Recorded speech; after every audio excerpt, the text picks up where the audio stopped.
Chapter 1. There is no one left. When Mary Lennox was sent to Misselthwaite Manor to live with her uncle, everybody said she was the most disagreeable-looking child ever seen. It was true, too. She had a little thin face and a little thin body, thin light hair and a sour expression. Her hair was yellow, and her face was yellow because she had been born in India and had always been ill in one way or another.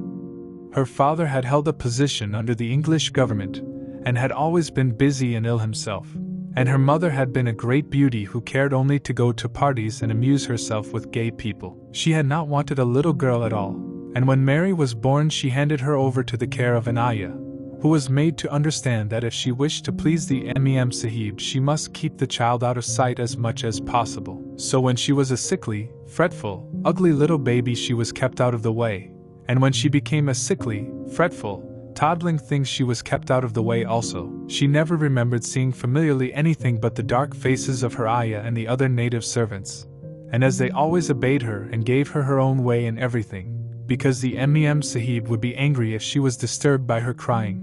By the time she was 6 years old she was as tyrannical and selfish a little pig as ever lived. The young English governess who came to teach her to read and write disliked her so much that she gave up her place in 3 months. And when other governesses came to try to fill it they always went away in a shorter time than the first one. So if Mary had not chosen to really want to know how to read books she would never have learned her letters at all. One frightfully hot morning, when she was about 9 years old, she awakened feeling very cross, and she became crosser still when she saw that the servant who stood by her bedside was not her ayah. "Why did you come?" she said to the strange woman. "I will not let you stay. Send my ayah to me." The woman looked frightened, but she only stammered that the ayah could not come, and when Mary threw herself into a passion and beat and kicked her, she looked only more frightened and repeated that it was not possible for the ayah to come to Missy Sahib. There was something mysterious in the air that morning. Nothing was done in its regular order, and several of the native servants seemed missing, while those whom Mary saw slunk or hurried about with ashy and scared faces. But no one would tell her anything and her ayah did not come. She was actually left alone as the morning went on, and at last she wandered out into the garden and began to play by herself under a tree near the veranda. She pretended that she was making a flower bed, and she stuck big scarlet hibiscus blossoms into little heaps of earth, all the time growing more and more angry and muttering to herself the things she would say and the names she would call side-eye when she returned. "Pig! Pig! Daughter of pigs!" she said, because to call a native a pig is the worst insult of all. She was grinding her teeth and saying this over and over again when she heard her mother come out on the veranda with someone. She was with a fair young man and they stood talking together in low, strange voices. Mary knew the fair young man who looked like a boy. She had heard that he was a very young officer who had just come from England. The child stared at him, but she stared most at her mother. She always did this when she had a chance to see her, because the Mem Sahib, Mary used to call her that oftener than anything else, was such a tall, slim, pretty person and wore such lovely clothes. Her hair was like curly silk and she had a delicate little nose which seemed to be disdaining things, and she had large laughing eyes. All her clothes were thin and floating, and Mary said they were full of lace. They looked fuller of lace than ever this morning, but her eyes were not laughing at all. They were large and scared and lifted imploringly to the fair boy officer's face. "Is it so very bad?" "Oh, is it?" Mary heard her say. "Awfully," the young man answered in a trembling voice. "Awfully, Mrs. Lennox. You ought to have gone to the hills 2 weeks ago." The Mem Sahib wrung her hands. "Oh, I know I ought," she cried. "I only stayed to go to that silly dinner party. What a fool I was." At that very moment such a loud sound of wailing broke out from the servants' quarters that she clutched the young man's arm, and Mary stood shivering from head to foot. The wailing grew wilder and wilder. "What is it? What is it?" Mrs. Lennox gasped. "Someone has died," answered the boy officer. "You did not say it had broken out among your servants." "I did not know," the Mem Sahib cried. "Come with me! Come with me!" And she turned and ran into the house. After that appalling things happened, and the mysteriousness of the morning was explained to Mary. The cholera had broken out in its most fatal form and people were dying like flies. The ayah had been taken ill in the night, and it was because she had just died that the servants had wailed in the huts. Before the next day 3 other servants were dead and others had run away in terror. There was panic on every side, and dying people in all the bungalows. During the confusion and bewilderment of the second day, Mary hid herself in the nursery, and was forgotten by everyone. Nobody thought of her, nobody wanted her, and strange things happened of which she knew nothing. Mary alternately cried and slept through the hours. She only knew that people were ill and that she heard mysterious and frightening sounds. Once she crept into the dining room and found it empty, though a partly finished meal was on the table and chairs and plates looked as if they had been hastily pushed back when the diners rose suddenly for some reason. The child ate some fruit and biscuits, and being thirsty she drank a glass of wine which stood nearly filled. It was sweet, and she did not know how strong it was. Very soon it made her intensely drowsy, and she went back to her nursery and shut herself in again, frightened by cries she heard in the huts and by the hurrying sound of feet. The wine made her so sleepy that she could scarcely keep her eyes open, and she lay down on her bed and knew nothing more for a long time.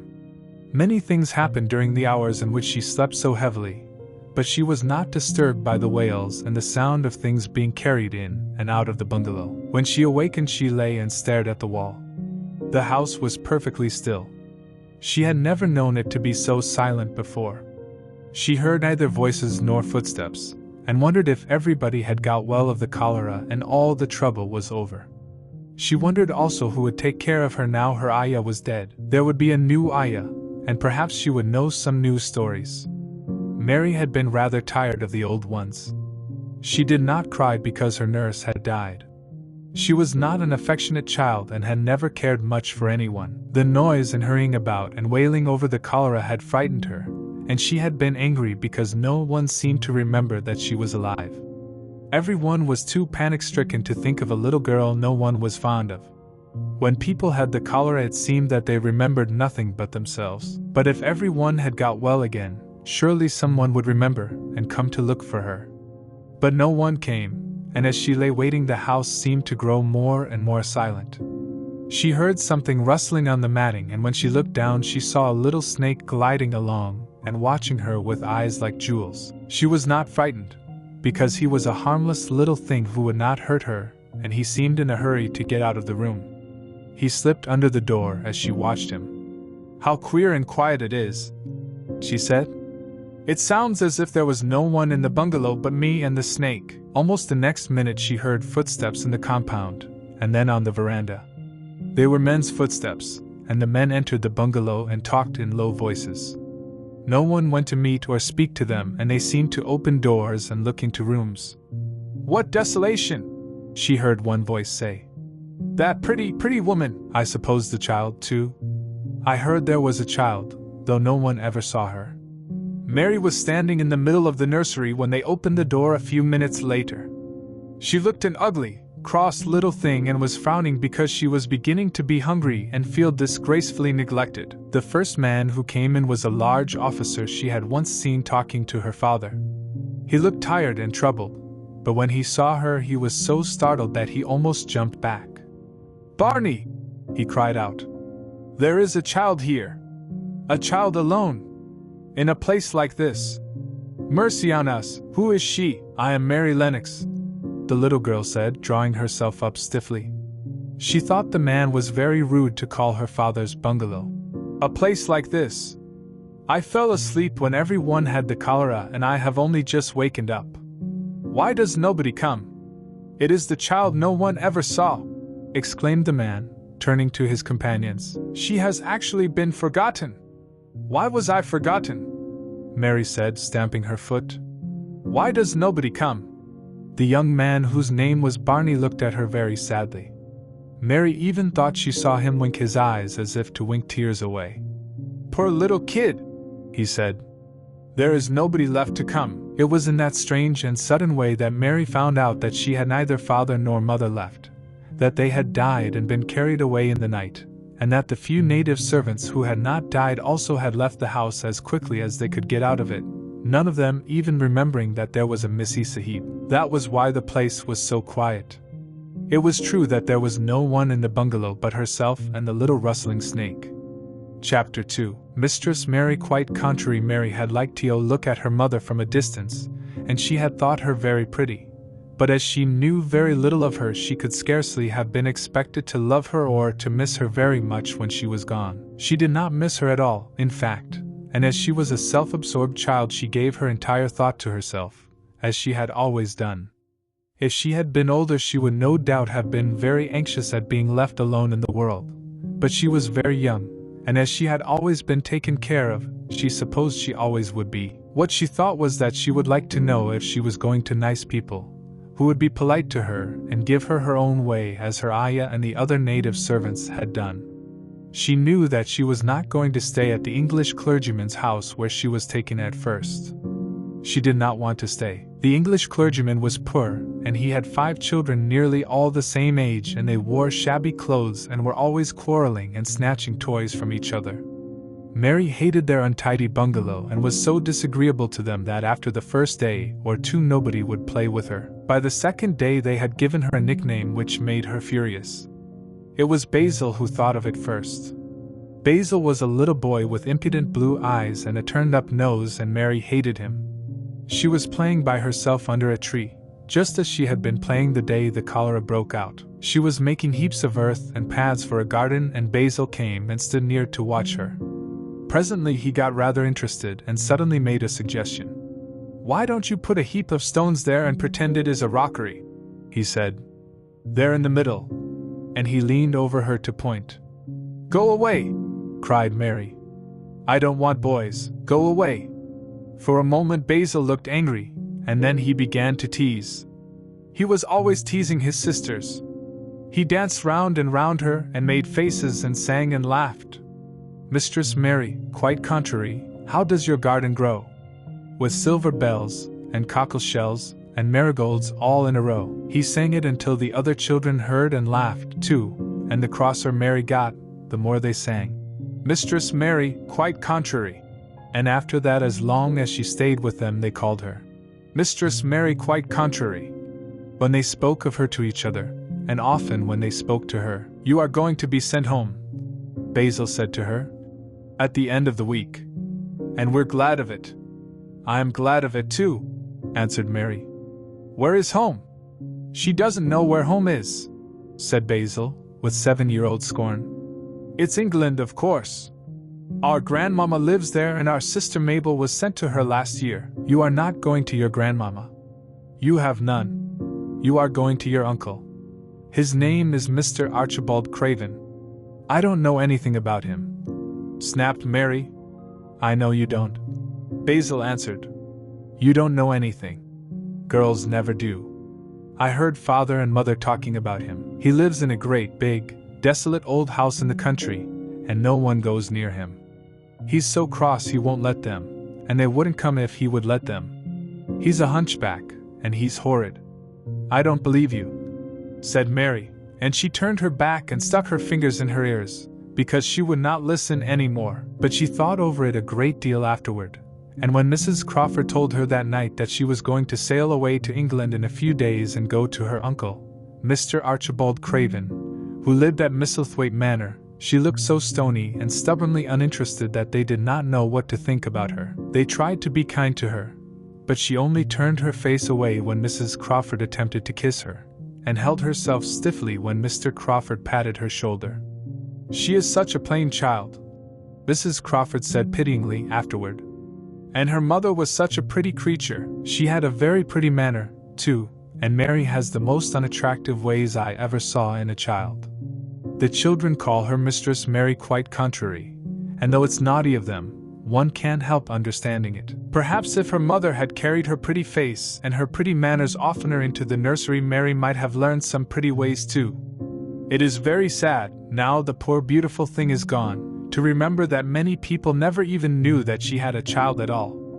I believe she scarcely ever looked at her," sighed Mrs. Crawford. "When her ayah was dead, there was no one to give a thought to the little thing.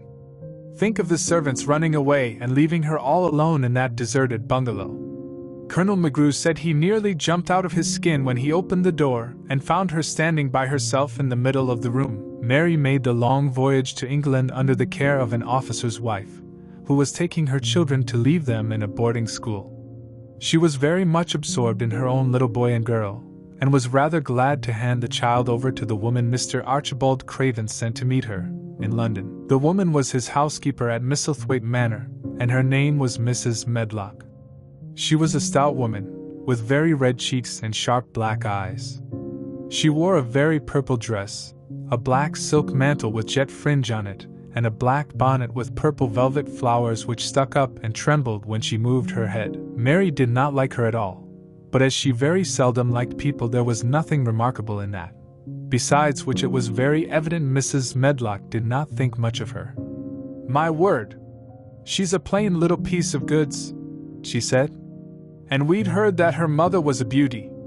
She hasn't handed much of it down, has she, ma'am? Perhaps she will improve as she grows older," the officer's wife said good-naturedly. "If she were not so sallow and had a nicer expression, her features are rather good. Children alter so much." "She'll have to alter a good deal," answered Mrs. Medlock. "And there's nothing likely to improve children at Misselthwaite, if you asked me." They thought Mary was not listening because she was standing a little apart from them at the window of the private hotel they had gone to. She was watching the passing buses and cabs and people, but she heard quite well and was made very curious about her uncle and the place he lived in. What sort of a place was it, and what would he be like? What was a hunchback? She had never seen one. Perhaps there were none in India. Since she had been living in other people's houses and had had no ayah, she had begun to feel lonely and to think queer thoughts which were new to her. She had begun to wonder why she had never seemed to belong to anyone even when her father and mother had been alive. Other children seemed to belong to their fathers and mothers, but she had never seemed to really be anyone's little girl. She had had servants, and food and clothes, but no one had taken any notice of her. She did not know that this was because she was a disagreeable child. But then, of course, she did not know she was disagreeable. She often thought that other people were, but she did not know that she was so herself. She thought Mrs. Medlock the most disagreeable person she had ever seen, with her common, highly colored face and her common fine bonnet. When the next day they set out on their journey to Yorkshire, she walked through the station to the railway carriage with her head up and trying to keep as far away from her as she could, because she did not want to seem to belong to her. It would have made her very angry to think people imagined she was her little girl, but Mrs. Medlock was not in the least disturbed by her and her thoughts. She was the kind of woman who would stand no nonsense from young ones. At least, that is what she would have said if she had been asked. She had not wanted to go to London just when her sister Maria's daughter was going to be married, but she had a comfortable, well-paid place as housekeeper at Misselthwaite Manor, and the only way in which she could keep it was to do at once what Mr. Archibald Craven told her to do. She never dared even to ask a question. "Captain Lennox and his wife died of the cholera," Mr. Craven had said in his short, cold way. "Captain Lennox was my wife's brother, and I am their daughter's guardian. The child is to be brought here. You must go to London and bring her yourself." So she packed her small trunk and made the journey. Mary sat in her corner of the railway carriage and looked plain and fretful. She had nothing to read or to look at, and she had folded her thin little black gloved hands in her lap. Her black dress made her look yellower than ever, and her limp light hair straggled from under her black crape hat. "A more marred-looking young one I never saw in my life," Mrs. Medlock thought. Marred is a Yorkshire word and means spoiled and pettish. She had never seen a child who sat so still without doing anything, and at last she got tired of watching her and began to talk in a brisk, hard voice. "I suppose I may as well tell you something about where you are going to," she said. "Do you know anything about your uncle?" "No," said Mary. "Never heard your father and mother talk about him?" "No," said Mary, frowning. She frowned because she remembered that her father and mother had never talked to her about anything in particular. Certainly they had never told her things. "Humph," muttered Mrs. Medlock, staring at her queer, unresponsive little face. She did not say any more for a few moments, and then she began again. "I suppose you might as well be told something, to prepare you.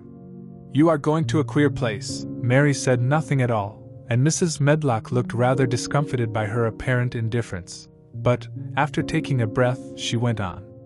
"Not but that it's a grand big place in a gloomy way, and Mr. Craven's proud of it in his way, and that's gloomy enough, too. The house is 600 years old, and it's on the edge of the moor, and there's near 100 rooms in it, though most of them's shut up and locked. And there's pictures and fine old furniture, and things that's been there for ages, and there's a big park round it, and gardens and trees with branches trailing to the ground, some of them." She paused and took another breath. "But there's nothing else," she ended suddenly. Mary had begun to listen in spite of herself. It all sounded so unlike India, and anything new rather attracted her. But she did not intend to look as if she were interested. That was one of her unhappy, disagreeable ways. So she sat still. "Well," said Mrs. Medlock, "what do you think of it?" "Nothing," she answered. "I know nothing about such places." That made Mrs. Medlock laugh a short sort of laugh. She said, "but you are like an old woman. Don't you care?" "It doesn't matter," said Mary, "whether I care or not." "You are right enough there," said Mrs. Medlock. "It doesn't. What you're to be kept at Misselthwaite Manor for I don't know, unless because it's the easiest way. He's not going to trouble himself about you, that's sure and certain. He never troubles himself about no one." She stopped herself as if she had just remembered something in time. "He's got a crooked back," she said. "That set him wrong. He was a sour young man and got no good of all his money and big place till he was married." Mary's eyes turned toward her in spite of her intention not to seem to care. She had never thought of the hunchbacks being married, and she was a trifle surprised. Mrs. Medlock saw this, and as she was a talkative woman she continued with more interest. This was one way of passing some of the time, at any rate. She was a sweet, pretty thing, and he'd have walked the world over to get her a blade o' grass she wanted.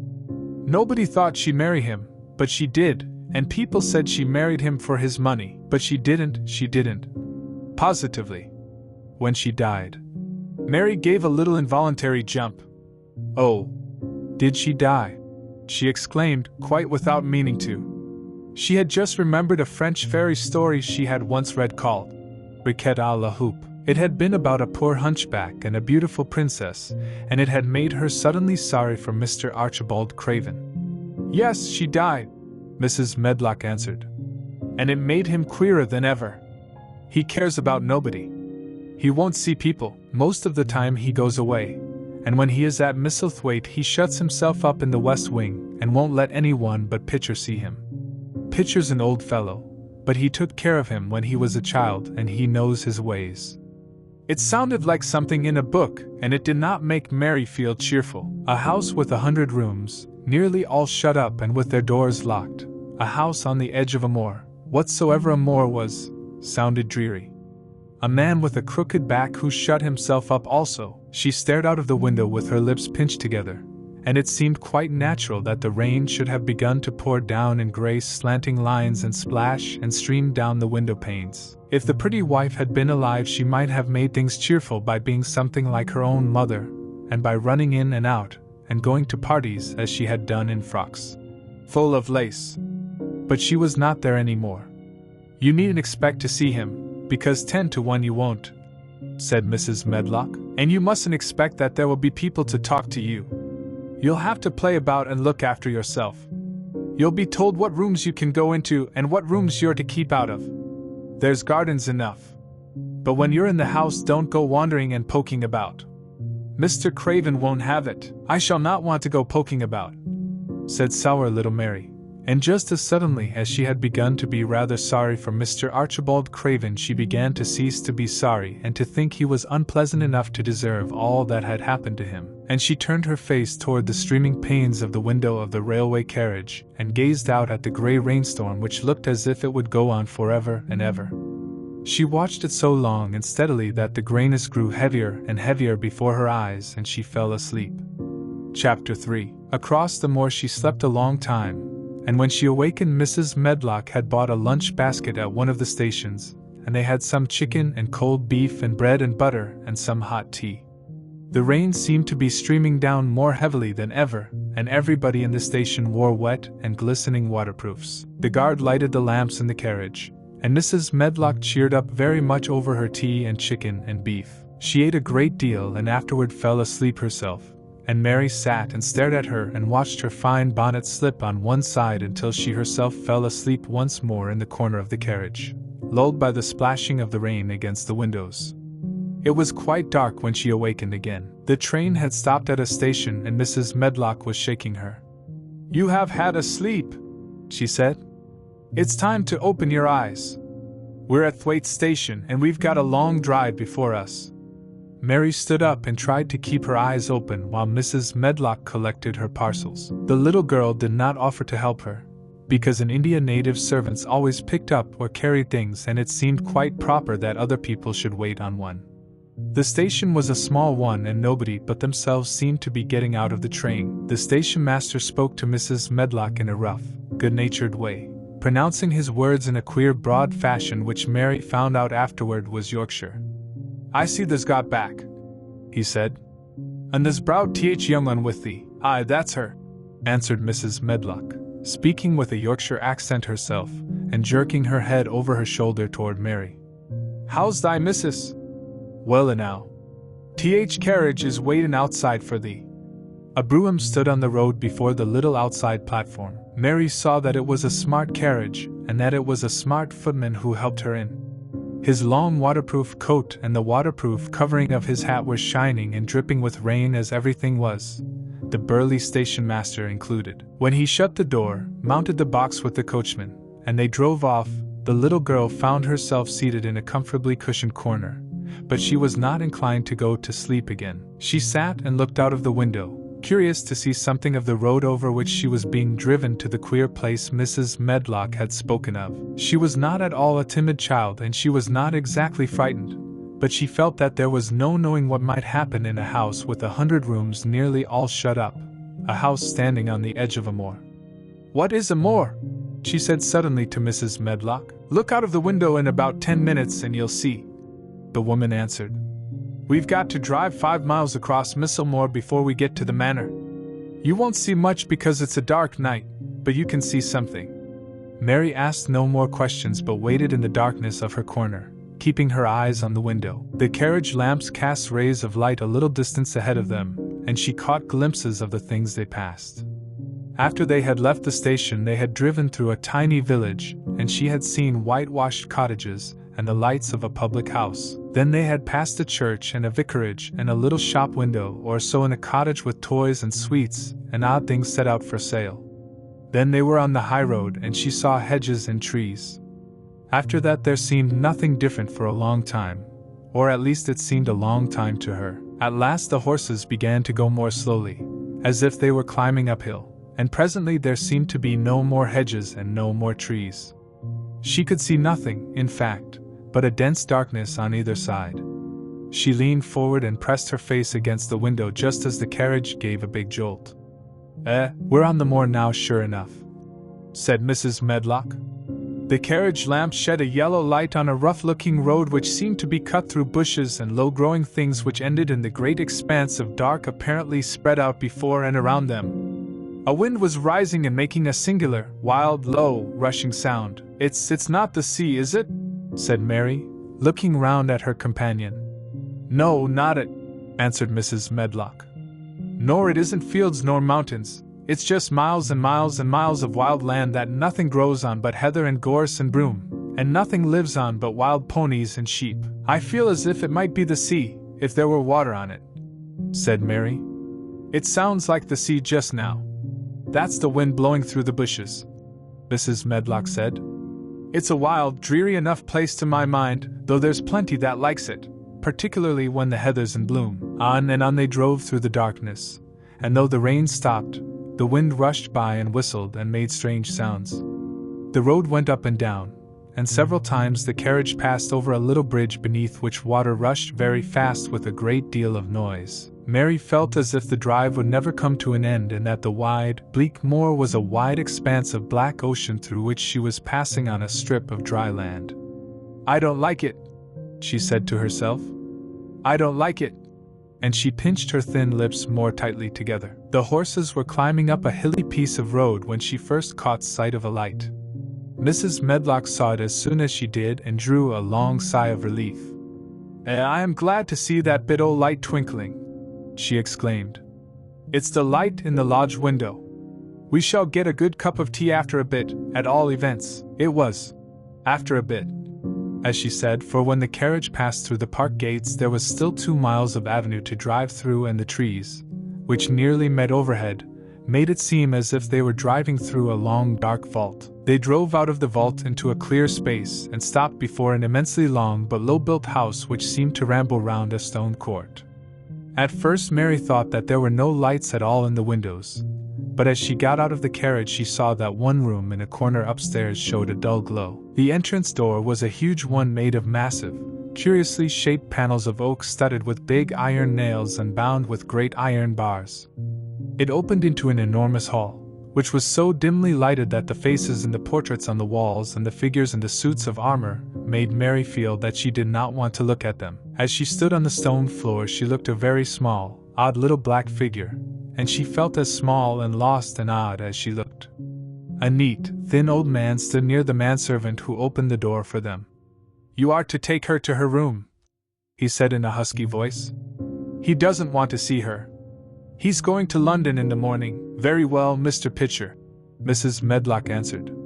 "So long as I know what's expected of me, I can manage." "What's expected of you, Mrs. Medlock," Mr. Pitcher said, "is that you make sure that he's not disturbed and that he doesn't see what he doesn't want to see." And then Mary Lennox was led up a broad staircase and down a long corridor and up a short flight of steps and through another corridor and another, until a door opened in a wall, and she found herself in a room with a fire in it and a supper on a table. Mrs. Medlock said unceremoniously, "Well, here you are. This room and the next are where you'll live, and you must keep to them. Don't you forget that." It was in this way Mistress Mary arrived at Misselthwaite Manor, and she had perhaps never felt quite so contrary in all her life. Chapter 4. Martha, when she opened her eyes in the morning, it was because a young housemaid had come into her room to light the fire, and was kneeling on the hearthrug raking out the cinders noisily. Mary lay and watched her for a few moments, and then began to look about the room. She had never seen a room at all like it, and thought it curious and gloomy. The walls were covered with tapestry with a forest scene embroidered on it. There were fantastically dressed people under the trees, and in the distance there was a glimpse of the turrets of a castle. There were hunters and horses and dogs and ladies. Mary felt as if she were in the forest with them. Out of a deep window she could see a great climbing stretch of land which seemed to have no trees on it, and to look rather like an endless, dull, purplish sea. "What is that?" she said, pointing out of the window. Martha, the young housemaid, who had just risen to her feet, looked and pointed also. "That there?" she said. "Yes, that's Th. Moore," with a good-natured grin. "Does thee like it?" "No," answered Mary. "I hate it." "That's because thou'rt not used to it," Martha said, going back to her hearth. "Thee thinks it's too big and bare now. But thee will like it." "Do you?" inquired Mary. "Aye, that I do," answered Martha, cheerfully polishing away at the grate. "I just love it. It's none bare. It's covered wide-growin' things as smells sweet. It's fair lovely in spring and summer when Th. gorse and broom and heather's in flower. It smells o' honey and there's such a lot o' fresh air, and Th. sky looks so high and Th. bees and skylarks make such a nice noise hummin' and singin'. I wouldn't live away from Th. Moore for anything. Mary listened to her with a grave, puzzled expression. The native servants she had been used to in India were not in the least like this. They were obsequious and servile and did not presume to talk to their masters as if they were their equals. They made salams and called them protector of the poor, and names of that sort. Indian servants were commanded to do things, not asked. It was not the custom to say, please, and thank you, and Mary had always slapped her ayah in the face when she was angry. She wondered a little what this girl would do if one slapped her in the face. She was a round, rosy, good-natured looking creature, but she had a sturdy way which made Mistress Mary wonder if she might not even slap back, if the person who slapped her was only a little girl.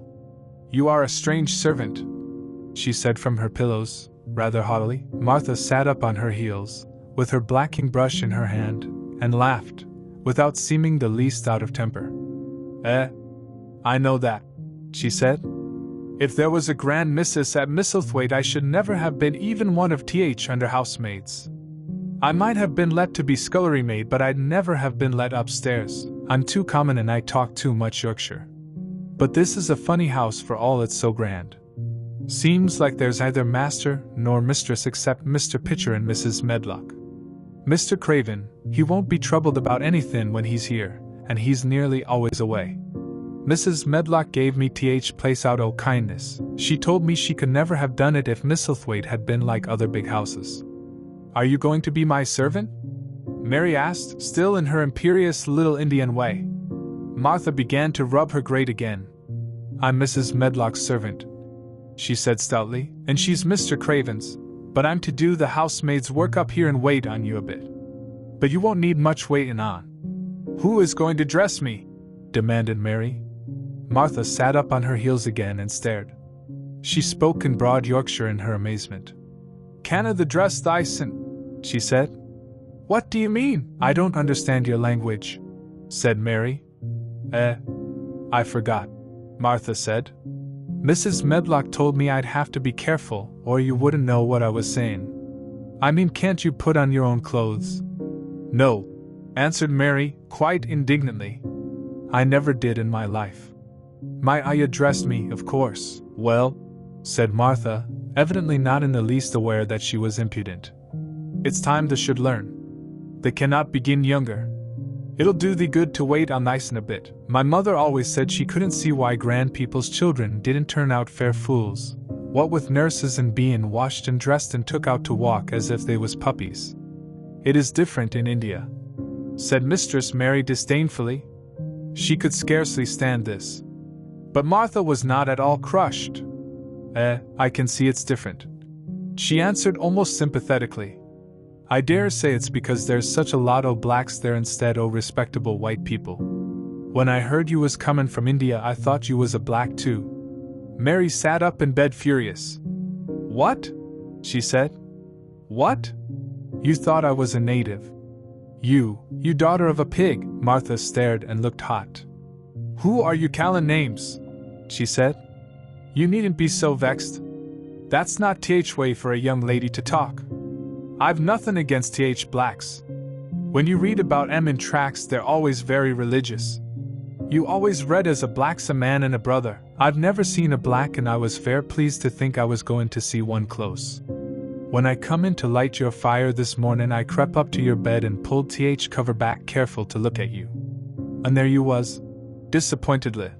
No more black than me, for all you're so yeller. Mary did not even try to control her rage and humiliation. You thought I was a native! You dared! You don't know anything about natives! They are not people, they're servants who must salaam to you. You know nothing about India. You know nothing about anything. She was in such a rage and felt so helpless before the girl's simple stare, and somehow she suddenly felt so horribly lonely and far away from everything she understood, and which understood her, that she threw herself face downward on the pillows and burst into passionate sobbing. She sobbed so unrestrainedly that good-natured Yorkshire Martha was a little frightened and quite sorry for her. She went to the bed and bent over her. You mustn't cry like that there, she begged. You mustn't for sure. I didn't know you'd be vexed. I don't know anything about anything, just like you said. I beg your pardon, miss, do stop crying. There was something comforting and really friendly in her queer Yorkshire speech and sturdy way which had a good effect on Mary. She gradually ceased crying and became quiet. Martha looked relieved. It's time for thee to get up now, she said. Mrs. Medlock said I was to carry the breakfast and tea and dinner into th room next to this. It's been made into a nursery for thee. I'll help thee on with thy clothes if they'll get out o' bed. If th buttons are at th back, they cannot button them up theself. When Mary at last decided to get up, the clothes Martha took from the wardrobe were not the ones she had worn when she arrived the night before with Mrs. Medlock. Those are not mine, she said. Mine are black. She looked the thick white wool coat and dress over, and added with cool approval. Those are nicer than mine. These are th ones the must put on, Martha answered. Mr. Craven ordered Mrs. Medlock to get 'em in London. He said I won't have a child dressed in black wandering about like a lost soul, he said. It'd make the play sadder than it is. Put color on her. Mother, she said she knew what he meant. Mother always knows what a body means. She doesn't hold with black, her soldat. I hate black things, said Mary. The dressing process was one which taught them both something. Martha had buttoned up her little sisters and brothers, but she had never seen a child who stood still and waited for another person to do things for her, as if she had neither hands nor feet of her own. Why doesn't the put on their own shoes? She said when Mary quietly held out her foot. My ayah did it, answered Mary, staring. It was the custom. She said that very often. It was the custom.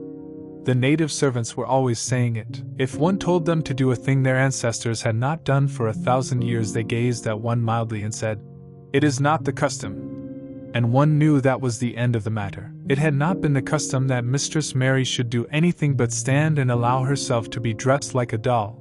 But before she was ready for breakfast, she began to suspect that her life at Misselthwaite Manor would end by teaching her a number of things quite new to her.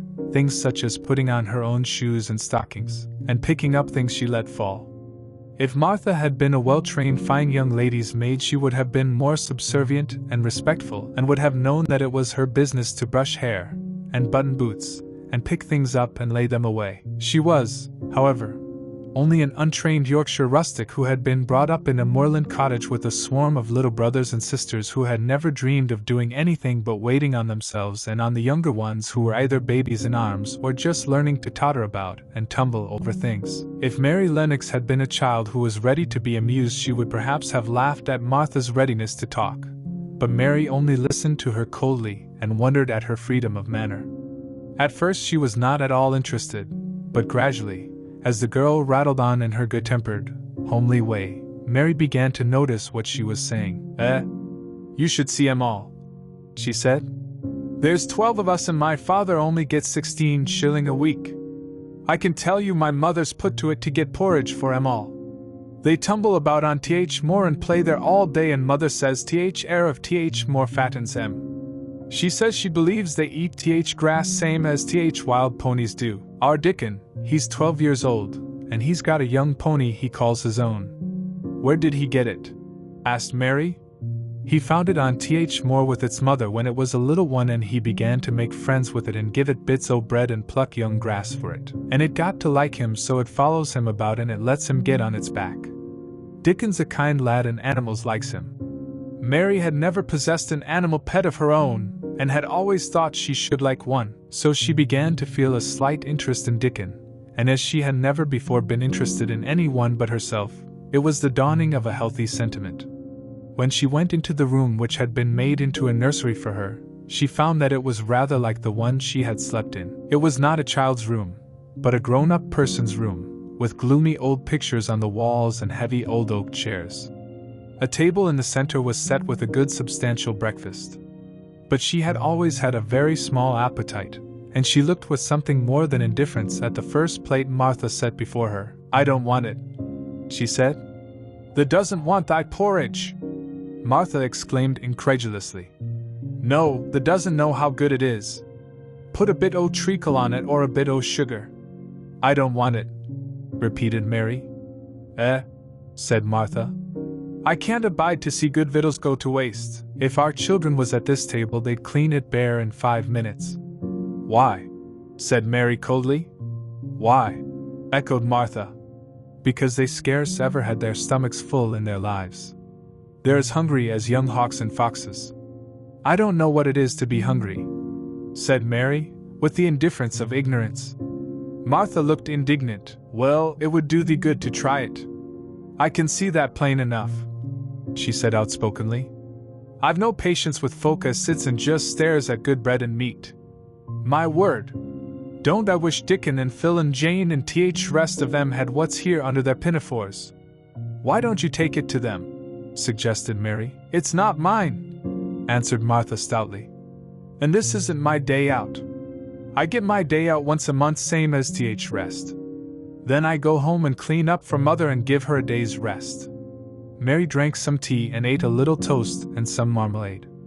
"You wrap up warm and run out and play, you," said Martha. When Mrs. Medlock had prepared the nursery, she had not thought of amusement. Perhaps it would be better to go and see what the gardens were like. "Who will go with me?" she inquired. Martha stared. "You'll go by yourself," she answered.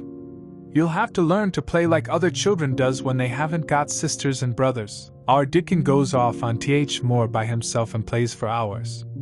That's how he made friends with Th Pony. He's got sheep on Th Moor that knows him, and birds as comes and eats out of his hand. However little there is to eat, he always saves a bit o' his bread to coax his pets." It was really this mention of Dickon which made Mary decide to go out, though she was not aware of it. There would be birds outside, though there would not be ponies or sheep. They would be different from the birds in India, and it might amuse her to look at them. Martha found her coat and hat for her and a pair of stout little boots, and she showed her way downstairs. "If the goes round that way they'll come to Th Gardens," she said, pointing to a gate in a wall of shrubbery.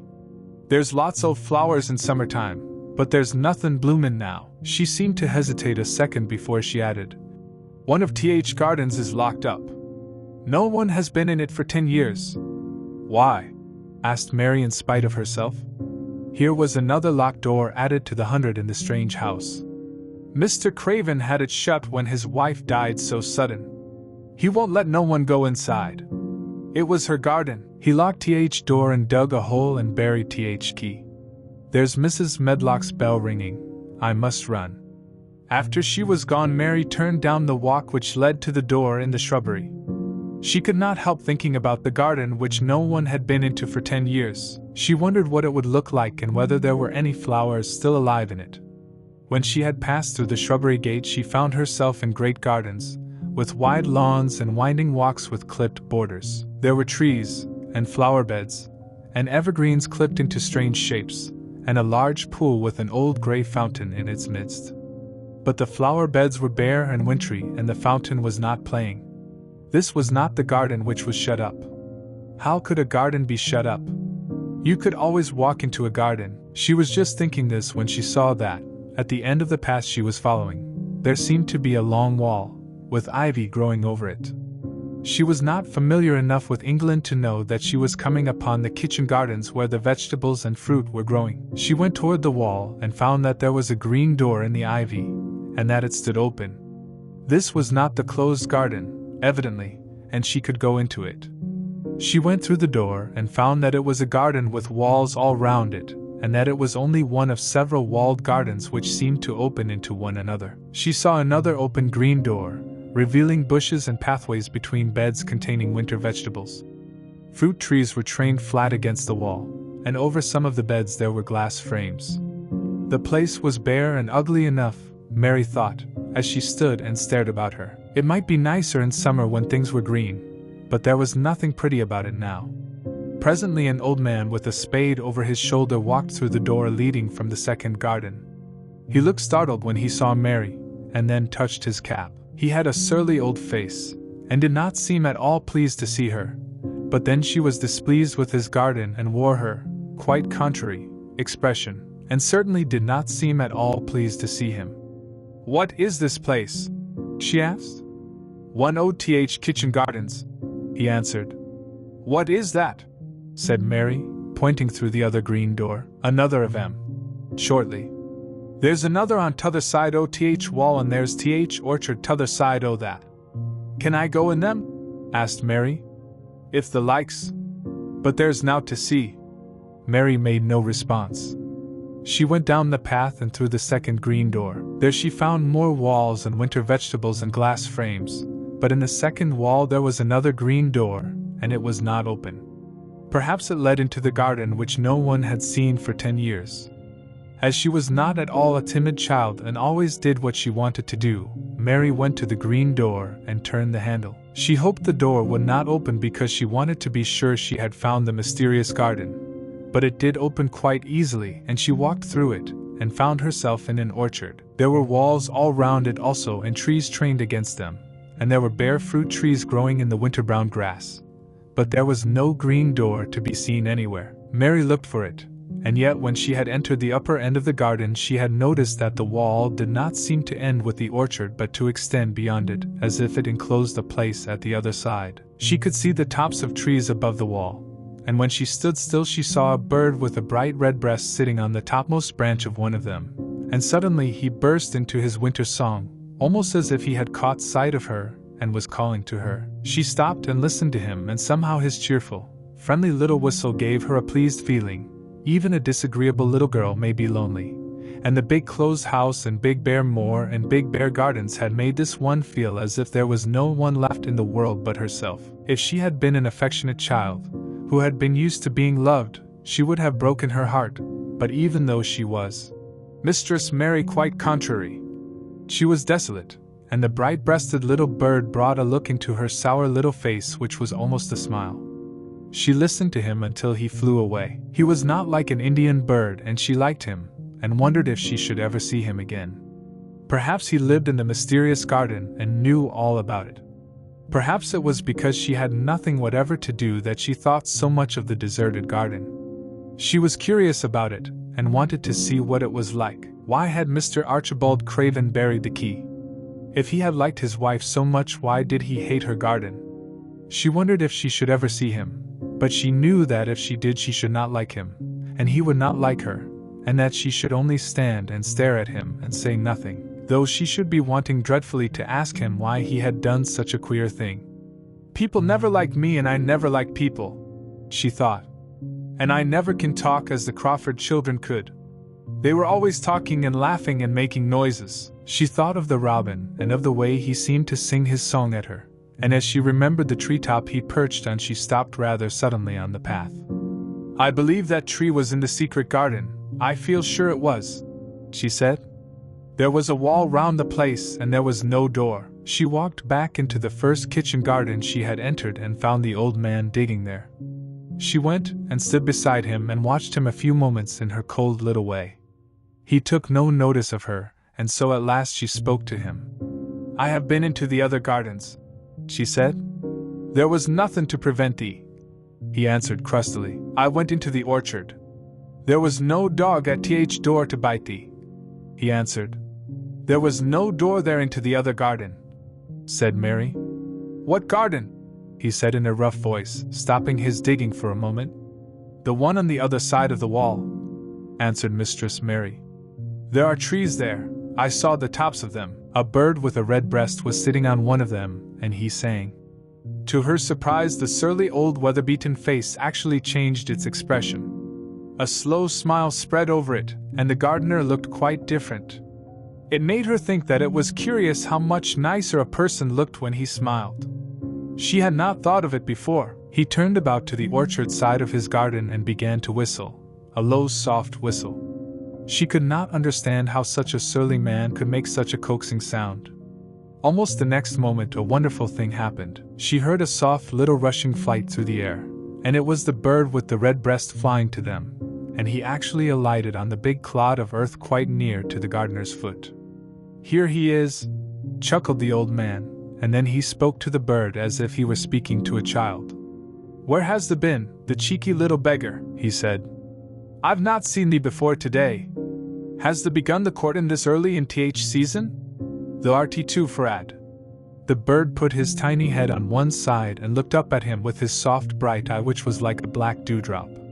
He seemed quite familiar and not the least afraid. He hopped about and pecked the earth briskly, looking for seeds and insects. It actually gave Mary a queer feeling in her heart, because he was so pretty and cheerful and seemed so like a person. He had a tiny plump body and a delicate beak, and slender delicate legs. Will he always come when you call him? She asked almost in a whisper. Aye, that he will. I've knowed him ever since he was a fledgling. He come out of th nest in th other garden, and when first he flew over th wall he was too weak to fly back for a few days and we got friendly. When he went over th wall again th rest of th brood was gone and he was lonely and he come back to me. What kind of a bird is he? Mary asked. Doesn't thee know? He's a robin redbreast and they're th friendliest, curiousest birds alive. They're almost as friendly as dogs, if you know how to get on with them. Watch him pecking about there and looking round at us now and again. He knows we're talking about him." It was the queerest thing in the world to see the old fellow. He looked at the plump little scarlet waistcoat bird as if he were both proud and fond of him. "He's a conceited one," he chuckled. "He likes to hear folk talk about him. I'm curious, bless me, there never was his like for curiosity and meddlin'. He's always comin' to see what I'm plantin'. He knows all things Mr. Craven never troubles hisself to find out. He's head gardener, he is." The robin hopped about busily pecking the soil and now and then stopped and looked at them a little. Mary thought his black dewdrop eyes gazed at her with great curiosity. It really seemed as if he were finding out all about her. The queer feeling in her heart increased. "Where did the rest of the brood fly to?" she asked. "There's no knowin'. The old ones turn 'em out o' their nest and make 'em fly and they're scattered before you know it. This one was a knowin' one and he knew he was lonely." Mistress Mary went a step nearer to the robin and looked at him very hard. "I'm lonely," she said. She had not known before that this was one of the things which made her feel sour and cross. She seemed to find it out when the robin looked at her, and she looked at the robin. The old gardener pushed his cap back on his bald head and stared at her a minute. "Art the little wench from India?" he asked. Mary nodded. "Then no wonder thou'rt lonely. Thou'lt be lonelier before this done," he said. He began to dig again, driving his spade deep into the rich black garden soil while the robin hopped about very busily employed. "What is your name?" Mary inquired. He stood up to answer her. "Ben Weatherstaff," he answered, and then he added with a surly chuckle, "I'm lonely missile except when he's with me." And he jerked his thumb toward the robin. "He's only friend I've got." "I have no friends at all," said Mary. "I never had. My Aya didn't like me and I never played with anyone." It is a Yorkshire habit to say what you think with blunt frankness, and old Ben Weatherstaff was a Yorkshire moorman. "Thee and me are a good bit alike," he said. "We was wove out of same cloth. We're either of us good looking and we're both of us as sour as we look. We've got the same nasty tempers, both of us, I'll warrant." This was plain speaking, and Mary Lennox had never heard the truth about herself in her life. Native servants always salaamed and submitted to you, whatever you did. She had never thought much about her looks, but she wondered if she was as unattractive as Ben Weatherstaff, and she also wondered if she looked as sour as he had looked before the robin came. She actually began to wonder also if she was nasty-tempered. She felt uncomfortable. Suddenly a clear rippling little sound broke out near her, and she turned round. She was standing a few feet from a young apple tree, and the robin had flown on to one of its branches and had burst out into a scrap of a song. Ben Weatherstaff laughed outright. "What did he do that for?" asked Mary. "He's made up his mind to make friends with thee," replied Ben. "Dang me if he hasn't took a fancy to thee." "To me?" said Mary, and she moved toward the little tree softly and looked up. "Would you make friends with me?" she said to the robin, just as if she was speaking to a person.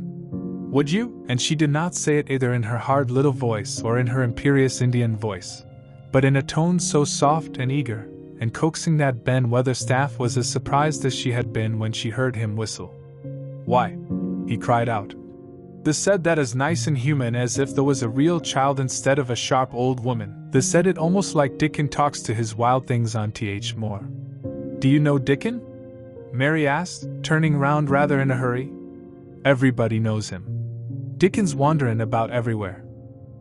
Very blackberries and heatherbells knows him. I warrant foxes shows him where their cubs lies and skylarks doesn't hide their nests from him."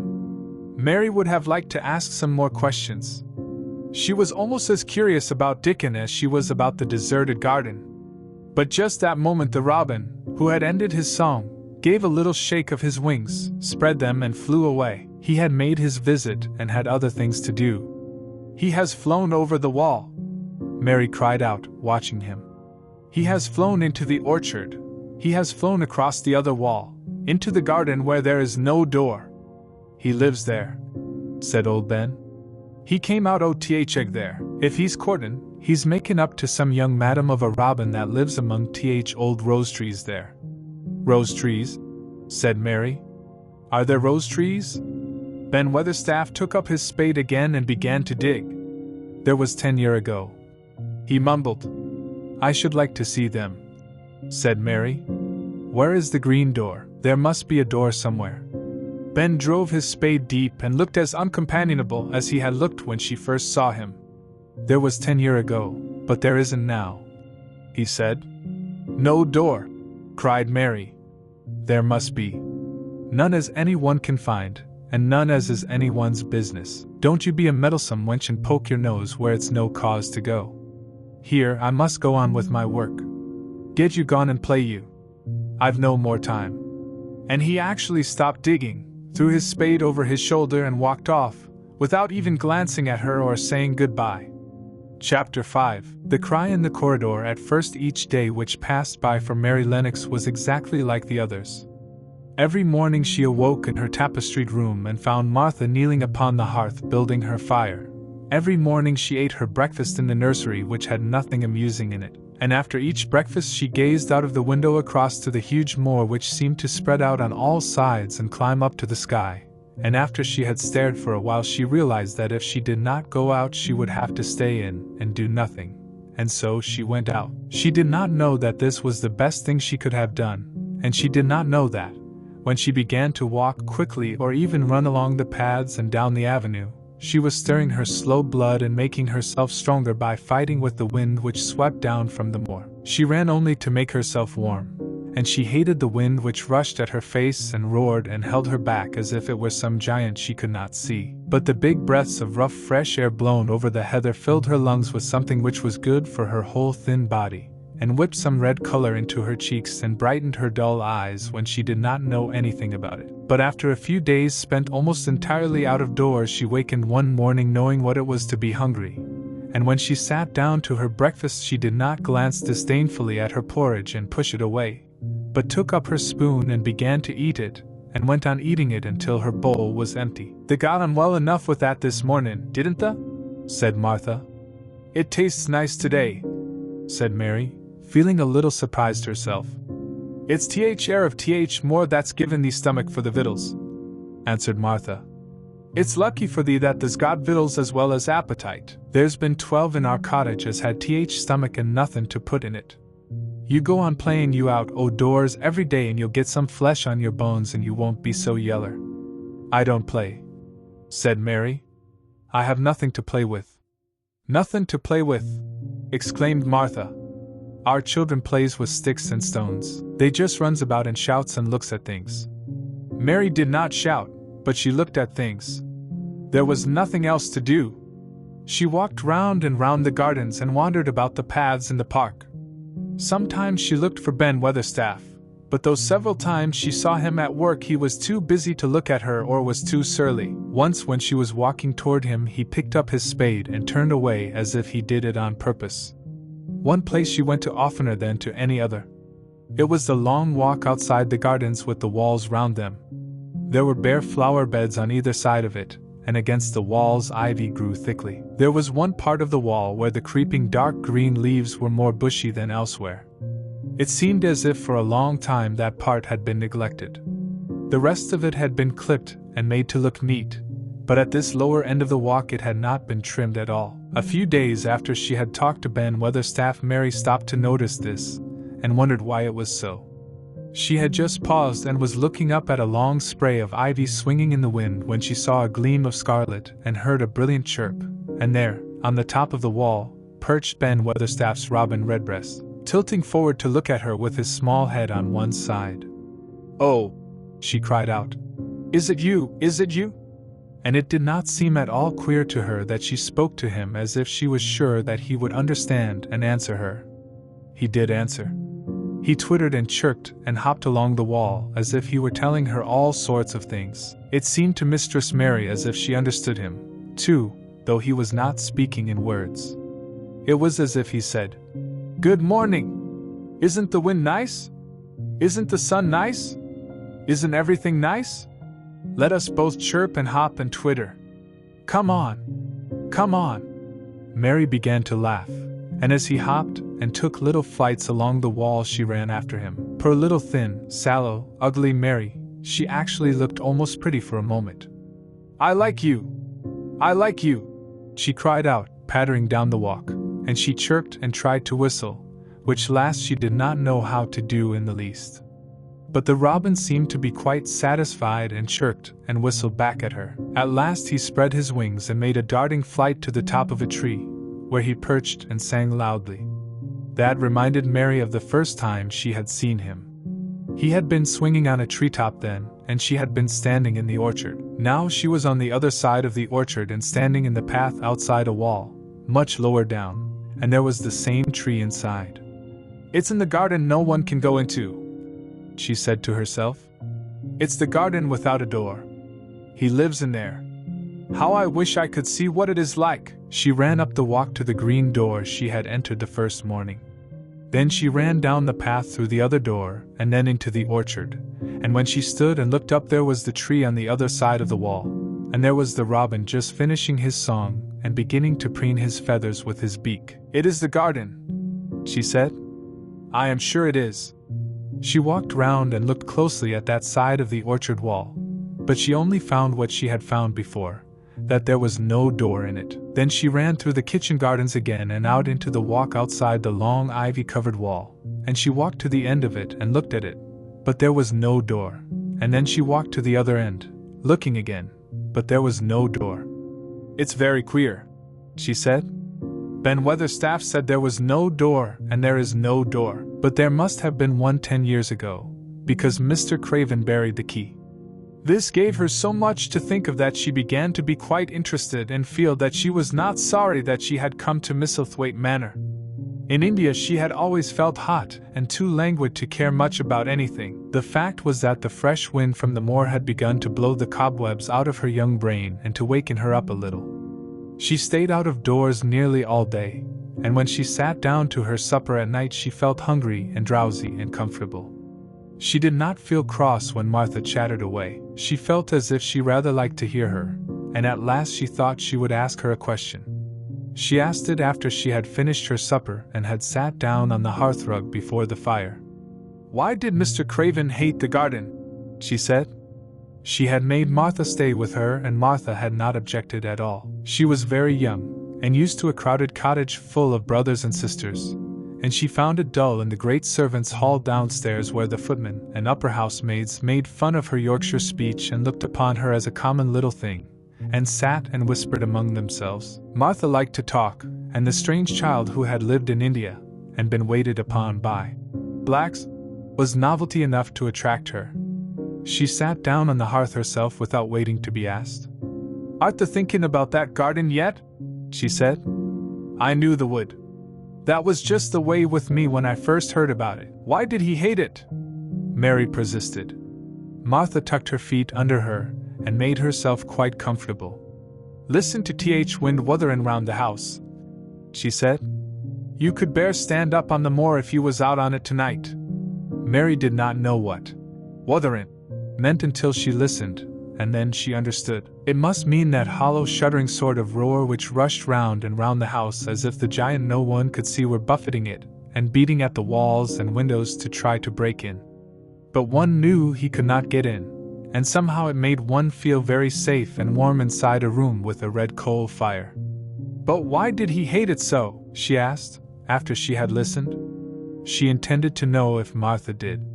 Then Martha gave up her store of knowledge. "Mine," she said. "Mrs. Medlock said it's not to be talked about. There's lots o' things in this place that's not to be talked over. That's Mr. Craven's orders. His troubles are none servant's business, he says, but for Th garden he wouldn't be like he is." It was Mrs. Craven's garden that she had made when first they were married, and she just loved it, and they used to tend the flowers themselves. And none o' Th gardeners was ever let to go in. Him and her used to go in and shut Th door and stay there hours and hours, readin' and talkin'. And she was just a bit of a girl, and there was an old tree with a branch bent like a seat on it. And she made roses grow over it, and she used to sit there. But one day when she was sittin' there, Th branch broke and she fell on Th ground and was hurt so bad that next day she died. Th doctors thought he'd go out o' his mind and die too. That's why he hates it. No one's never gone in since, and he won't let anyone talk about it. Mary did not ask any more questions. She looked at the red fire and listened to the wind. Wuthering dot. It seemed to be wuthering louder than ever. At that moment a very good thing was happening to her, for good things had happened to her, in fact, since she came to Misselthwaite Manor. She had felt as if she had understood a robin and that he had understood her. She had run in the wind until her blood had grown warm. She had been healthily hungry for the first time in her life, and she had found out what it was to be sorry for someone. She was getting on. But as she was listening to the wind, she began to listen to something else. She did not know what it was, because at first she could scarcely distinguish it from the wind itself. It was a curious sound. It seemed almost as if a child were crying somewhere. Sometimes the wind sounded rather like a child crying, but presently Mistress Mary felt quite sure that this sound was inside the house, not outside it. It was far away, but it was inside. She turned round and looked at Martha. "Do you hear anyone crying?" she said. Martha suddenly looked confused. "No," she answered. "It's th wind. Sometimes it sounds like as if someone was lost on th moor and Wayland. It's got all sorts o' sounds. But listen," said Mary. "It's in the house, down one of those long corridors." And at that very moment a door must have been opened somewhere downstairs, for a great rushing draught blew along the passage and the door of the room they sat in was blown open with a crash. And as they both jumped to their feet the light was blown out, and the crying sound was swept down the far corridor so that it was to be heard more plainly than ever. "There!" said Mary. "I told you so! It is someone crying, and it isn't a grown-up person." Martha ran and shut the door and turned the key. But before she did it they both heard the sound of a door in some far passage shutting with a bang, and then everything was quiet, for even the wind ceased. "Wuthering!" for a few moments. "It was th wind," said Martha stubbornly.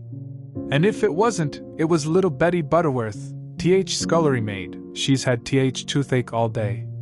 But something troubled and awkward in her manner made Mistress Mary stare very hard at her. She did not believe she was speaking the truth. Chapter 6. There was someone crying.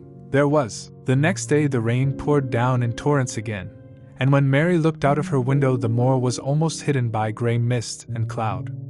There could be no going out today. "What do you do in your cottage when it rains like this?" she asked Martha. "Try to keep from under each other's feet mostly," Martha answered. There does seem a lot of us then. Mother's a good-tempered woman, but she gets fair moithered. The biggest ones goes out in th cowshed and plays there. Dickon he doesn't mind th wet. He goes out just th same as if th sun was shireen. He says he sees things on rainy days as doesn't show when it's fair weather. He once found a little fox cub half drowned in its hole, and he brought it home in th bosom of his shirt to keep it warm. Its mother had been killed nearby and th hole was swum out and th rest o th litter was dead. He's got it at home now. He found a half-drowned young crow another time and he brought it home, too, and tamed it. It's named Soot because it's so black, and it hops and flies about with him everywhere. The time had come when Mary had forgotten to resent Martha's familiar talk. She had even begun to find it interesting and to be sorry when she stopped, or went away. The stories she had been told by her ayah when she lived in India had been quite unlike those Martha had to tell about the moorland cottage which held 14 people who lived in 4 little rooms and never had quite enough to eat. The children seemed to tumble about and amuse themselves like a litter of rough, good-natured collie puppies. Mary was most attracted by the mother and Dickon. When Martha told stories of what Mother said or did they always sounded comfortable. "If I had a raven or a fox cub I could play with it," said Mary. "But I have nothing." Martha looked perplexed. "Can the knit?" she asked. "No," answered Mary. "Can the sew?" "No." "Can the read?" "Yes." "Then why doesn't the read something, or learn a bit o' spellin'? Th'st old enough to be learnin' thy book a good bit now." "I haven't any books," said Mary. "Those I had were left in India." "That's a pity," said Martha. "If Mrs. Medlock let thee go into th library, there's thousands o' books there." Mary did not ask where the library was, because she was suddenly inspired by a new idea. She made up her mind to go and find it herself. She was not troubled about Mrs. Medlock. Mrs. Medlock seemed always to be in her comfortable housekeeper's sitting room downstairs. In this queer place one scarcely ever saw anyone at all. In fact, there was no one to see but the servants, and when their master was away they lived a luxurious life below stairs, where there was a huge kitchen hung about with shining brass and pewter, and a large servants' hall where there were 4 or 5 abundant meals eaten every day, and where a great deal of lively romping went on when Mrs. Medlock was out of the way. Mary's meals were served regularly, and Martha waited on her, but no one troubled themselves about her in the least. Mrs. Medlock came and looked at her every day or two, but no one inquired what she did or told her what to do. She supposed that perhaps this was the English way of treating children. In India she had always been attended by her ayah, who had followed her about and waited on her, hand and foot. She had often been tired of her company. Now she was followed by nobody and was learning to dress herself because Martha looked as though she thought she was silly and stupid when she wanted to have things handed to her and put on. "Hasn't the got good sense?" she said once, when Mary had stood waiting for her to put on her gloves for her. "Our Susan and is twice as sharp as thee and she's only 4-year-old. Sometimes the looks fair soft in th head." Mary had worn her contrary scowl for an hour after that, but it made her think several entirely new things. She stood at the window for about 10 minutes this morning after Martha had swept up the hearth for the last time and gone downstairs. She was thinking over the new idea which had come to her when she heard of the library. She did not care very much about the library itself, because she had read very few books, but to hear of it brought back to her mind 100 rooms with closed doors. She wondered if they were all really locked, and what she would find if she could get into any of them. Were there 100 really? Why shouldn't she go and see how many doors she could count? It would be something to do on this morning when she could not go out. She had never been taught to ask permission to do things, and she knew nothing at all about authority, so she would not have thought it necessary to ask Mrs. Medlock if she might walk about the house, even if she had seen her. She opened the door of the room and went into the corridor, and then she began her wanderings. It was a long corridor, and it branched into other corridors, and it led her up short flights of steps which mounted to others again. There were doors and doors, and there were pictures on the walls. Sometimes they were pictures of dark, curious landscapes, but oftenest they were portraits of men and women in queer, grand costumes made of satin and velvet. She found herself in one long gallery whose walls were covered with these portraits. She had never thought there could be so many in any house. She walked slowly down this place, and stared at the faces which also seemed to stare at her. She felt as if they were wondering what a little girl from India was doing in their house. Some were pictures of children, little girls in thick satin frocks which reached to their feet and stood out about them, and boys with puffed sleeves and lace collars and long hair, or with big ruffs around their necks. She always stopped to look at the children, and wonder what their names were, and where they had gone, and why they wore such odd clothes. There was a stiff, plain little girl rather like herself. She wore a green brocade dress and held a green parrot on her finger. Her eyes had a sharp, curious look. "Where do you live now?" said Mary aloud to her. "I wish you were here." Surely no other little girl ever spent such a queer morning. It seemed as if there was no one in all the huge rambling house but her own small self, wandering about upstairs and down, through narrow passages and wide ones, where it seemed to her that no one but herself had ever walked. Since so many rooms had been built, people must have lived in them, but it all seemed so empty that she could not quite believe it true. It was not until she climbed to the 2nd floor that she thought of turning the handle of a door. All the doors were shut, as Mrs. Medlock had said they were, but at last she put her hand on the handle of one of them and turned it. She was almost frightened for a moment when she felt that it turned without difficulty, and that when she pushed upon the door itself it slowly and heavily opened. It was a massive door and opened into a big bedroom. There were embroidered hangings on the wall, and inlaid furniture such as she had seen in India stood about the room. A broad window with leaded panes looked out upon the moor, and over the mantel was another portrait of the stiff, plain little girl who seemed to stare at her more curiously than ever. "Perhaps she slept here once," said Mary. "She stares at me so that she makes me feel queer." After that she opened more doors and more. She saw so many rooms that she became quite tired and began to think that there must be 100, though she had not counted them. In all of them there were old pictures or old tapestries with strange scenes worked on them. There were curious pieces of furniture and curious ornaments in nearly all of them. In one room, which looked like a lady's sitting room, the hangings were all embroidered velvet, and in a cabinet were about 100 little elephants made of ivory. They were of different sizes, and some had their mahouts or palanquins on their backs. Some were much bigger than the others, and some were so tiny that they seemed only babies. Mary had seen carved ivory in India, and she knew all about elephants. She opened the door of the cabinet and stood on a footstool and played with these for quite a long time. When she got tired, she set the elephants in order and shut the door of the cabinet. In all her wanderings through the long corridors and the empty rooms, she had seen nothing alive. But in this room she saw something. Just after she had closed the cabinet door, she heard a tiny rustling sound. It made her jump and look around at the sofa by the fireplace, from which it seemed to come. In the corner of the sofa there was a cushion, and in the velvet which covered it there was a hole, and out of the hole peeped a tiny head with a pair of frightened eyes in it. Mary crept softly across the room to look. The bright eyes belonged to a little gray mouse, and the mouse had eaten a hole into the cushion and made a comfortable nest there. 6 baby mice were cuddled up asleep near her.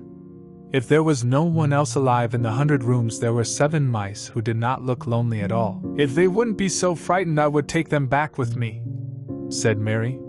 She had wandered about long enough to feel too tired to wander any farther, and she turned back. 2 or 3 times she lost her way by turning down the wrong corridor and was obliged to ramble up and down until she found the right one. But at last she reached her own floor again, though she was some distance from her own room and did not know exactly where she was. "I believe I have taken a wrong turning again," she said, standing still at what seemed the end of a short passage with tapestry on the wall. "I don't know which way to go. How still everything is." It was while she was standing here and just after she had said this that the stillness was broken by a sound. It was another cry, but not quite like the one she had heard last night. It was only a short one, a fretful, childish whine muffled by passing through walls. "It's nearer than it was," said Mary, her heart beating rather faster. "And it is crying." She put her hand accidentally upon the tapestry near her, and then sprang back, feeling quite startled.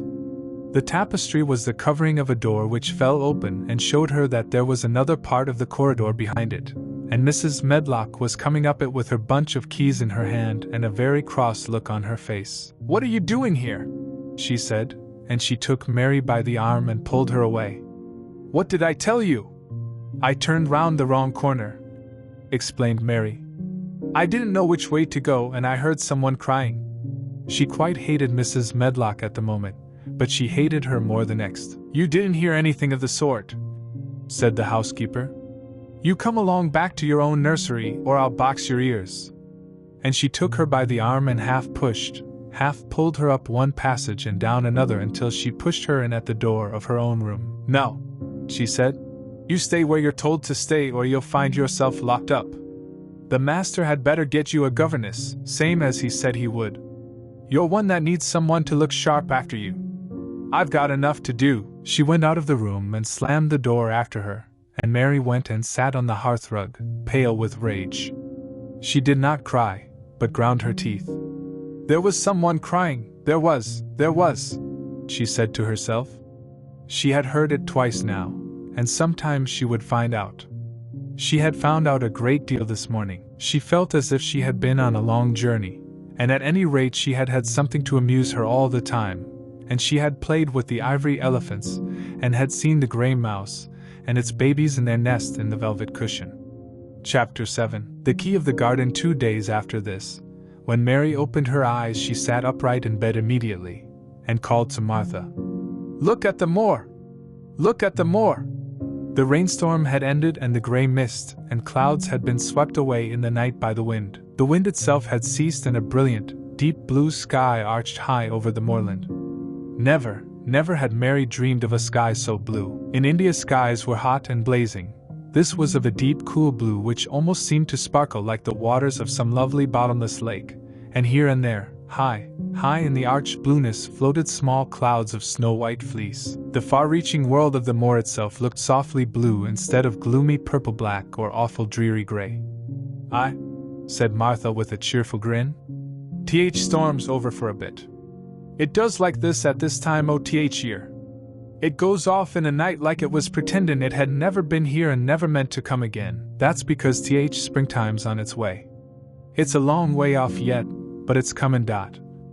I thought perhaps it always rained or looked dark in England, Mary said. No, said Martha, sitting up on her heels among her black lead brushes. Not sort. What does that mean? Asked Mary seriously. In India the natives spoke different dialects which only a few people understood, so she was not surprised when Martha used words she did not know. Martha laughed as she had done the first morning. There now, she said. I've talked broad Yorkshire again like Mrs. Medlock said I mustn't. Not sort means nothing of the sort. Slowly and carefully. But it takes so long to say it. Yorkshire's sunniest place on earth when it is sunny. I told thee that like more after a bit. Just you wait till you see gold-colored gorse blossoms and blossoms broom, and heather flowerin', all purple bells, and hundreds butterflies flutterin' and bees hummin' and skylarks soarin' up and singin'. You'll want to get out on it at sunrise and live out on it all day like Dickon does. Could I ever get there? Asked Mary wistfully, looking through her window at the far-off blue. It was so new and big and wonderful and such a heavenly color. I don't know, answered Martha. There's never used the legs since they was born, it seems to me. They couldn't walk 5 mile. It's 5 mile to our cottage. I should like to see your cottage. Martha stared at her a moment curiously before she took up her polishing brush and began to rub the grate again. She was thinking that the small plain face did not look quite as sour at this moment as it had done the first morning she saw it. It looked just a trifle like little Susan Ann's when she wanted something very much. I'll ask my mother about it, she said. She's one o' them that nearly always sees a way to do things. It's my day out today and I'm going home. I am glad. Mrs. Medlock thinks a lot o' mother. Perhaps she could talk to her. I like your mother, said Mary. I should think they did, agreed Martha, polishing away. I've never seen her, said Mary. No, they hasn't, replied Martha. She sat up on her heels again and rubbed the end of her nose with the back of her hand as if puzzled for a moment, but she ended quite positively. Well, she's that sensible and hard-workin' and good-natured and clean that no one could help liking her whether they'd seen her or not. When I'm going home to her on my day out I just jump for joy when I'm crossin' more. I like Dickon, added Mary. And I've never seen him. Well, said Martha stoutly. I've told thee that very birds likes him and rabbits and wild sheep and ponies, and foxes themselves. I wonder, staring at her reflectively, what Dickon would think of thee. He wouldn't like me, said Mary in her stiff, cold little way. No one does.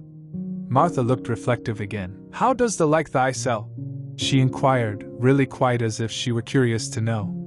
Mary hesitated a moment and thought it over. Not at all, really, she answered. But I never thought of that before. Martha grinned a little as if at some homely recollection. Mother said that to me once, she said. She was at her washtub and I was in a bad temper and talkin' ill of folk, and she turns round on me and says, the young vixen, there the stands sayin' the doesn't like this one and the doesn't like that one. How does the like thyself?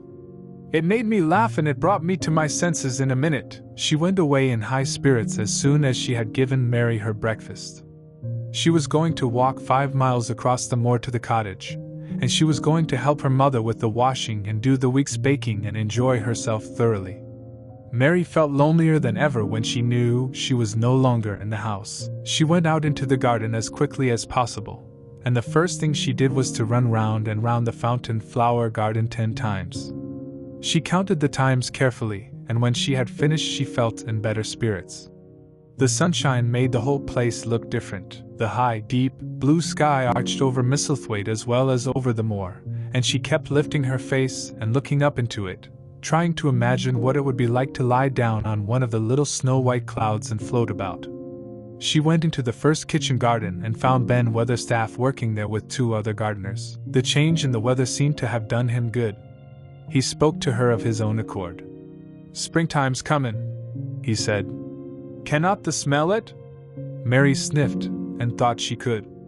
"I smell something nice and fresh and damp," she said. "That's good rich earth," he answered, digging away. "It's in a good humor making ready to grow things. It's glad when plantin' time comes. It's dull in winter when it's gotten out to do. In flower gardens out there things will be stirrin' down below in dark. Sun's warm in You'll see bits o' green spikes sticking out o' black earth after a bit." "What will they be?"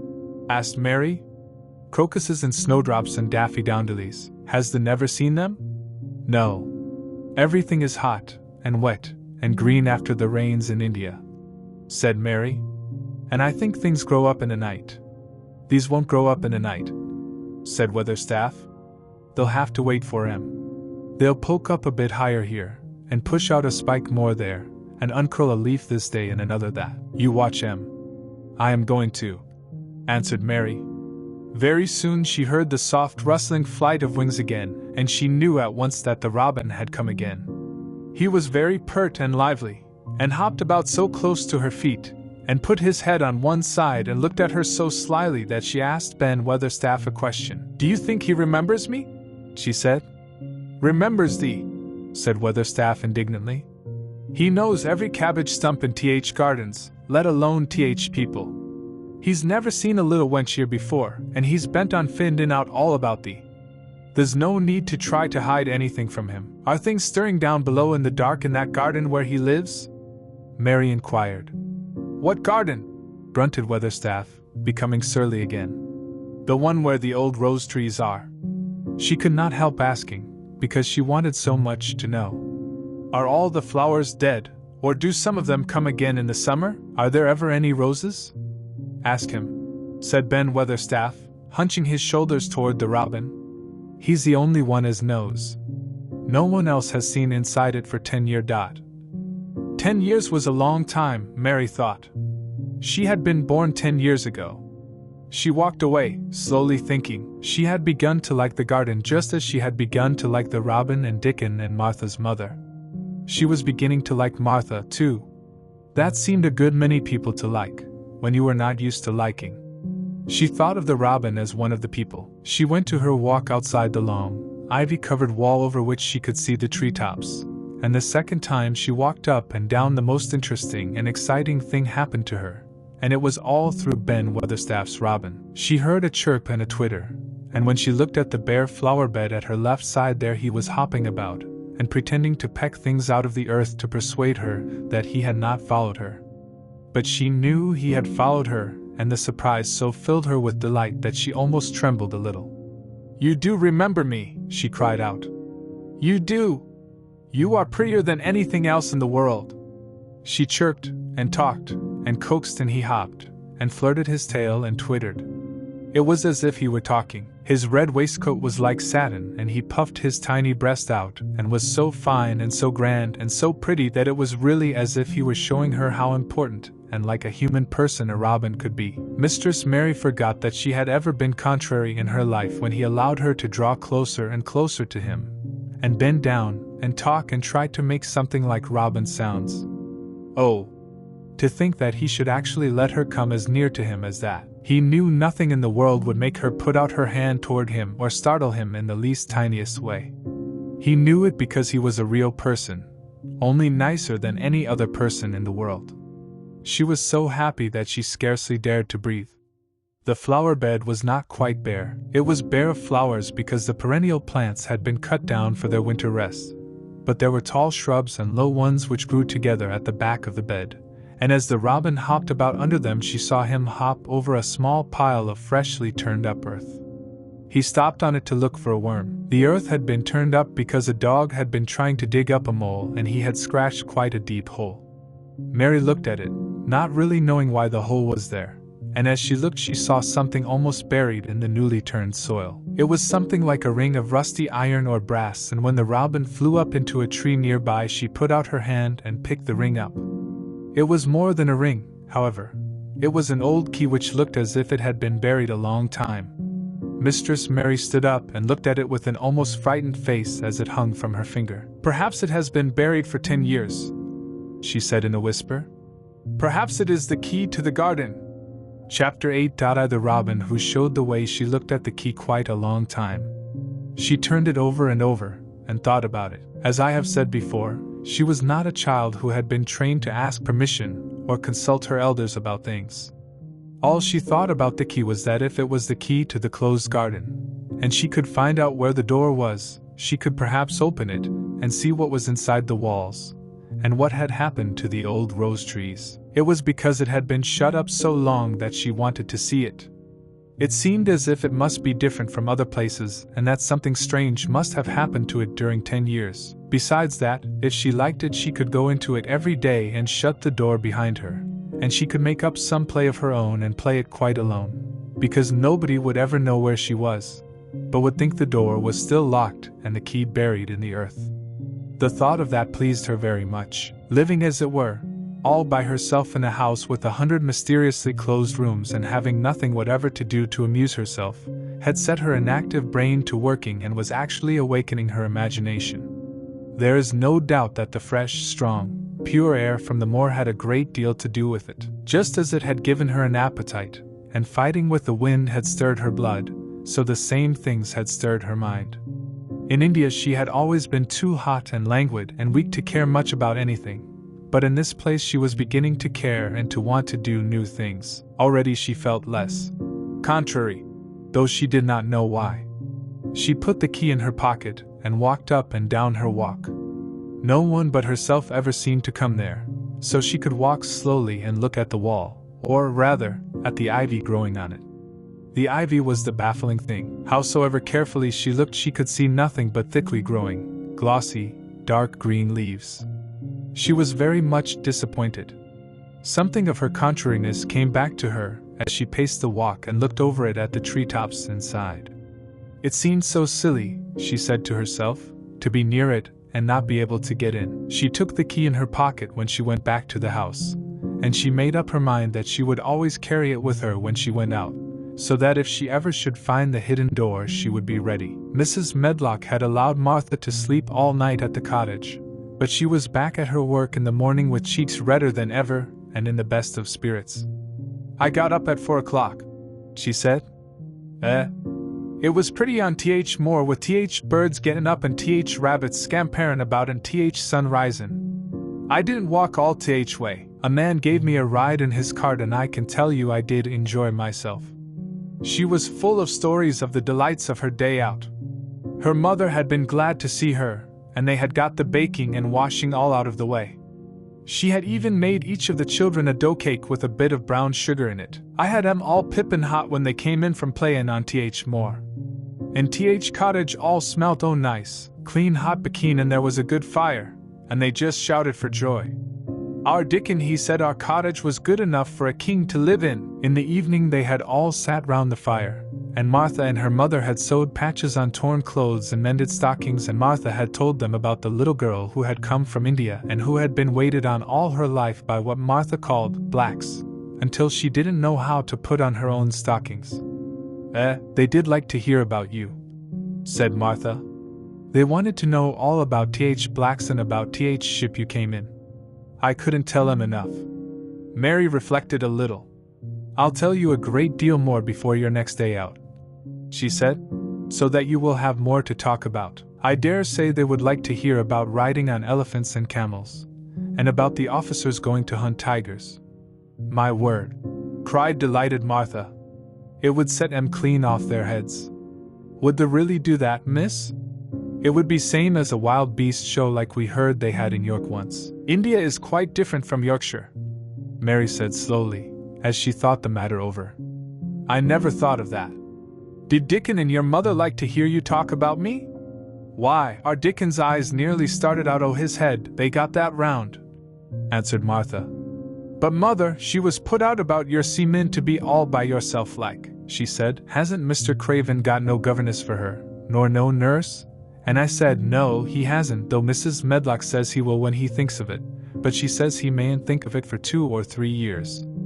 I don't want a governess," said Mary sharply. But Mother says you ought to be learning your book by this time and you ought to have a woman to look after you. And she says, now, Martha, you just think how you'd feel yourself, in a big place like that, wandering about all alone, and no mother.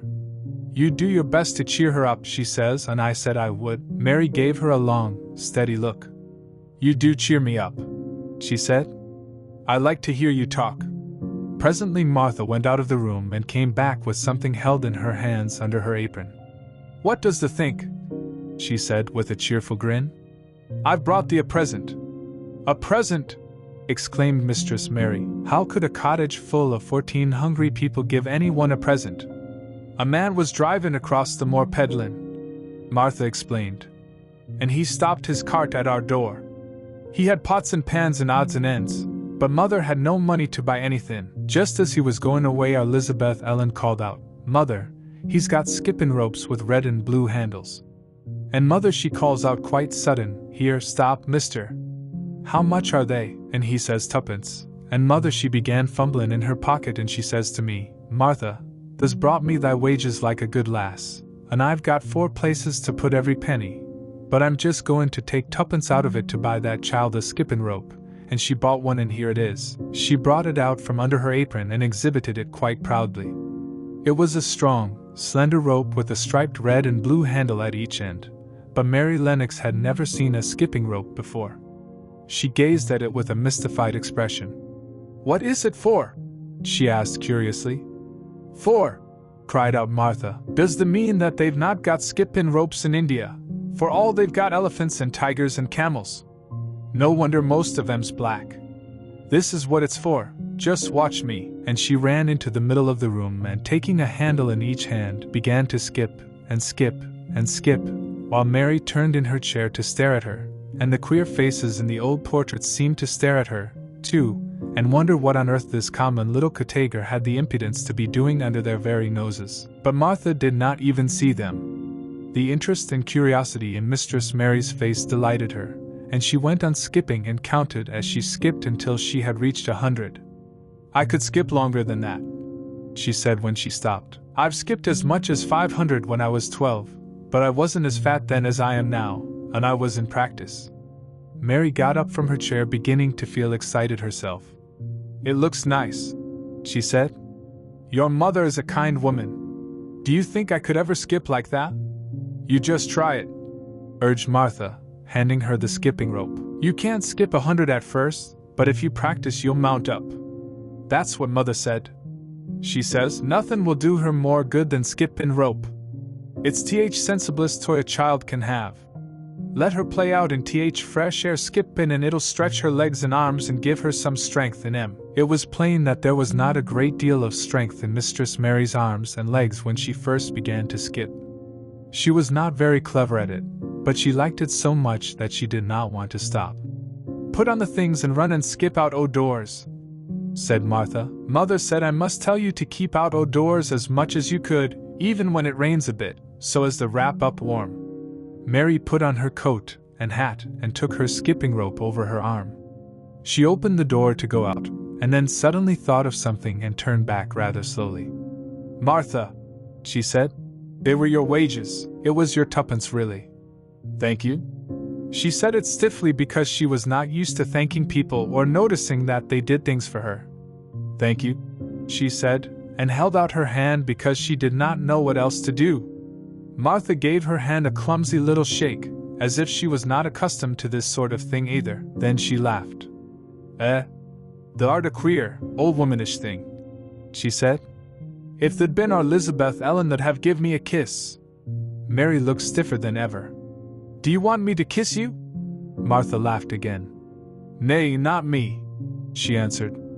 If there was different, perhaps they'd want to thyself. But there isn't. Run off outside and play with thy rope. Mistress Mary felt a little awkward as she went out of the room. Yorkshire people seemed strange, and Martha was always rather a puzzle to her. At first she had disliked her very much, but now she did not. The skipping rope was a wonderful thing. She counted and skipped and counted, until her cheeks were quite red, and she was more interested than she had ever been since she was born. The sun was shining and a little wind was blowing, not a rough wind, but one which came in delightful little gusts and brought a fresh scent of newly turned earth with it. She skipped round the fountain garden, and up one walk and down another. She skipped at last into the kitchen garden and saw Ben Weatherstaff digging and talking to his robin, which was hopping about him. She skipped down the walk toward him, and he lifted his head and looked at her with a curious expression. She had wondered if he would notice her. She really wanted him to see her skip. "Well," he exclaimed, "upon my word! P'raps thou art a young un, after all, and p'raps thou's got child's blood in thy veins instead of sour buttermilk. Thou's skipped red into thy cheeks as sure as my name's Ben Weatherstaff. I wouldn't have believed thou could do it. I never skipped before," Mary said. "I'm just beginning. I can only go up to 20. They keep on," said Ben. "The shape's well enough at it for a young un that's lived with heathen. Just see how he's watching thee," jerking his head toward the robin. "He followed after thee yesterday. He'll be at it again today. He'll be bound to find out what skipping rope is. He's never seen one. Shaking his head at the bird. The curiosity will be death of thee sometime if thee doesn't look sharp." Mary skipped round all the gardens and round the orchard, resting every few minutes. At length she went to her own special walk and made up her mind to try if she could skip the whole length of it. It was a good long skip, and she began slowly, but before she had gone halfway down the path she was so hot and breathless that she was obliged to stop. She did not mind much, because she had already counted up to 30. She stopped with a little laugh of pleasure, and there, lo and behold, was the robin swaying on a long branch of ivy. He had followed her, and he greeted her with a chirp. As Mary had skipped toward him, she felt something heavy in her pocket strike against her at each jump, and when she saw the robin she laughed again. "You showed me where the key was yesterday," she said. "You ought to show me the door today, but I don't believe you know." The robin flew from his swinging spray of ivy on to the top of the wall, and he opened his beak and sang a loud, lovely trill, merely to show off. Nothing in the world is quite as adorably lovely as a robin when he shows off, and they are nearly always doing it. Mary Lennox had heard a great deal about magic in her ayah's stories, and she always said that what happened almost at that moment was magic. One of the nice little gusts of wind rushed down the walk, and it was a stronger one than the rest. It was strong enough to wave the branches of the trees, and it was more than strong enough to sway the trailing sprays of untrimmed ivy hanging from the wall. Mary had stepped close to the robin, and suddenly the gust of wind swung aside some loose ivy trails, and more suddenly still she jumped toward it and caught it in her hand. This she did because she had seen something under it, a round knob which had been covered by the leaves hanging over it. It was the knob of a door. She put her hands under the leaves and began to pull and push them aside. Thick as the ivy hung, it nearly all was a loose and swinging curtain, though some had crept over wood and iron. Mary's heart began to thump and her hands to shake a little in her delight and excitement. The robin kept singing and twittering away and tilting his head on one side, as if he were as excited as she was. What was this under her hands which was square and made of iron and which her fingers found a hole in? It was the lock of the door which had been closed 10 years, and she put her hand in her pocket, drew out the key and found it fitted the keyhole. She put the key in and turned it. It took 2 hands to do it, but it did turn. And then she took a long breath and looked behind her up the long walk to see if anyone was coming. No one was coming. No one ever did come, it seemed, and she took another long breath, because she could not help it, and she held back the swinging curtain of ivy and pushed back the door, which opened slowly, slowly. Then she slipped through it, and shut it behind her, and stood with her back against it, looking about her and breathing quite fast with excitement, and wonder, and delight. She was standing inside the secret garden. Chapter 9. The strangest house anyone ever lived in. It was the sweetest, most mysterious-looking place anyone could imagine. The high walls which shut it in were covered with the leafless stems of climbing roses which were so thick that they were matted together. Mary Lennox knew they were roses because she had seen a great many roses in India. All the ground was covered with grass of a wintry brown, and out of it grew clumps of bushes which were surely rose bushes if they were alive. There were numbers of standard roses which had so spread their branches that they were like little trees. There were other trees in the garden, And one of the things which made the place look strangest and loveliest was that climbing roses had run all over them, and swung down long tendrils which made light swaying curtains. And here and there they had caught at each other or at a far-reaching branch, and had crept from one tree to another, and made lovely bridges of themselves. There were neither leaves nor roses on them now, and Mary did not know whether they were dead or alive. But their thin gray or brown branches and sprays looked like a sort of hazy mantle spreading over everything, walls, and trees, and even brown grass, where they had fallen from their fastenings and run along the ground. It was this hazy tangle from tree to tree which made it all look so mysterious. Mary had thought it must be different from other gardens which had not been left all by themselves so long, and indeed it was different from any other place she had ever seen in her life. "How still it is!" she whispered. "How still!" Then she waited a moment and listened at the stillness. The robin, who had flown to his treetop, was still as all the rest. He did not even flutter his wings. He sat without stirring, and looked at Mary. "No wonder it is still," she whispered again. "I am the first person who has spoken in here for 10 years. She moved away from the door, stepping as softly as if she were afraid of awakening someone. She was glad that there was grass under her feet, and that her steps made no sounds. She walked under one of the fairy-like gray arches between the trees and looked up at the sprays and tendrils which formed them. "I wonder if they are all quite dead," she said. "Is it all a quite dead garden? I wish it wasn't." If she had been Ben Weatherstaff, she could have told whether the wood was alive by looking at it. But she could only see that there were only gray or brown sprays and branches, and none showed any signs of even a tiny leaf bud anywhere. But she was inside the wonderful garden, and she could come through the door under the ivy any time, and she felt as if she had found a world all her own. The sun was shining inside the four walls, and the high arch of blue sky over this particular piece of Misselthwaite seemed even more brilliant and soft than it was over the moor. The robin flew down from his treetop and hopped about or flew after her from one bush to another.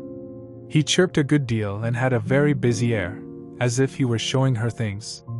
Everything was strange and silent, and she seemed to be hundreds of miles away from anyone, but somehow she did not feel lonely at all. All that troubled her was her wish that she knew whether all the roses were dead, or if perhaps some of them had lived and might put out leaves and buds as the weather got warmer. She did not want it to be a quite dead garden. If it were a quite alive garden, how wonderful it would be, and what thousands of roses would grow on every side. Her skipping rope had hung over her arm when she came in, and after she had walked about for a while she thought she would skip round the whole garden, stopping when she wanted to look at things. There seemed to have been grass paths here and there, and in one or two corners there were alcoves of evergreen with stone seats, or tall moss-covered flower urns in them. As she came near the second of these alcoves she stopped skipping. There had once been a flower bed in it, and she thought she saw something sticking out of the black earth, some sharp little pale green points. She remembered what Ben Weatherstaff had said, and she knelt down to look at them. "Yes, they are tiny growing things, and they might be crocuses or snowdrops or daffodils," she whispered. She bent very close to them and sniffed the fresh scent of the damp earth. She liked it very much. "Perhaps there are some other ones coming up in other places," she said. "I will go all over the garden and look." She did not skip, but walked. She went slowly and kept her eyes on the ground. She looked in the old border beds and among the grass, and after she had gone round, trying to miss nothing, she had found ever so many more sharp, pale green points, and she had become quite excited again. "It isn't a quite dead garden," she cried out softly to herself. "Even if the roses are dead, there are other things alive." She did not know anything about gardening, but the grass seemed so thick in some of the places where the green points were pushing their way through that she thought they did not seem to have room enough to grow. She searched about until she found a rather sharp piece of wood and knelt down and dug and weeded out the weeds and grass until she made nice little clear places around them. "Now they look as if they could breathe," she said, after she had finished with the first ones. "I am going to do ever so many more. I'll do all I can see. If I haven't time today, I can come tomorrow." She went from place to place, and dug and weeded, and enjoyed herself so immensely that she was led on from bed to bed and into the grass under the trees. The exercise made her so warm that she first threw her coat off, and then her hat, and without knowing it she was smiling down onto the grass and the pale green points all the time. The robin was tremendously busy. He was very much pleased to see gardening begun on his own estate. He had often wondered at Ben Weatherstaff, where gardening is done, all sorts of delightful things to eat are turned up with the soil. Now here was this new kind of creature who was not half Ben's size and yet had had the sense to come into his garden and begin at once. Mistress Mary worked in her garden until it was time to go to her midday dinner. In fact, she was rather late in remembering, and when she put on her coat and hat, and picked up her skipping rope, she could not believe that she had been working 2 or 3 hours. She had been actually happy all the time, and dozens of the tiny, pale green points were to be seen in cleared places, looking twice as cheerful as they had looked before when the grass and weeds had been smothering them. "I shall come back this afternoon," she said, looking all round at her new kingdom, and speaking to the trees and the rose bushes as if they heard her. Then she ran lightly across the grass, pushed open the slow old door and slipped through it under the ivy. She had such red cheeks and such bright eyes and ate such a dinner that Martha was delighted. "2 pieces o' meat and 2 helps o' rice pudding," she said. Mother will be pleased when I tell her what skippin' rope's done for thee." In the course of her digging with her pointed stick, Mistress Mary had found herself digging up a sort of white root rather like an onion. She had put it back in its place and patted the earth carefully down on it, and just now she wondered if Martha could tell her what it was. "Martha," she said, "what are those white roots that look like onions?" "They're bulbs," answered Martha. "Lots o' spring flowers grow from 'em. Very little ones are snowdrops and crocuses, and big ones are narcissuses and jonquils and daffodils. Biggest of all is lilies and purple flags. They are nice. Dickon's got a whole lot of 'em planted in our bit o' garden." "Does Dickon know all about them?" asked Mary, a new idea taking possession of her. "Our Dickon can make a flower grow out of a brick walk. Mother says he just whispers things out o' ground." "Do bulbs live a long time? Would they live years and years if no one helped them?" inquired Mary anxiously. "They're things as helps themselves," said Martha.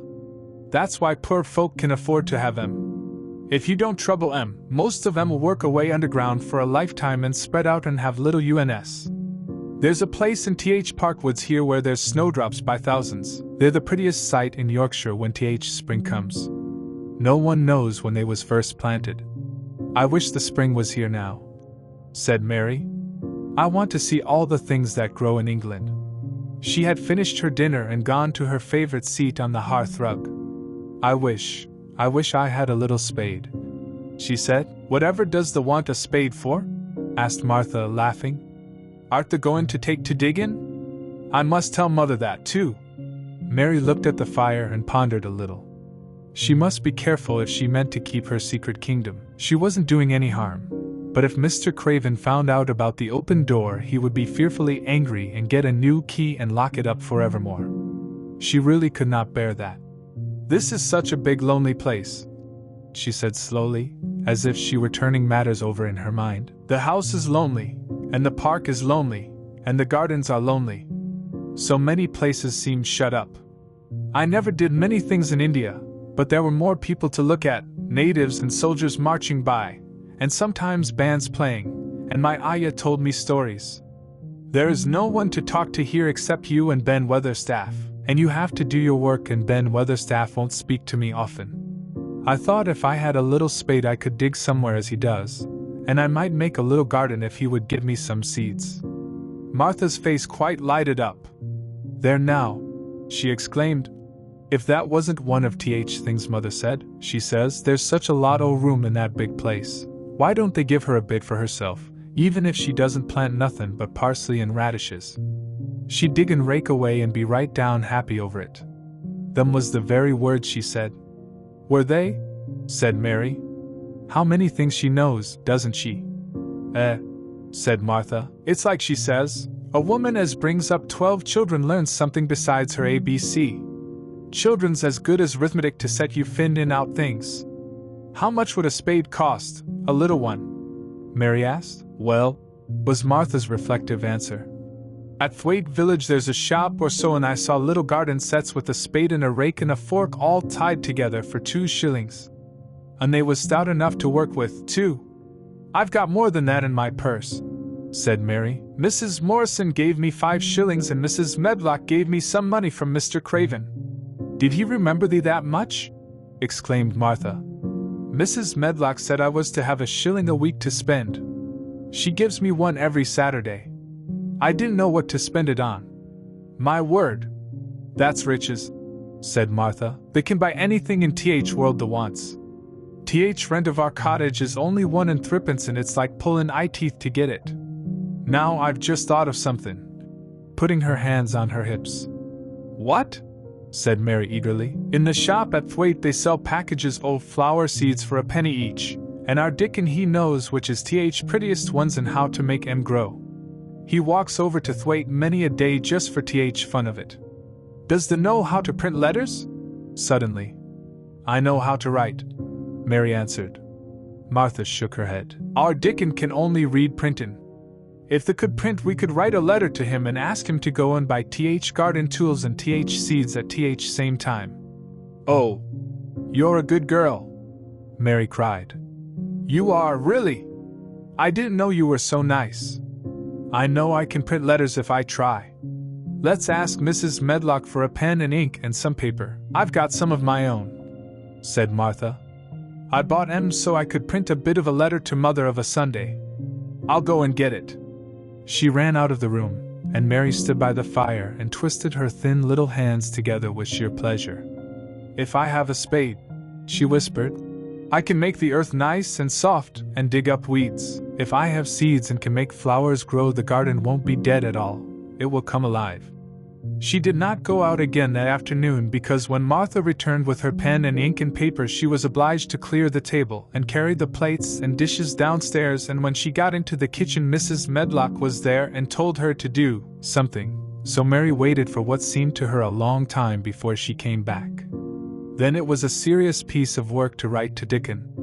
Mary had been taught very little because her governesses had disliked her too much to stay with her. She could not spell particularly well, but she found that she could print letters when she tried. This was the letter Martha dictated to her. My dear Dickon, this comes hoping to find you well as it leaves me at present.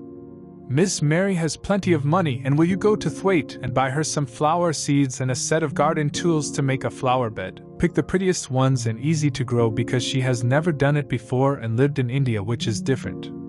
Give my love to Mother and every one of you. Miss Mary is going to tell me a lot more so that on my next day out you can hear about elephants and camels and gentlemen going hunting lions and tigers. Your loving sister, Martha Phoebe Sorby. We'll put the money in th envelope and I'll get th butcher's boy to take it in his cart. He's a great friend o' Dickon's, said Martha. How shall I get the things when Dickon buys them? Asked Mary. He'll bring 'em to you himself. He'll like to walk over this way. Oh, exclaimed Mary. Then I shall see him. I never thought I should see Dickon. Does thee want to see him? Asked Martha suddenly, she had looked so pleased. Yes, I do. I never saw a boy foxes and crows loved. I want to see him very much. Martha gave a little start, as if she suddenly remembered something. Now to think, she broke out. To think o' me forgetting that there, and I thought I was going to tell you first thing this morning. I asked Mother, and she said she'd ask Mrs. Medlock her own self. Do you mean? Mary began. What I said Tuesday. Ask her if you might be driven over to our cottage some day and have a bit o' Mother's hot oat cake, and butter, and a glass o' milk. It seemed as if all the interesting things were happening in one day. To think of going over the moor in the daylight and when the sky was blue. To think of going into the cottage which held 12 children. Does she think Mrs. Medlock would let me go? She asked, quite anxiously. Aye, she thinks she would. She knows what a tidy woman Mother is and how clean she keeps the cottage. If I went I should see your mother as well as Dickon, said Mary, thinking it over and liking the idea very much. She doesn't seem to be like the mothers in India. Her work in the garden and the excitement of the afternoon ended by making her feel quiet and thoughtful. Martha stayed with her until tea time, but they sat in comfortable quiet and talked very little. But just before Martha went downstairs for the tea tray, Mary asked a question. "Martha," she said, "has the scullery maid had the toothache again today?" Martha certainly started slightly. "What makes thee ask that?" she said. "Because when I waited so long for you to come back, I opened the door and walked down the corridor to see if you were coming. And I heard that far-off crying again, just as we heard it the other night. There isn't a wind today, so you see it couldn't have been the wind." Said Martha restlessly. "They mustn't go walking about in corridors and listening. Mr. Craven would be that there angry, there's no knowing what he'd do." "I wasn't listening," said Mary. "I was just waiting for you, and I heard it. That's 3 times. My word, there's Mrs. Medlock's bell," said Martha, and she almost ran out of the room. "It's the strangest house anyone ever lived in," said Mary drowsily, as she dropped her head on the cushioned seat of the armchair near her. Fresh air, and digging, and skipping rope had made her feel so comfortably tired that she fell asleep. Chapter 10. Dick and the sun shone down for nearly a week on the secret garden. The secret garden was what Mary called it when she was thinking of it. She liked the name, and she liked still more the feeling that when its beautiful old walls shut her and no one knew where she was. It seemed almost like being shut out of the world in some fairy place. She had no intention of going to sleep, and in fact, she was becoming wider awake every day which passed at Misselthwaite. She was beginning to like to be out of doors. She no longer hated the wind, but enjoyed it. She could run faster and longer, and she could skip up to 100. The bulbs in the secret garden must have been much astonished. Such nice clear places were made round them that they had all the breathing space they wanted. And really, if Mistress Mary had known it, they began to cheer up under the dark earth and work tremendously. The sun could get at them and warm them, and when the rain came down it could reach them at once, so they began to feel very much alive. Mary was an odd, determined little person, and now she had something interesting to be determined about. She was very much absorbed, indeed. She worked and dug and pulled up weeds steadily, only becoming more pleased with her work every hour instead of tiring of it. It seemed to her like a fascinating sort of play. She found many more of the sprouting pale green points than she had ever hoped to find. They seemed to be starting up everywhere, and each day she was sure she found tiny new ones, some so tiny that they barely peeped above the earth. There were so many that she remembered what Martha had said about the snowdrops by the thousands, and about bulbs spreading and making new ones. These had been left to themselves for 10 years, and perhaps they had spread, like the snowdrops, into thousands. She wondered how long it would be before they showed that they were flowers. Sometimes she stopped digging to look at the garden and tried to imagine what it would be like when it was covered with thousands of lovely things in bloom. During that week of sunshine, she became more intimate with Ben Weatherstaff. She surprised him several times by seeming to start up beside him as if she sprang out of the earth. The truth was that she was afraid that he would pick up his tools and go away if he saw her coming, so she always walked toward him as silently as possible. But, in fact, he did not object to her as strongly as he had at first. Perhaps he was secretly rather flattered by her evident desire for his elderly company. Then, also, she was more civil than she had been.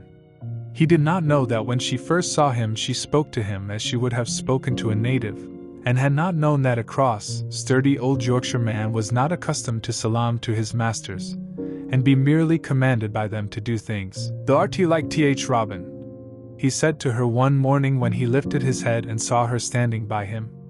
"I never knows when I shall see thee or which side they'll come from." "He's friends with me now," said Mary. "That's like him," snapped Ben Weatherstaff. "Making up to Th. women folk just for vanity and flightiness. There's nothing he wouldn't do for Th's sake o' showing off and flirting his tail feathers. He's as full o' pride as an egg's full o' meat." He very seldom talked much, and sometimes did not even answer Mary's questions except by a grunt, but this morning he said more than usual. He stood up and rested one hobnailed boot on the top of his spade while he looked her over. "How long has they been here?" he jerked out. "I think it's about a month," she answered. "They's beginning to do Misselthwaite credit," he said. "They's a bit fatter than there was, and they's not quite so yeller. They looked like a young plucked crow when they first came into this garden. Thinks I to myself, I never set eyes on an uglier, sourer-faced young un." Mary was not vain, and as she had never thought much of her looks, she was not greatly disturbed. "I know I'm fatter," she said. "My stockings are getting tighter. They used to make wrinkles. There's the robin, Ben Weatherstaff." There, indeed, was the robin, and she thought he looked nicer than ever. His red waistcoat was as glossy as satin, and he flirted his wings and tail and tilted his head and hopped about with all sorts of lively graces. He seemed determined to make Ben Weatherstaff admire him. But Ben was sarcastic. "Aye, they're the art," he said. "They can put up with me for a bit sometimes when there's got no one better. There's been reddening up thy waistcoat and polishing thy feathers this 2 weeks. I know what there's up to. There's courting some bold young madam somewhere, telling thy lies to her about being finest cock robin on Misselmore and ready to fight all rest of them." "Oh, look at him!" exclaimed Mary. The robin was evidently in a fascinating, bold mood. He hopped closer and closer and looked at Ben Weatherstaff more and more engagingly. He flew on to the nearest currant bush and tilted his head and sang a little song right at him. "The thinks they'll get over me by doing that," said Ben, wrinkling his face up in such a way that Mary felt sure he was trying not to look pleased. "The thinks no one can stand out against thee, that's what the thinks." The robin spread his wings. Mary could scarcely believe her eyes. He flew right up to the handle of Ben Weatherstaff's spade and alighted on the top of it. Then the old man's face wrinkled itself slowly into a new expression. He stood still as if he were afraid to breathe, as if he would not have stirred for the world, lest his robin should start away. He spoke quite in a whisper. "Well, I'm Dongade," he said as softly as if he were saying something quite different. "The does know how to get at a chap, the does. The's fair unearthly, there's so knowin' dot," and he stood without stirring, almost without drawing his breath, until the robin gave another flirt to his wings and flew away. Then he stood looking at the handle of the spade as if there might be magic in it, and then he began to dig again and said nothing for several minutes. But because he kept breaking into a slow grin now and then, Mary was not afraid to talk to him. "Have you a garden of your own?" she asked. "No. I'm bachelder and lodge with Martin at Gate." "If you had one," said Mary, "what would you plant?" "Cabbages and taters and onions, but if you wanted to make a flower garden," persisted Mary, "what would you plant?" "Bulbs and sweet-smelling things, but mostly roses." Mary's face lighted up. "Do you like roses?" she said. Ben Weatherstaff rooted up a weed and threw it aside before he answered. "Well, yes, I do. I was learned that by a young lady I was gardener to. She had a lot in a place she was fond of, and she loved them like they was children, or robins. I've seen her bend over and kiss 'em." He dragged out another weed and scowled at it. "That were as much as 10 years ago." "Where is she now?" asked Mary, much interested. "Heaven," he answered, and drove his spade deep into the soil. "According to what Parson says." "What happened to the roses?" Mary asked again, more interested than ever. "They was left to themselves." Mary was becoming quite excited. "Did they quite die? Do roses quite die when they are left to themselves?" she ventured. "Well, I'd got to like 'em, and I liked her, and she liked 'em," Ben Weatherstaff admitted reluctantly. "Once or twice a year I'd go and work at 'em a bit, prune 'em and dig about roots. They run wild, but they was in rich soil, so some of 'em lived. When they have no leaves and look gray and brown and dry, how can you tell whether they are dead or alive?" inquired Mary. "Wait till spring gets at 'em. Wait till sun shines on rain and rain falls on sunshine, and then they'll find out." How? cried Mary, forgetting to be careful. "Look along twigs and branches, and if the sees a bit of a brown lump swelling here and there, watch it after warm rain and see what happens." He stopped suddenly and looked curiously at her eager face. "Why does they care so much about roses and such, all of a sudden?" he demanded. Mistress Mary felt her face grow red. She was almost afraid to answer. I want to play that I have a garden of my own," she stammered. There is nothing for me to do. I have nothing, and no one." "Well," said Ben Weatherstaff slowly, as he watched her. "That's true. There hasn't." He said it in such an odd way that Mary wondered if he was actually a little sorry for her. She had never felt sorry for herself, She had only felt tired and cross, because she disliked people and things so much. But now the world seemed to be changing and getting nicer. If no one found out about the secret garden, she should enjoy herself always. She stayed with him for 10 or 15 minutes longer, and asked him as many questions as she dared. He answered every one of them in his queer grunting way, and he did not seem really cross and did not pick up his spade and leave her. He said something about roses just as she was going away, and it reminded her of the ones he had said he had been fond of. "Do you go and see those other roses now?" she asked. "Not been this year. My rheumatics has made me too stiff in th joints," he said it in his grumbling voice, and then quite suddenly he seemed to get angry with her, though she did not see why he should. "Now look here," he said sharply. "Don't ask so many questions. The RTTH worst wench for a skin questions I've ever come across. Get thee gone and play thee.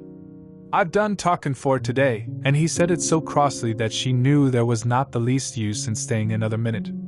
She went skipping slowly down the outside walk, thinking him over and saying to herself that, queer as it was, here was another person whom she liked in spite of his crossness. She liked old Ben Weatherstaff. Yes, she did like him. She always wanted to try to make him talk to her. Also, she began to believe that he knew everything in the world about flowers. There was a laurel hedge walk which curved round the secret garden and ended at a gate which opened into a wood, in the park. She thought she would skip round this walk and look into the wood and see if there were any rabbits hopping about. She enjoyed the skipping very much, and when she reached the little gate she opened it, and went through because she heard a low, peculiar whistling sound and wanted to find out what it was. It was a very strange thing indeed. She quite caught her breath as she stopped to look at it. A boy was sitting under a tree, with his back against it, playing on a rough wooden pipe. He was a funny-looking boy about 12. He looked very clean and his nose turned up and his cheeks were as red as poppies, and never had Mistress Mary seen such round and such blue eyes in any boy's face. And on the trunk of the tree he leaned against, a brown squirrel was clinging and watching him, and from behind a bush nearby a cock pheasant was delicately stretching his neck to peep out, and quite near him were 2 rabbits sitting up and sniffing with tremulous noses. And actually it appeared as if they were all drawing near to watch him and listen to the strange low little call his pipe seemed to make. When he saw Mary he held up his hand and spoke to her in a voice almost as low as and rather like his piping. "Don't the move," he said. "It'd flight 'em." Mary remained motionless. He stopped playing his pipe and began to rise from the ground. He moved so slowly that it scarcely seemed as though he were moving at all. But at last he stood on his feet, and then the squirrel scampered back up into the branches of his tree. The pheasant withdrew his head, and the rabbits dropped on all fours and began to hop away, though not at all as if they were frightened. "I'm Dickon," the boy said. "I know th'arty Miss Mary." Then Mary realized that somehow she had known at first that he was Dickon. Who else could have been charming rabbits and pheasants as the natives charm snakes in India? He had a wide, red, curving mouth and his smile spread all over his face. "I got up slow," he explained, "because if the makes a quick move it startles 'em. A body has to move gentle and speak low when wild things is about." He did not speak to her as if they had never seen each other before, but as if he knew her quite well. Mary knew nothing about boys, and she spoke to him a little stiffly because she felt rather shy. "Did you get Martha's letter?" she asked. He nodded his curly, rust-colored head. "That's why I come." He stooped to pick up something which had been lying on the ground beside him when he piped. "I've got garden tools. There's a little spade and rake and a fork and hoe." They are good UNS. "There's a trowel, too, and woman in shop threw in a packet o' white poppy and one o' blue larkspur when I bought other seeds." "Will you show the seeds to me?" Mary said. She wished she could talk as he did. His speech was so quick and easy, it sounded as if he liked her and was not the least afraid she would not like him, though he was only a common moor boy, in patched clothes and with a funny face and a rough, rusty red head. As she came closer to him she noticed that there was a clean fresh scent of heather and grass and leaves about him, almost as if he were made of them. She liked it very much, and when she looked into his funny face with the red cheeks and round blue eyes she forgot that she had felt shy. "Let us sit down on this log and look at them," she said. They sat down, and he took a clumsy little brown paper package out of his coat pocket. He untied the string, and inside there were ever so many neater and smaller packages with a picture of a flower on each one. "There's a lot o' mignonette and poppies," he said. "Mignonette's the sweetest smellin' thing as grows, and it'll grow wherever you cast it, same as poppies will. Them as come up and bloom if you just whistle to 'em, them's the nicest of all." He stopped and turned his head quickly, his poppy-cheeked face lighting up. "Where's that robin as is callin' us?" he said. The chirp came from a thick holly bush, bright with scarlet berries, and Mary thought she knew whose it was. "Is it really calling us?" she asked. "Aye," said Dickon, as if it was the most natural thing in the world. "He's callin' someone he's friends with. That's same as sayin' here I am. Look at me. I wants a bit of a chat. There he is in the bush. Whose is he?" "He's Ben Weatherstaff's, but I think he knows me a little," answered Mary. "Aye, he knows thee," said Dickon in his low voice again. "And he likes thee. He's took thee on. He'll tell me all about thee in a minute." He moved quite close to the bush with the slow movement Mary had noticed before, and then he made a sound almost like the robin's own twitter. The robin listened a few seconds, intently, and then answered quite as if he were replying to a question. "Aye, he's a friend o' yours," chuckled Dickon. "Do you think he is?" cried Mary eagerly. She did so want to know. "Do you think he really likes me?" "He wouldn't come near thee if he didn't," answered Dickon. "Birds is rare choosers, and a robin can flout a body worse than a man. See, he's making up to thee now. Cannot thee see a chap, he's sayin' dot." And it really seemed as if it must be true. He so sidled and twittered and tilted as he hopped on his bush. "Do you understand everything birds say?" said Mary. Dickon's grin spread until he seemed all wide, red, curving mouth, and he rubbed his rough head. "I think I do, and they think I do," he said. "I've lived on moor with them so long. I've watched them break shell and come out and fledge and learn to fly and begin to sing, till I think I'm one of them. Sometimes I think perhaps I'm a bird, or a fox, or a rabbit, or a squirrel, or even a beetle, and I don't know it." He laughed and came back to the log and began to talk about the flower seeds again. He told her what they looked like when they were flowers. He told her how to plant them, and watch them, and feed and water them. "See here," he said suddenly, turning round to look at her. "I'll plant them for thee myself. Where is the garden?" Mary's thin hands clutched each other as they lay on her lap. She did not know what to say, so for a whole minute she said nothing. She had never thought of this. She felt miserable. And she felt as if she went red and then pale. "There's got a bit o' garden, hasn't there?" Dickon said. It was true that she had turned red and then pale. Dickon saw her do it, and as she still said nothing, he began to be puzzled. "Wouldn't they give thee a bit?" he asked. "Hasn't thee got any yet?" She held her hands even tighter and turned her eyes toward him. "I don't know anything about boys," she said slowly. "Could you keep a secret if I told you one?" "It's a great secret. I don't know what I should do if anyone found it out. I believe I should die." She said the last sentence quite fiercely. Dickon looked more puzzled than ever and even rubbed his hand over his rough head again, but he answered quite good-humoredly. "I'm keepin' secrets all time," he said. "If I couldn't keep secrets from other lads, secrets about foxes' cubs, and birds' nests, and wild things' holes, there'd be naught safe on moor. I can keep secrets." Mistress Mary did not mean to put out her hand and clutch his sleeve, but she did it. "I've stolen a garden," she said very fast. "It isn't mine. It isn't anybody's. Nobody wants it, nobody cares for it, nobody ever goes into it. Perhaps everything is dead in it already, I don't know." She began to feel hot, and as contrary as she had ever felt in her life. I don't care. Nobody has any right to take it from me when I care about it, and they don't. They're letting it die, all shut in by itself." She ended passionately, and she threw her arms over her face and burst out crying. Poor little Mistress Mary. Dickon's curious blue eyes grew rounder and rounder. "H," he said, drawing his exclamation out slowly, and the way he did it meant both wonder and sympathy. "I've nothing to do," said Mary. "Nothing belongs to me. I found it myself, and I got into it myself. I was only just like the robin, and they wouldn't take it from the robin." "Where is it?" asked Dickon in a dropped voice. Mistress Mary got up from the log at once.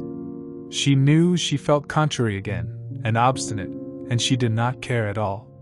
She was imperious and Indian, and at the same time hot and sorrowful. "Come with me and I'll show you," she said. She led him round the laurel path and to the walk where the ivy grew so thickly. Dickon followed her with a queer, almost pitying, look on his face. He felt as if he were being led to look at some strange bird's nest and must move softly. When she stepped to the wall and lifted the hanging ivy, he started. There was a door and Mary pushed it slowly open and they passed in together, and then Mary stood and waved her hand round defiantly. "It's this," she said. "It's a secret garden, and I'm the only one in the world who wants it to be alive." Dickon looked round and round about it, and round again. He almost whispered. "It is a queer, pretty place. It's like as if a body was in a dream." Chapter 11. The nest of the missel thrush. For 2 or 3 minutes he stood looking round him, while Mary watched him, and then he began to walk about softly, even more lightly than Mary had walked the first time she had found herself inside the 4 walls. His eyes seemed to be taking in everything: the great trees with the gray creepers climbing over them and hanging from their branches, the tangle on the walls and among the grass, the evergreen alcoves with the stone seats and tall flower urns standing in them. "I never thought I'd see this place," he said at last in a whisper. "Did you know about it?" asked Mary. She had spoken aloud and he made a sign to her. "We must talk low," he said, "or someone will hear us and wonder what's to do in here." "Oh, I forgot," said Mary, feeling frightened and putting her hand quickly against her mouth. "Did you know about the garden?" she asked again when she had recovered herself. Dickon nodded. "Martha told me there was one as no one ever went inside," he answered. "Us used to wonder what it was like." He stopped and looked round at the lovely grey tangle about him, and his round eyes looked queerly happy. The nest as'll be here come springtime," he said. "It'd be safest nest in place in England, no one never comin' near entangles o' trees and roses to build in. I wonder all birds on moor don't build here." Mistress Mary put her hand on his arm again without knowing it. "Will there be roses?" she whispered. "Can you tell? I thought perhaps they were all dead." No. Not them, not all of them," he answered. "Look here." He stepped over to the nearest tree, an old one with grey lichen all over its bark, but upholding a curtain of tangled sprays and branches. He took a thick knife out of his pocket and opened one of its blades. "There's lots o' dead wood as ought to be cut out," he said. "And there's a lot o' old wood, but it made some new last year. This here's a new bit." And he touched a shoot which looked brownish green instead of hard, dry gray. Mary touched it herself in an eager, reverent way. "That one?" she said. "Is that one quite alive, quite?"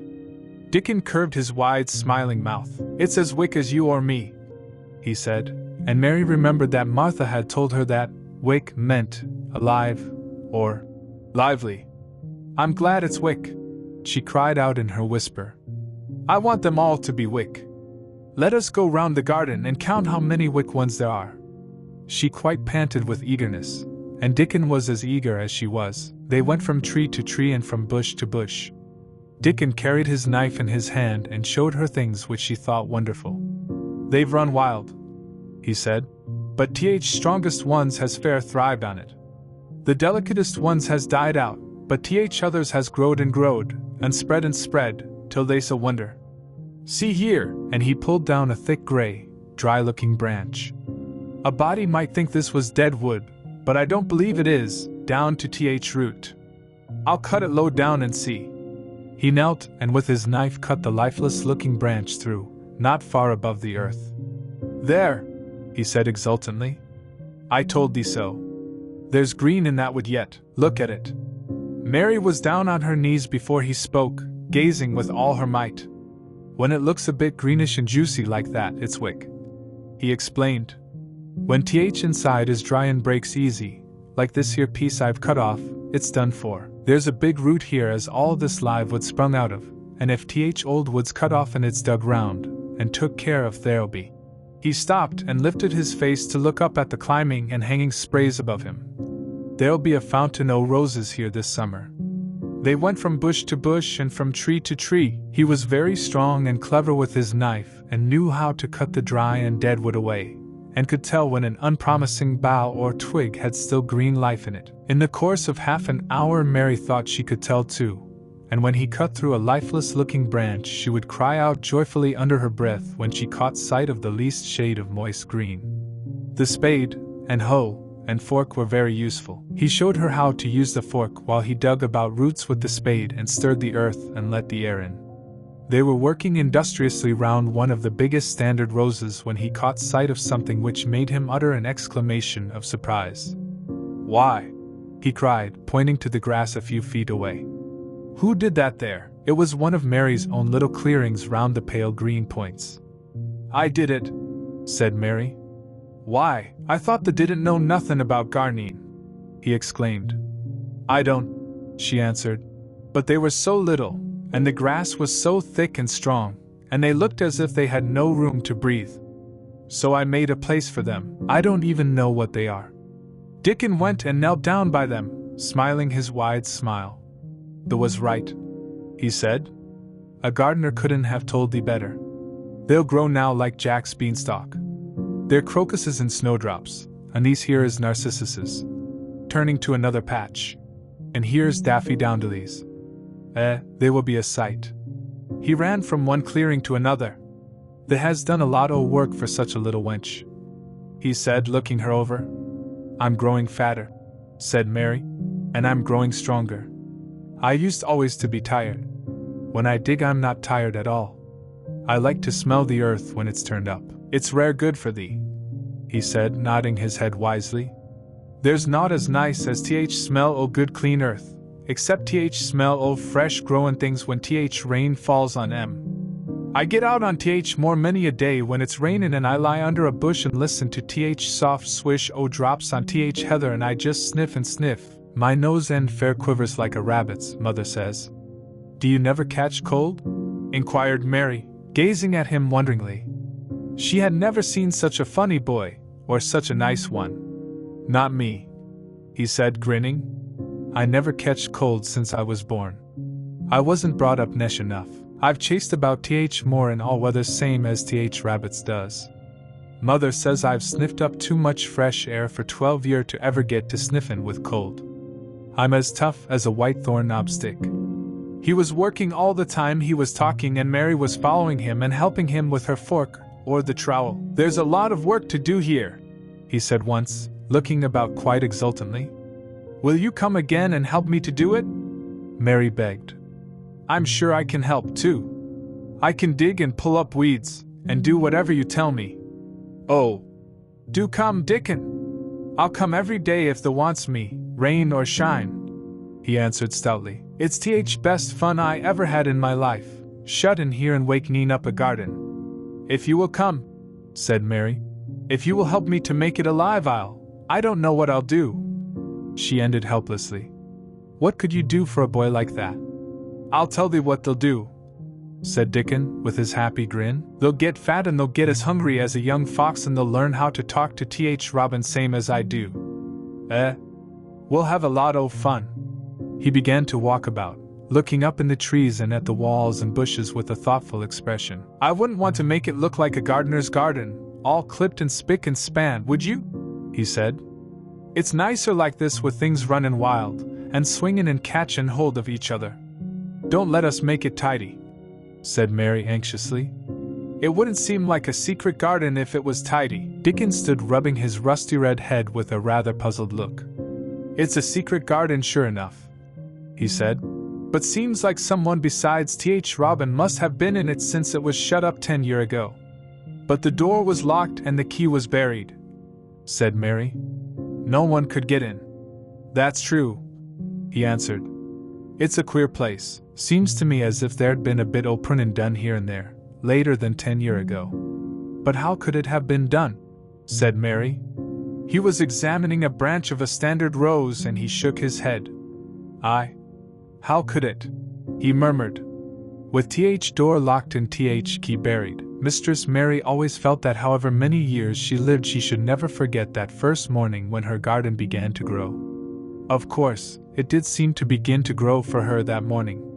When Dickon began to clear places to plant seeds, she remembered what Basil had sung at her when he wanted to tease her. "Are there any flowers that look like bells?" she inquired. "Lilies Valley does," he answered, digging away with the trowel. "And there's Canterbury bells and campanulas." "Let us plant some," said Mary. "There's lilies Valley here already. I saw 'em. They'll have growed too close and we'll have to separate 'em, but there's plenty. Other ones takes 2 years to bloom from seed, but I can bring you some bits o' plants from our cottage garden." "Why does the want 'em?"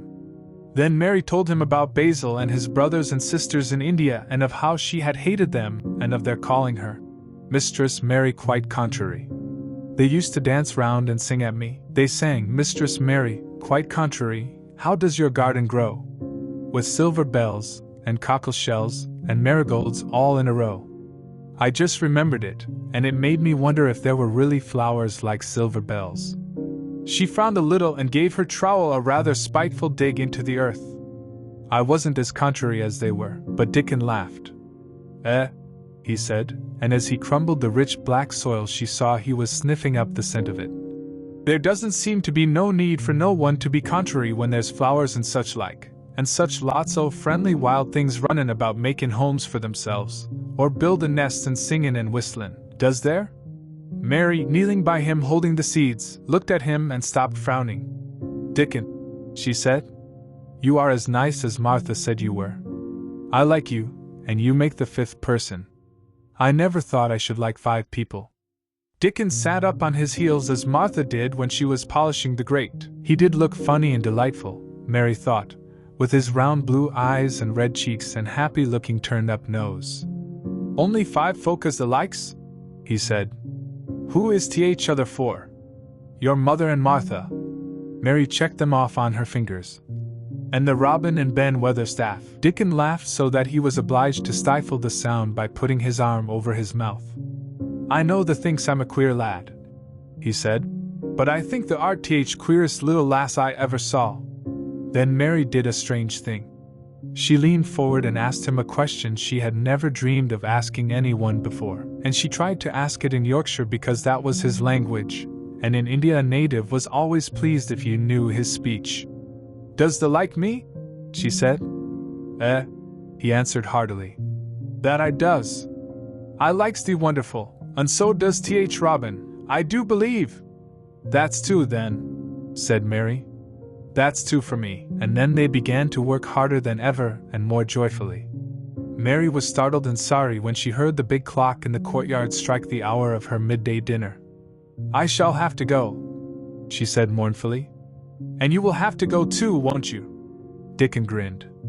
"My dinner's easy to carry about with me," he said. "Mother always lets me put a bit o' something in my pocket." He picked up his coat from the grass and brought out of a pocket a lumpy little bundle tied up in a quiet, clean, coarse, blue and white handkerchief. It held 2 thick pieces of bread with a slice of something laid between them. "It's oftenest naught but bread," he said, "but I've got a fine slice o' fat bacon with it today." Mary thought it looked a queer dinner, but he seemed ready to enjoy it. "Run on and get thy victuals," he said. "I'll be done with mine first. I'll get some more work done before I start back home." He sat down with his back against a tree. "I'll call Robin up," he said, "and give him rind o' bacon to peck at. They likes a bit o' fat wonderful." Mary could scarcely bear to leave him. Suddenly it seemed as if he might be a sort of wood fairy who might be gone when she came into the garden again. He seemed too good to be true. She went slowly halfway to the door in the wall, and then she stopped and went back. "Whatever happens, you never would tell?" she said.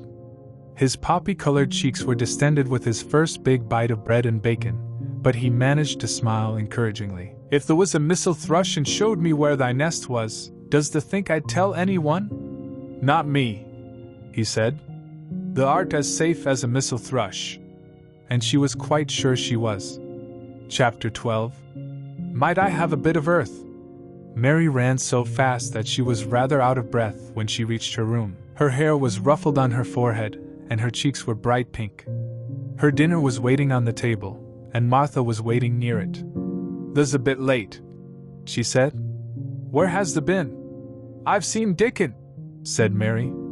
"I've seen Dickon." "I knew he'd come," said Martha exultantly. "How does the like him?" I think he's beautiful," said Mary in a determined voice. Martha looked rather taken aback, but she looked pleased, too. "Well," she said, "he's th best lad as ever was born, but us never thought he was handsome. His nose turns up too much." "I like it to turn up," said Mary. "And his eyes is so round," said Martha, a trifle doubtful. "Though they're a nice color, I like them round," said Mary. "And they are exactly the color of the sky over the moor." Martha beamed with satisfaction. "Mother says he made 'em that color with always looking up at th birds and th clouds. But he has got a big mouth, hasn't he now?" "I love his big mouth," said Mary obstinately. "I wish mine were just like it," Martha chuckled delightedly. "It'd look rare and funny in thy bit of a face," she said. "But I knowed it would be that way when thou saw him." "How did the like th seeds and th garden tools? How did you know he brought them?" asked Mary. I never thought of him not bringing 'em. He'd be sure to bring 'em if they was in Yorkshire. He's such a trusty lad." Mary was afraid that she might begin to ask difficult questions, but she did not. She was very much interested in the seeds and gardening tools, and there was only one moment when Mary was frightened. This was when she began to ask where the flowers were to be planted. "Who did the ask about it?" she inquired. "I haven't asked anybody yet," said Mary, hesitating. "Well, I wouldn't ask th head gardener. He's too grand, Mr. Roach's." "I've never seen him," said Mary. "I've only seen under gardeners and Ben Weatherstaff." "If I was you, I'd ask Ben Weatherstaff," advised Martha. "He's not half as bad as he looks, for all he's so crabbed. Mr. Craven lets him do what he likes because he was here when Mrs. Craven was alive, and he used to make her laugh. She liked him. Perhaps he'd find you a corner somewhere out o' the way. If it was out of the way and no one wanted it, no one could mind my having it, could they?" Mary said anxiously. "There wouldn't be no reason," answered Martha. "You wouldn't do no harm." Mary ate her dinner as quickly as she could, and when she rose from the table she was going to run to her room to put on her hat again, but Martha stopped her. "I've got something to tell you," she said. "I thought I'd let you eat your dinner first. Mr. Craven came back this morning, and I think he wants to see you." Mary turned quite pale. "Oh," she said. "Why? Why? He didn't want to see me when I came. I heard Pitcher say he didn't." "Well," explained Martha, "Mrs. Medlock says it's because mother. She was walking to Thwaite village and she met him. She never spoke to him before, but Mrs. Craven had been to our cottage 2 or 3 times. He'd forgot, but mother hadn't, and she made bold to stop him. I don't know what she said to him about you, but she said something as put him in mind to see you before he goes away again, tomorrow." "Oh," cried Mary. "Is he going away tomorrow? I am so glad." "He's going for a long time.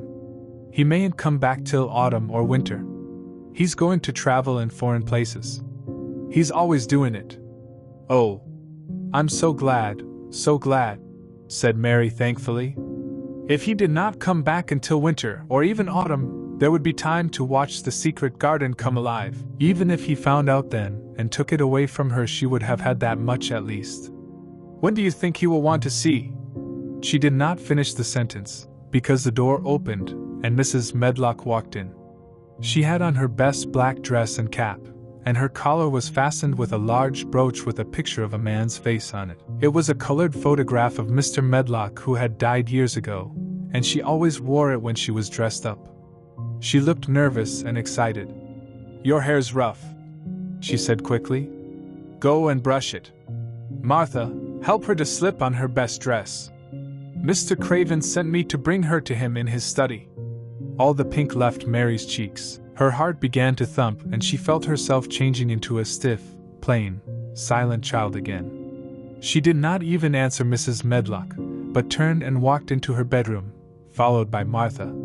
She said nothing while her dress was changed, and her hair brushed, and after she was quite tidy she followed Mrs. Medlock down the corridors in silence. What was there for her to say? She was obliged to go and see Mr. Craven, and he would not like her, and she would not like him. She knew what he would think of her. She was taken to a part of the house she had not been into before. At last Mrs. Medlock knocked at a door, and when someone said, "Come in," they entered the room together. A man was sitting in an armchair before the fire, and Mrs. Medlock spoke to him. "This is Miss Mary, sir," she said. "You can go and leave her here. I will ring for you when I want you to take her away," said Mr. Craven.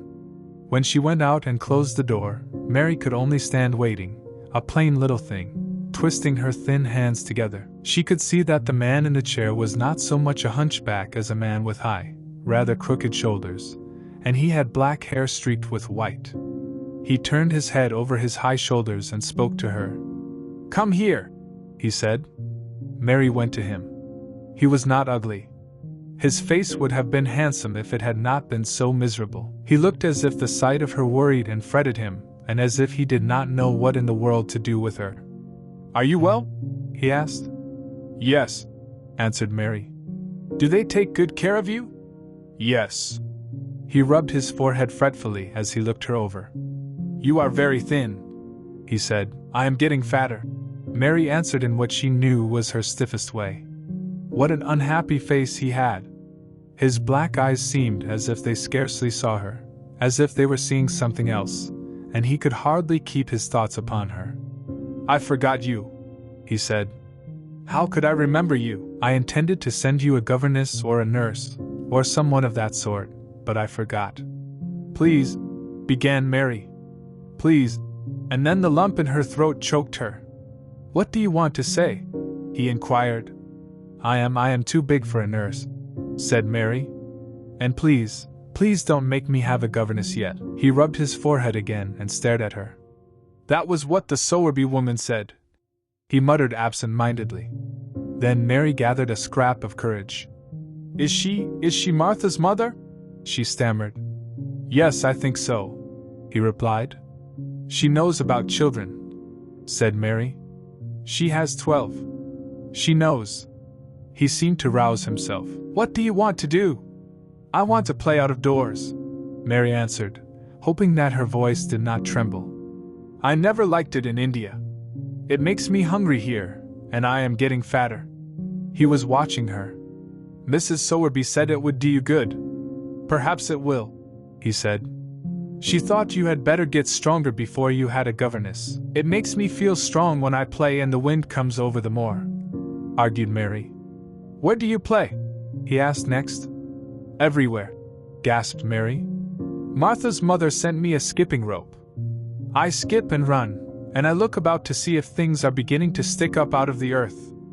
I don't do any harm." "Don't look so frightened," he said in a worried voice. "You could not do any harm, a child like you. You may do what you like." Mary put her hand up to her throat because she was afraid he might see the excited lump which she felt jump into it. She came a step nearer to him. "May I?" she said tremulously. Her anxious little face seemed to worry him more than ever.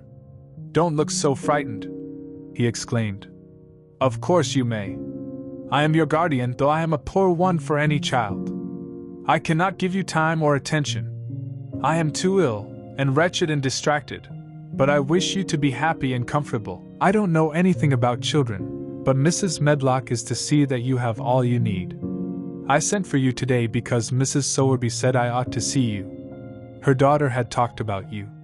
She thought you needed fresh air and freedom and running about. She knows all about children." Mary said again in spite of herself. "She ought to," said Mr. Craven.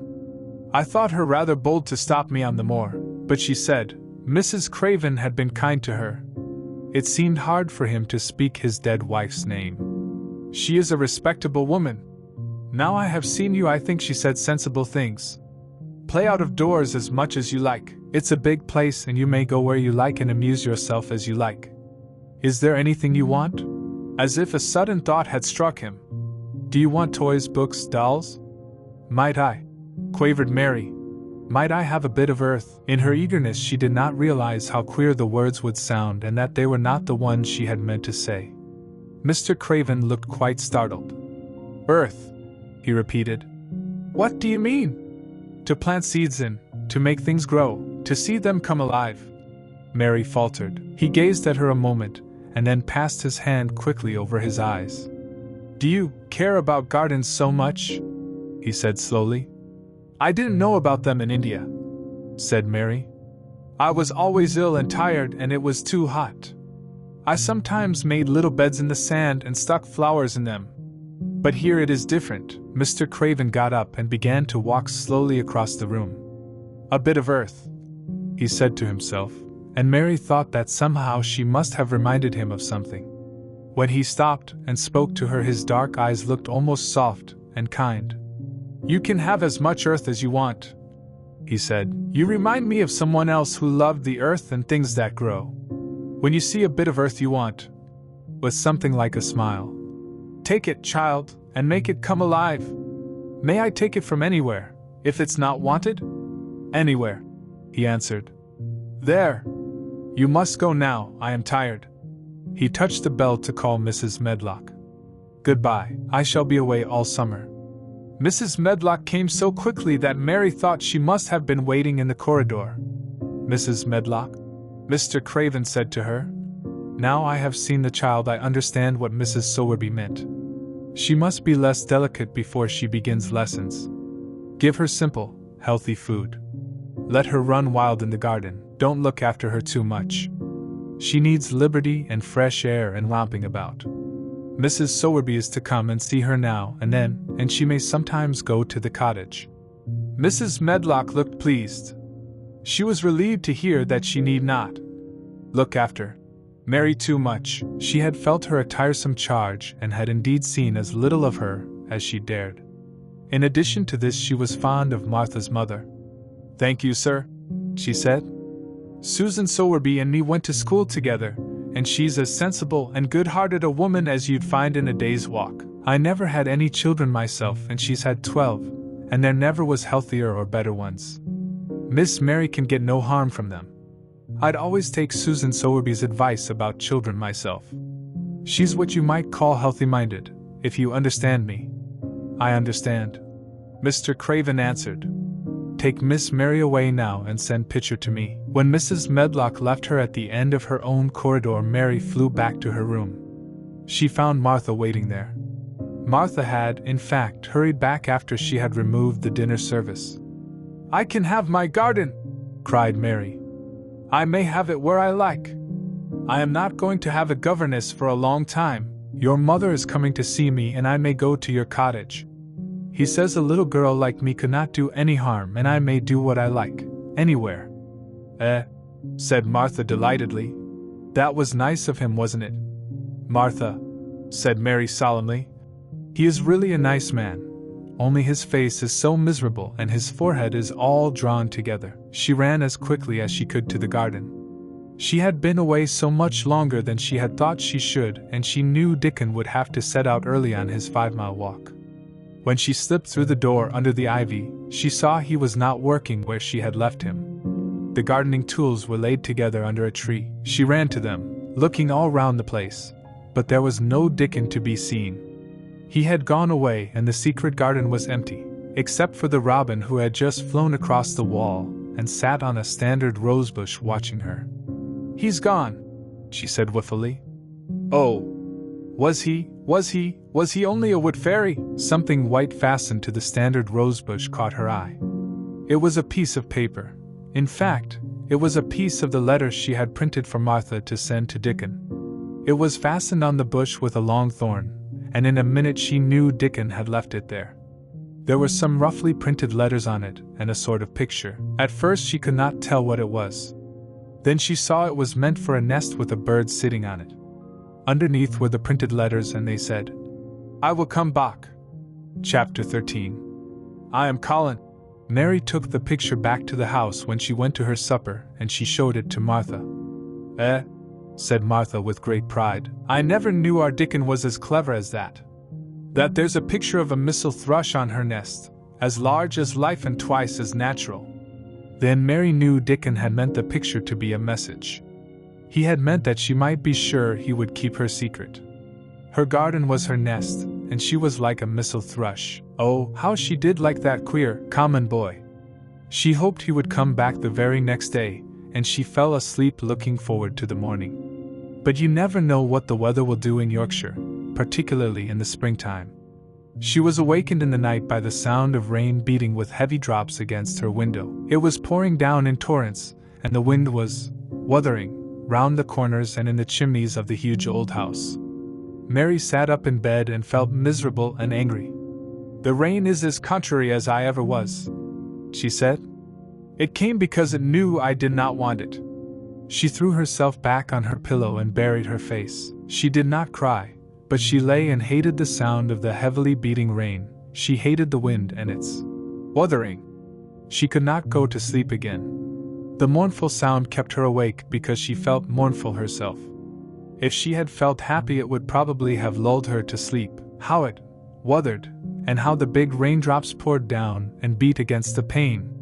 It sounds just like a person lost on the moor and wandering on and on crying, she said.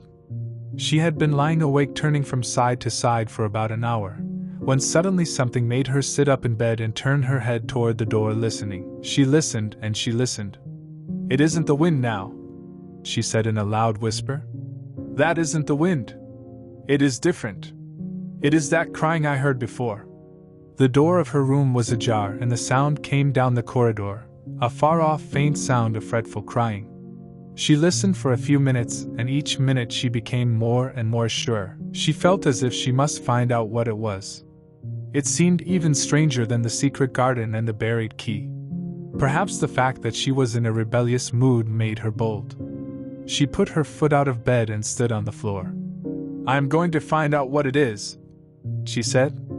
Everybody is in bed and I don't care about Mrs. Medlock. I don't care. There was a candle by her bedside and she took it up and went softly out of the room. The corridor looked very long and dark, but she was too excited to mind that. She thought she remembered the corner she must turn to find the short corridor with the door covered with tapestry, the one Mrs. Medlock had come through the day she lost herself. The sound had come up that passage. So she went on with her dim light, almost feeling her way, her heart beating so loud that she fancied she could hear it. The far-off faint crying went on and led her. Sometimes it stopped for a moment or so and then began again. Was this the right corner to turn? She stopped and thought. Yes, it was, down this passage and then to the left, and then up 2 broad steps, and then to the right again. Yes, there was the tapestry door. She pushed it open very gently and closed it behind her, and she stood in the corridor and could hear the crying quite plainly, though it was not loud. It was on the other side of the wall at her left, and a few yards farther on there was a door. She could see a glimmer of light coming from beneath it. The someone was crying in that room, and it was quite a young someone. So she walked to the door and pushed it open, and there she was standing in the room. It was a big room with ancient, handsome furniture in it. There was a low fire glowing faintly on the hearth and a night light burning by the side of a carved 4-posted bed hung with brocade, and on the bed was lying a boy, crying fretfully. Mary wondered if she was in a real place or if she had fallen asleep again and was dreaming without knowing it. The boy had a sharp, delicate face the color of ivory, and he seemed to have eyes too big for it. He had also a lot of hair which tumbled over his forehead in heavy locks and made his thin face seem smaller. He looked like a boy who had been ill, but he was crying more as if he were tired and cross than as if he were in pain. Mary stood near the door with her candle in her hand, holding her breath. Then she crept across the room, and as she drew nearer the light attracted the boy's attention, and he turned his head on his pillow and stared at her, his gray eyes opening so wide that they seemed immense. "Who are you?" he said at last in a half-frightened whisper. "Are you a ghost?" "No, I am not," Mary answered, her own whisper sounding half-frightened. "Are you one?" He stared and stared and stared. Mary could not help noticing what strange eyes he had. They were agate gray and they looked too big for his face because they had black lashes all round them. "No," he replied after waiting a moment or so. "I am Colin." "Who is Colin?" she faltered. "I am Colin Craven." "Who are you?" "I am Mary Lennox." "Mr. Craven is my uncle." "He is my father," said the boy. "Your father?" gasped Mary. "No one ever told me he had a boy. Why didn't they?"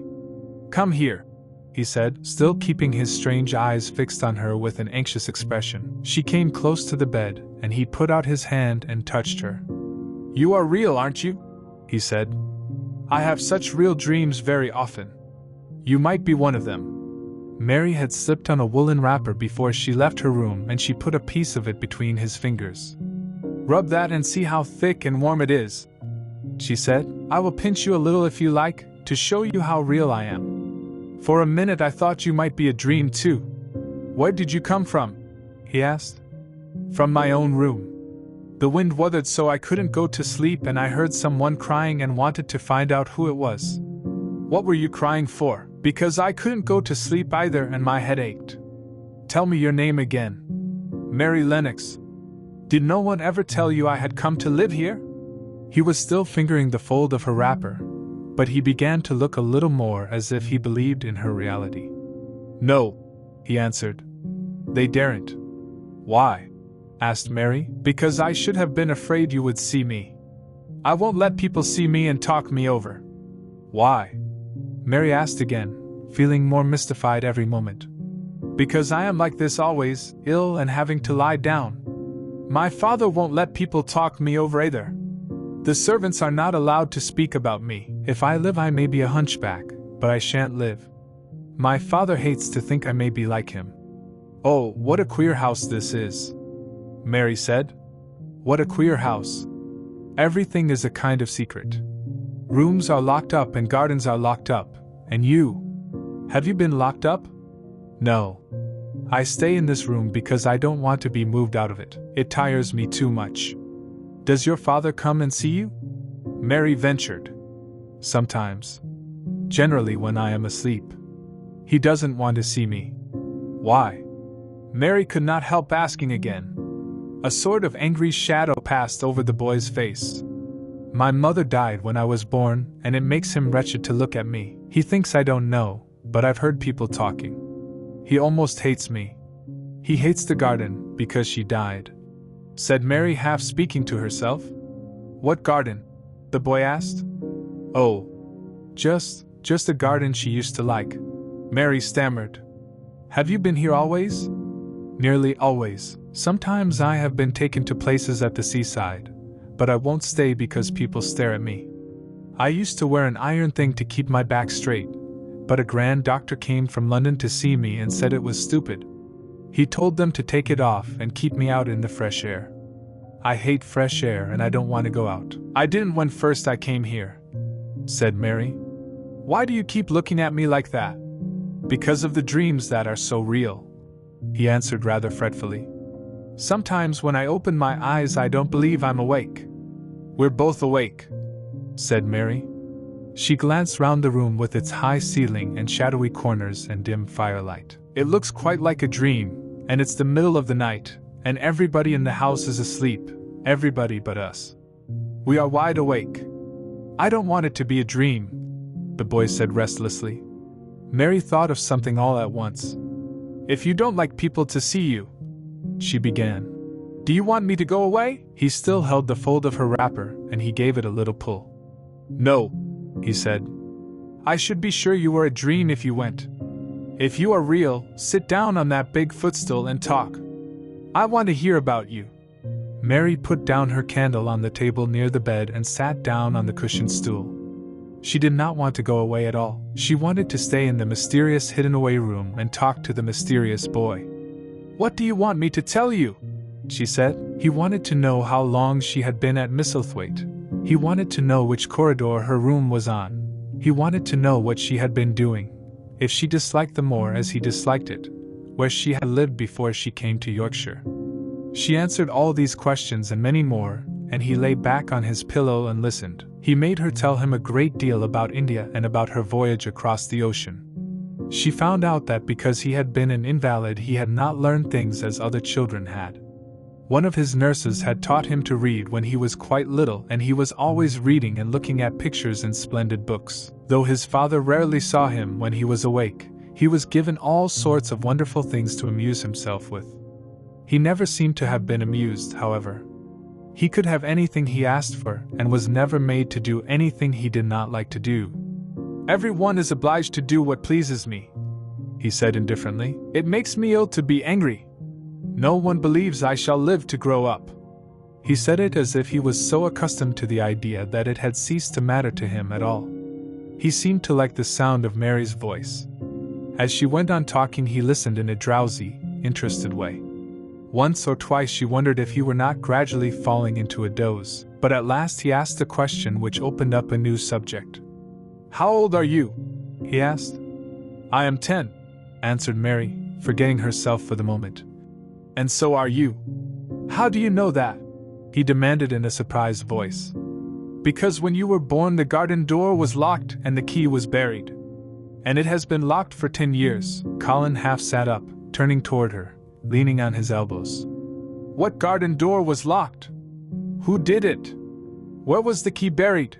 he exclaimed as if he were suddenly very much interested. It was the garden Mr. Craven hates," said Mary nervously. "He locked the door. No one knew where he buried the key." "What sort of a garden is it?" Colin persisted eagerly. "No one has been allowed to go into it for 10 years, was Mary's careful answer. But it was too late to be careful. He was too much like herself. He too had had nothing to think about, and the idea of a hidden garden attracted him as it had attracted her. He asked question after question. Where was it? Had she never looked for the door? Had she never asked the gardeners? "They won't talk about it," said Mary. "I think they have been told not to answer questions." "I would make them," said Colin. "Could you?" Mary faltered, beginning to feel frightened. If he could make people answer questions, who knew what might happen? "Everyone is obliged to please me. I told you that," he said. "If I were to live, this place would sometime belong to me. They all know that. I would make them tell me." Mary had not known that she herself had been spoiled, but she could see quite plainly that this mysterious boy had been. He thought that the whole world belonged to him. How peculiar he was, and how coolly he spoke of not living. "Do you think you won't live?" she asked, partly because she was curious and partly in hope of making him forget the garden. "I don't suppose I shall," he answered as indifferently as he had spoken before. "Ever since I remember anything, I have heard people say I shan't. At first they thought I was too little to understand, and now they think I don't hear. But I do. My doctor is my father's cousin. He is quite poor, and if I die he will have all Misselthwaite when my father is dead. I should think he wouldn't want me to live." "Do you want to live?" inquired Mary. "No," he answered in a cross, tired fashion, "but I don't want to die. When I feel ill I lie here and think about it until I cry and cry." "I have heard you crying 3 times, Mary said, "but I did not know who it was. Were you crying about that?" She did so want him to forget the garden. "I dare say," he answered. "Let us talk about something else." "Talk about that garden. Don't you want to see it?" "Yes," answered Mary in quite a low voice. "I do," he went on persistently. "I don't think I ever really wanted to see anything before, but I want to see that garden. I want the key dug up. I want the door unlocked. I would let them take me there in my chair. That would be getting fresh air. I am going to make them open the door." He had become quite excited, and his strange eyes began to shine like stars and looked more immense than ever. "They have to please me," he said. "I will make them take me there, and I will let you go, too." Mary's hands clutched each other. Everything would be spoiled, everything. Dickon would never come back. She would never again feel like a missel thrush with a safe hidden nest. "Oh, don't do that!" she cried out. He stared as if he thought she had gone crazy. "Why?" he exclaimed. "You said you wanted to see it." "I do," she answered almost with a sob in her throat. But if you make them open the door and take you in like that, it will never be a secret again. He leaned still farther forward. A secret, he said. What do you mean? Tell me. Mary's words almost tumbled over one another. You see, she panted. If no one knows but ourselves, if there was a door, hidden somewhere under the ivy, if there was, and we could find it, and if we could slip through it together and shut it behind us, and no one knew anyone was inside, and we called it our garden and pretended that we were missel thrushes and it was our nest, and if we played there almost every day and dug and planted seeds and made it all come alive. Is it dead? He interrupted her. It soon will be if no one cares for it. She went on. The bulbs will live, but the roses. He stopped her again, as excited as she was herself. What are bulbs? He put in quickly. They are daffodils and lilies and snowdrops. They are working in the earth now, pushing up pale green points because the spring is coming. Is the spring coming? He said. What is it like? You don't see it in rooms if you are ill. It is the sun shining on the rain and the rain falling on the sunshine, and things pushing up and working under the earth, said Mary. If the garden was a secret, and we could get into it, we could watch the things grow bigger every day, and see how many roses are alive. Don't you see? Oh, don't you see how much nicer it would be if it was a secret? He dropped back on his pillow and lay there with an odd expression on his face. I never had a secret, he said, except that one about not living to grow up. They don't know I know that, so it is a sort of secret. But I like this kind better. If you won't make them take you to the garden, pleaded Mary. Perhaps. I feel almost sure I can find out how to get in sometime. And then, if the doctor wants you to go out in your chair, and if you can always do what you want to do, perhaps we might find some boy who would push you, and we could go alone and it would always be a secret garden. I should like that, he said very slowly, his eyes looking dreamy. I should like that. I should not mind fresh air in a secret garden. Mary began to recover her breath and feel safer because the idea of keeping the secret seemed to please him. She felt almost sure that if she kept on talking and could make him see the garden in his mind as she had seen it, he would like it so much that he could not bear to think that everybody might tramp into it when they chose. I'll tell you what I think it would be like if we could go into it, she said. It has been shut up so long, things have grown into a tangle perhaps. He lay quite still and listened while she went on talking about the roses which might have clambered from tree to tree and hung down, about the many birds which might have built their nests there because it was so safe. And then she told him about the robin and Ben Weatherstaff, and there was so much to tell about the robin, and it was so easy and safe to talk about it that she ceased to feel afraid. The robin pleased him so much that he smiled until he looked almost beautiful, and at first Mary had thought that he was even plainer than herself, with his big eyes and heavy locks of hair. I did not know birds could be like that, he said. But if you stay in a room you never see things. What a lot of things you know. I feel as if you had been inside that garden. She did not know what to say, so she did not say anything. He evidently did not expect an answer, and the next moment he gave her a surprise. I am going to let you look at something, he said. Do you see that rose-colored silk curtain hanging on the wall over the mantelpiece? Mary had not noticed it before, but she looked up and saw it. It was a curtain of soft silk hanging over what seemed to be some picture. Yes, she answered. There is a cord hanging from it, said Colin. Go and pull it. Mary got up, much mystified, and found the cord. When she pulled it, the silk curtain ran back on rings, and when it ran back it uncovered a picture. It was the picture of a girl with a laughing face. She had bright hair tied up with a blue ribbon, and her gay, lovely eyes were exactly like Colin's unhappy ones, agate gray and looking twice as big as they really were because of the black lashes all round them. She is my mother, said Colin complainingly. I don't see why she died. Sometimes I hate her for doing it.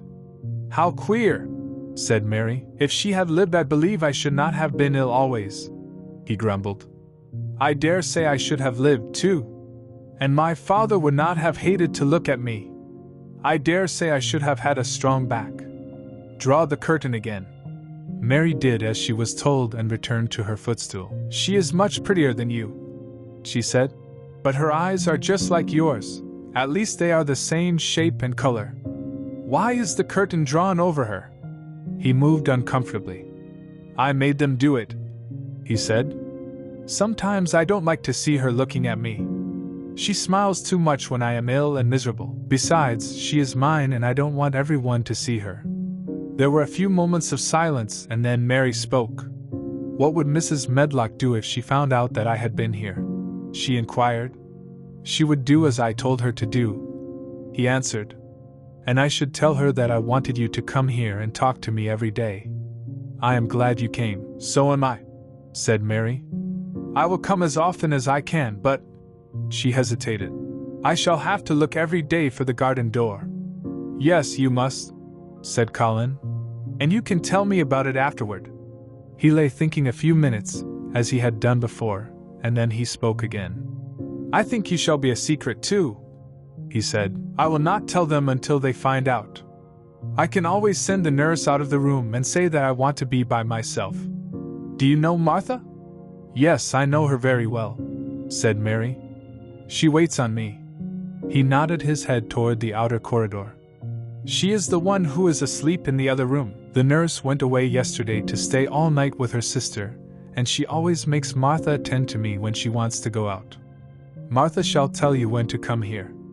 Then Mary understood Martha's troubled look when she had asked questions about the crying. Martha knew about you all the time? She said. Yes, she often attends to me. The nurse likes to get away from me and then Martha comes.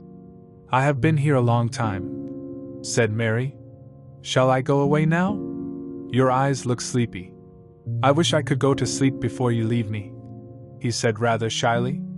Shut your eyes, said Mary, drawing her footstool closer, and I will do what my ayah used to do in India. That is nice, he said more drowsily still, and she went on chanting and stroking. But when she looked at him again, his black lashes were lying close against his cheeks, for his eyes were shut and he was fast asleep. So she got up softly, took her candle and crept away without making a sound. Chapter 14. A young Rajah. The moor was hidden in mist when the morning came, and the rain had not stopped pouring down. There could be no going out of doors. Martha was so busy that Mary had no opportunity of talking to her, but in the afternoon she asked her to come and sit with her in the nursery. She came bringing the stockings she was always knitting when she was doing nothing else. What's the matter with thee? She asked as soon as they sat down. But looks as if they'd something to say. I have found out what the crying was, said Mary. Martha let her knitting drop on her knee and gazed at her with startled eyes. "Thou hasn't," she exclaimed. "Never. I heard it in the night," Mary went on. "And I got up and went to see where it came from. It was Colin. I found him." Martha's face became red with fright. Miss Mary," she said half crying. "Thou shouldn't have done it, thou shouldn't. They'll get me in trouble. I never told thee nothing about him, but they'll get me in trouble. I shall lose my place, and what'll mother do?" "You won't lose your place," said Mary. "He was glad I came. We talked and talked, and he said he was glad I came." "Was he?" cried Martha. "Art thou sure? Thou doesn't know what he's like when anything vexes him. He's a big lad to cry like a baby, but when he's in a passion he'll fair scream just to frighten us. He knows us daren't call our souls our own." "He wasn't vexed," said Mary. "I asked him if I should go away and he made me stay. He asked me questions and I sat on a big footstool and talked to him about India and about the robin and gardens. He wouldn't let me go. He let me see his mother's picture. Before I left him I sang him to sleep."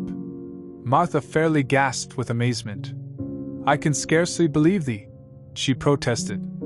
"It's as if they'd walked straight into a lion's den. If he'd been like he is most times he'd have throwed himself into one of his tantrums and roused th house. He won't let strangers look at him. He let me look at him. I looked at him all the time and he looked at me. We stared," said Mary.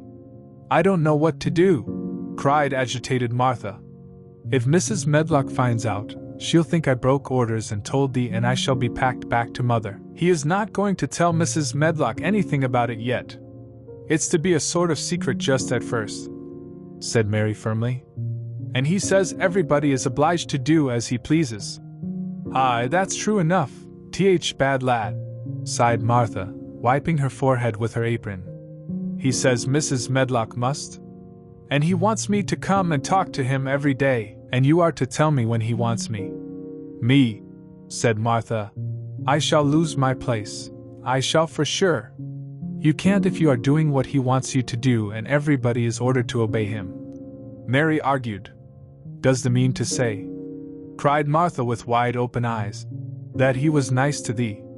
I think he almost liked me. Mary answered. Then the must have bewitched him, decided Martha, drawing a long breath. Do you mean magic? Inquired Mary. I've heard about magic in India, but I can't make it. I just went into his room and I was so surprised to see him I stood and stared. And then he turned round and stared at me, and he thought I was a ghost or a dream, and I thought perhaps he was. And it was so queer being there alone together in the middle of the night, and not knowing about each other. And we began to ask each other questions. And when I asked him if I must go away, he said I must not. World's coming to an end, gasped Martha. What is the matter with him? Asked Mary. Nobody knows for sure and certain, said Martha. Mr. Craven went off his head like when he was born. Doctors thought he'd have to be put in asylum. It was because Mrs. Craven died like I told you. He wouldn't set eyes on baby, he just raved and said it'd be another hunchback like him and it'd better die. Is Colin a hunchback? Mary asked. He didn't look like one. He isn't yet, said Martha. But he began all wrong. Mother said that there was enough trouble and raging in house to set any child wrong. They was afraid his back was weak and they've always been taking care of it, keeping him lying down and not letting him walk. Once they made him wear a brace, but he fretted so he was downright ill. Then a big doctor came to see him and made them take it off. He talked to other doctor quite rough, in a polite way. He said there'd been too much medicine and too much letting him have his own way. I think he's a very spoiled boy, said Mary. He's worst young knout as ever was, said Martha. I won't say as he hasn't been ill a good bit. He's had coughs and colds that's nearly killed him 2 or 3 times. Once he had rheumatic fever and once he had typhoid. Mrs. Medlock did get a fright then. He'd been out of his head and she was talking to nurse, thinking he didn't know nothing, and she said, he'll die this time sure enough, and best thing for him and for everybody. And she looked at him and there he was with his big eyes open, staring at her as sensible as she was herself. She didn't know what had happened, but he just stared at her and says, you give me some water and stop talking, Dot. Do you think he will die? Asked Mary. Mother says there's no reason why any child should live that gets no fresh air and doesn't do nothing but lie on his back and read picture books and take medicine. He's weak and hates trouble being taken out doors, and he gets cold so easy he says it makes him ill. Mary sat and looked at the fire. I wonder, she said slowly, if it would not do him good to go out into a garden and watch things growing. It did me good. One of worst fits he ever had, said Martha, was one time they took him out where the roses is by the fountain. He'd been reading in a paper about people getting something he called rose cold and he began to sneeze and said he'd got it, and then a new gardener as didn't know rules passed by and looked at him curious. He threw himself into a passion and he said he'd looked at him because he was going to be a hunchback. He cried himself into a fever and was ill all night. If he ever gets angry at me, I'll never go and see him again, said Mary. He'll have thee if he wants thee, said Martha. The may as well know that at start. Very soon afterward a bell rang, and she rolled up her knitting. I dare say nurse wants me to stay with him a bit, she said. I hope he's in a good temper. She was out of the room about 10 minutes, and then she came back with a puzzled expression. Well, the has bewitched him, she said. He's up on his sofa with his picture books. He's told the nurse to stay away until 6 o'clock. I'm to wait in the next room. Minute she was gone he called me to him and says, I want Mary Lennox to come and talk to me, and remember you're not to tell anyone. You'd better go as quick as you can. Mary was quite willing to go quickly. She did not want to see Colin as much as she wanted to see Dickon, but she wanted to see him very much. There was a bright fire on the hearth when she entered his room, and in the daylight she saw it was a very beautiful room indeed. There were rich colors in the rugs and hangings and pictures and books on the walls which made it look glowing and comfortable even in spite of the gray sky and falling rain. Colin looked rather like a picture himself. He was wrapped in a velvet dressing gown and sat against a big brocaded cushion. He had a red spot on each cheek. "Come in," he said. "I've been thinking about you all morning." "I've been thinking about you too," answered Mary. "You don't know how frightened Martha is. She says Mrs. Medlock will think she told me about you and then she will be sent away." He frowned. "Go and tell her to come here," he said. "She is in the next room." Mary went and brought her back. Poor Martha was shaking in her shoes. Colin was still frowning. "Have you to do what I please or have you not?" he demanded. "I have to do what you please, sir," Martha faltered, turning quite red. "Has Medlock to do what I please?" "Everybody has, sir," said Martha. "Well, then, if I order you to bring Miss Mary to me, how can Medlock send you away if she finds it out?" "Please don't let her, sir," pleaded Martha. "I'll send her away if she dares to say a word about such a thing," said Master Craven grandly. "She wouldn't like that, I can tell you." "Thank you, sir," bobbing a curtsy. "I want to do my duty, sir." "What I want is your duty," said Colin more grandly still. "I'll take care of you. Now go away." When the door closed behind Martha, Colin found Mistress Mary gazing at him as if he had set her wondering. "Why do you look at me like that?" he asked her. "What are you thinking about?" "I am thinking about two things." "What are they?" "Sit down and tell me." "This is the first one," said Mary, seating herself on the big stool. "Once in India I saw a boy who was a Raja. He had rubies and emeralds and diamonds stuck all over him.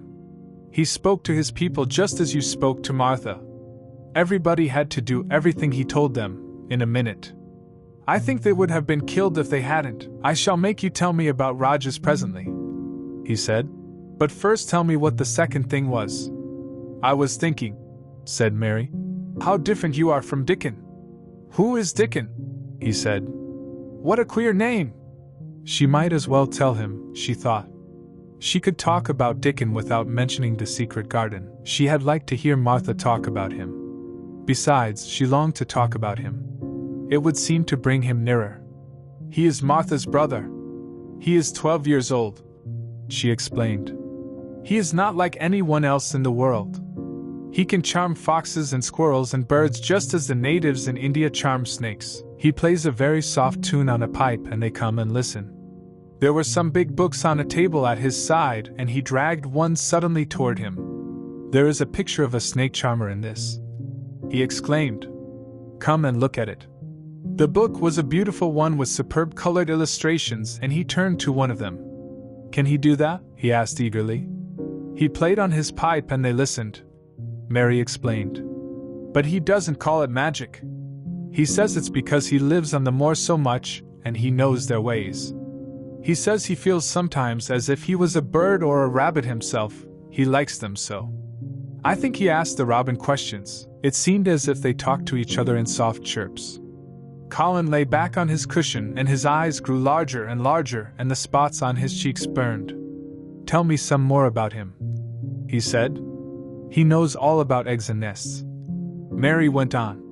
"And he knows where foxes and badgers and otters live. He keeps them secret so that other boys won't find their holes and frighten them.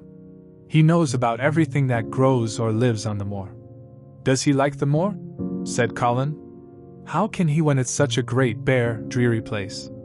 "It's the most beautiful place," protested Mary. "Thousands of lovely things grow on it, and there are thousands of little creatures all busy building nests, and making holes and burrows and chippering or singing or squeaking to each other. They are so busy and having such fun under the earth or in the trees or heather. It's their world." "How do you know all that?" said Colin, turning on his elbow to look at her.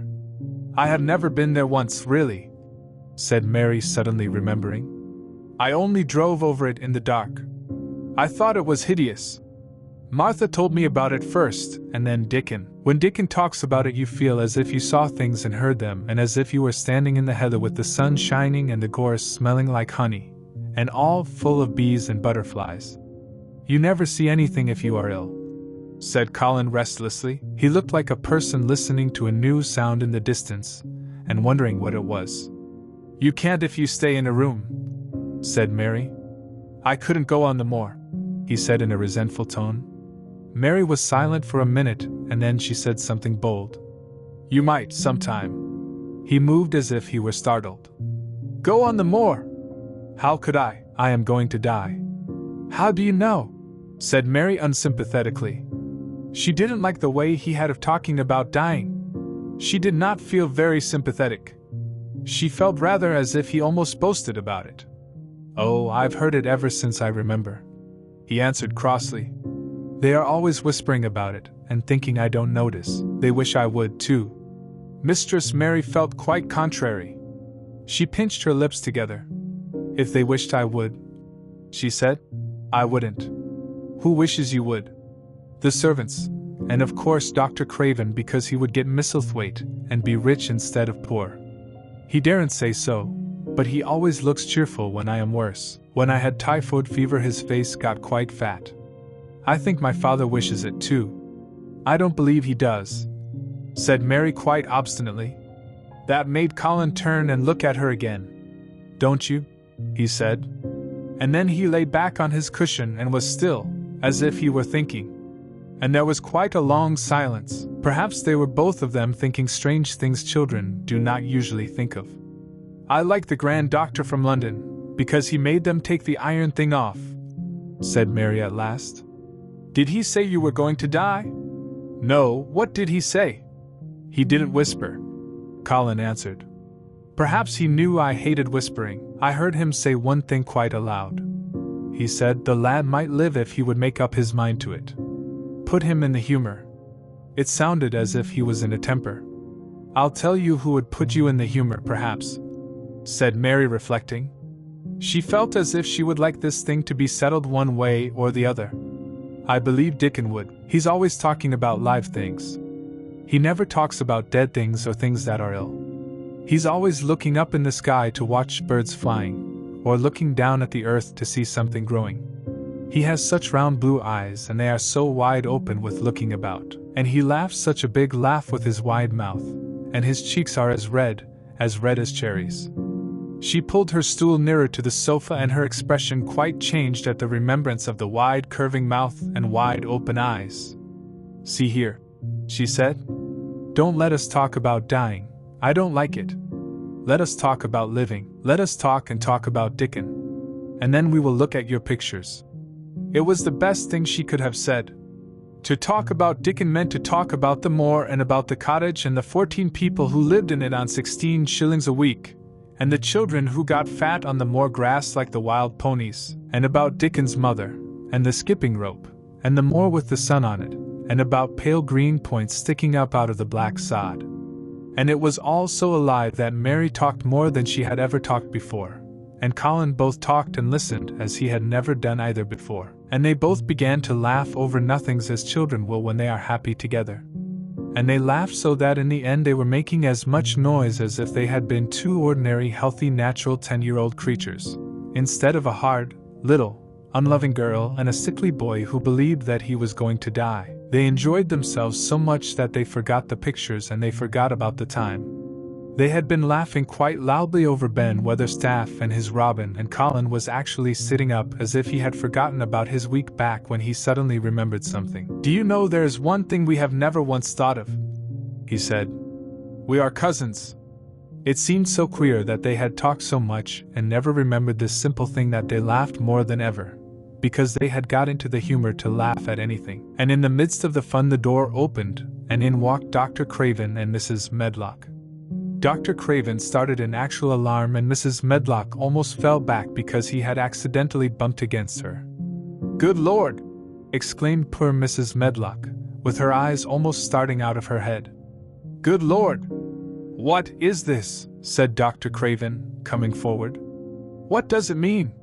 Then Mary was reminded of the boy Raja again. Colin answered as if either the doctor's alarm nor Mrs. Medlock's terror were of the slightest consequence. He was as little disturbed or frightened as if an elderly cat and dog had walked into the room. "This is my cousin, Mary Lennox," he said. "I asked her to come and talk to me. I like her. She must come and talk to me whenever I send for her." Dr. Craven turned reproachfully to Mrs. Medlock. "Oh, sir," she panted. "I don't know how it's happened. There's not a servant on the place that'd dare to talk. They all have their orders. Nobody told her anything," said Colin. "She heard me crying and found me herself. I am glad she came." "Don't be silly, Medlock." Mary saw that Dr. Craven did not look pleased, but it was quite plain that he dare not oppose his patient. He sat down by Colin and felt his pulse. "I am afraid there has been too much excitement. Excitement is not good for you, my boy," he said. "I should be excited if she kept away," answered Colin, his eyes beginning to look dangerously sparkling. "I am better. She makes me better. The nurse must bring up her tea with mine. We will have tea together." Mrs. Medlock and Dr. Craven looked at each other in a troubled way, but there was evidently nothing to be done. "He does look rather better, sir," ventured Mrs. Medlock. But thinking the matter over, "He looked better this morning before she came into the room. She came into the room last night. She stayed with me a long time. She sang a Hindustani song to me and it made me go to sleep," said Colin. "I was better when I wakened up. I wanted my breakfast. I want my tea now. Tell Nurse Medlock." Dr. Craven did not stay very long. He talked to the nurse for a few minutes when she came into the room and said a few words of warning to Colin. He must not talk too much. He must not forget that he was ill. He must not forget that he was very easily tired. Mary thought that there seemed to be a number of uncomfortable things he was not to forget. Colin looked fretful and kept his strange black-lashed eyes fixed on Dr. Craven's face. "I want to forget it," he said at last. "She makes me forget it. That is why I want her." Dr. Craven did not look happy when he left the room. He gave a puzzled glance at the little girl sitting on the large stool. She had become a stiff, silent child again as soon as he entered, and he could not see what the attraction was. The boy actually did look brighter, however, and he sighed rather heavily as he went down the corridor. "They are always wanting me to eat things when I don't want to," said Colin, as the nurse brought in the tea and put it on the table by the sofa. "Now if you'll eat I will. Those muffins look so nice and hot. Tell me about Rajas." Chapter 15. Nest building. After another week of rain, the high arch of blue sky appeared again, and the sun which poured down was quite hot. Though there had been no chance to see either the secret garden or Dickon, Mistress Mary had enjoyed herself very much. The week had not seemed long. She had spent hours of every day with Colin in his room, talking about Rajas or gardens or Dickon and the cottage on the moor. They had looked at the splendid books and pictures, and sometimes Mary had read things to Colin, and sometimes he had read a little to her. When he was amused and interested, she thought he scarcely looked like an invalid at all, except that his face was so colorless, and he was always on the sofa. "You are a sly young one to listen and get out of your bed to go following things up like you did that night," Mrs. Medlock said once, "but there's no saying it's not been a sort of blessing to the lot of us. He's not had a tantrum or a whining fit since you made friends. The nurse was just going to give up the case because she was so sick of him, but she says she doesn't mind staying now you've gone on duty with her." Laughing a little, in her talks with Colin, Mary had tried to be very cautious about the secret garden.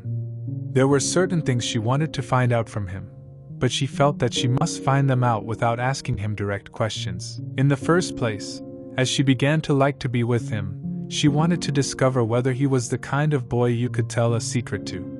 He was not in the least like Dickon, but he was evidently so pleased with the idea of a garden no one knew anything about that she thought perhaps he could be trusted, but she had not known him long enough to be sure. The second thing she wanted to find out was this: if he could be trusted. If he really could, wouldn't it be possible to take him to the garden without having anyone find it out? The Grand Doctor had said that he must have fresh air, and Colin had said that he would not mind fresh air in a secret garden. Perhaps if he had a great deal of fresh air and knew Dickon and the robin, and saw things growing, he might not think so much about dying. Mary had seen herself in the glass sometimes lately when she had realized that she looked quite a different creature from the child she had seen when she arrived from India. This child looked nicer. Even Martha had seen a change in her. "Thr from Th more has done thee good already," she had said. "Thou art not nigh so yeller and thou art not nigh so scrawny. Even the hair doesn't slamp down on the head so flat. It's got some life in it so as it sticks out a bit. It's like me," said Mary. "It's growing stronger and fatter. I'm sure there's more of it." "It looks it for sure," said Martha, ruffling it up a little round her face. "Thou art not half so ugly when it's that way and there's a bit o' red in the cheeks." If gardens and fresh air had been good for her, perhaps they would be good for Colin. But then, if he hated people to look at him, perhaps he would not like to see Dickon. "Why does it make you angry when you are looked at?" she inquired one day. "I always hated it," he answered, "even when I was very little. Then when they took me to the seaside and I used to lie in my carriage, everybody used to stare and ladies would stop and talk to my nurse, and then they would begin to whisper, and I knew then they were saying I shouldn't live to grow up. Then sometimes the ladies would pat my cheeks and say, 'Poor child.' Once when a lady did that I screamed out loud and bit her hand. She was so frightened she ran away. She thought you had gone mad like a dog," said Mary, not at all admiringly. "I don't care what she thought," said Colin, frowning. "I wonder why you didn't scream and bite me when I came into your room?" said Mary. Then she began to smile slowly. "I thought you were a ghost or a dream," he said. "You can't bite a ghost or a dream, and if you scream they don't care. Would you hate it if a boy looked at you?" Mary asked uncertainly. He lay back on his cushion and paused thoughtfully. "There's one boy," he said quite slowly, as if he were thinking over every word. "There's one boy I believe I shouldn't mind. It's that boy who knows where the foxes live, Dickon. I'm sure you wouldn't mind him," said Mary. "The birds don't and other animals," he said, still thinking it over. "Perhaps that's why I shouldn't. He's a sort of animal charmer and I am a boy animal." Then he laughed, and she laughed too. In fact, it ended in their both laughing a great deal and finding the idea of a boy animal hiding in his hole very funny indeed. What Mary felt afterward was that she need not fear about Dickon. On that first morning when the sky was blue again, Mary wakened very early. The sun was pouring in slanting rays through the blinds, and there was something so joyous in the sight of it that she jumped out of bed and ran to the window. She drew up the blinds and opened the window itself, and a great waft of fresh, scented air blew in upon her. The moor was blue, and the whole world looked as if something magic had happened to it. There were tender little fluting sounds here and there and everywhere, as if scores of birds were beginning to tune up for a concert. Mary put her hand out of the window and held it in the sun. "It's warm, warm," she said. "It will make the green points push up and up and up, and it will make the bulbs and roots work and struggle with all their might under the earth." She kneeled down and leaned out of the window as far as she could, breathing big breaths and sniffing the air until she laughed because she remembered what Dickon's mother had said about the end of his nose quivering like a rabbit's. "It must be very early," she said. "The little clouds are all pink and I've never seen the sky look like this. No one is up. I don't even hear the stable boys." A sudden thought made her scramble to her feet. "I can't wait. I am going to see the garden." She had learned to dress herself by this time, and she put on her clothes in 5 minutes. She knew a small side door which she could unbolt herself, and she flew downstairs in her stocking feet and put on her shoes in the hall. She unchained and unbolted and unlocked, and when the door was open she sprang across the step with one bound, and there she was standing on the grass, which seemed to have turned green, and with the sun pouring down on her and warm sweet wafts about her and the fluting and twittering and singing coming from every bush and tree. She clasped her hands for pure joy and looked up in the sky, and it was so blue and pink and pearly and white and flooded with springtime light that she felt as if she must flute and sing aloud herself, and knew that thrushes and robins and skylarks could not possibly help it. She ran around the shrubs and paths toward the secret garden. "It is all different already," she said. "The grass is greener and things are sticking up everywhere and things are uncurling and green buds of leaves are showing. This afternoon I am sure Dickon will come. The long warm rain had done strange things to the herbaceous beds which bordered the walk by the lower wall. There were things sprouting and pushing out from the roots of clumps of plants, and there were actually here and there glimpses of royal purple and yellow unfurling among the stems of crocuses. 6 months before, Mistress Mary would not have seen how the world was waking up, but now she missed nothing. When she had reached the place where the door hid itself under the ivy, she was startled by a curious loud sound.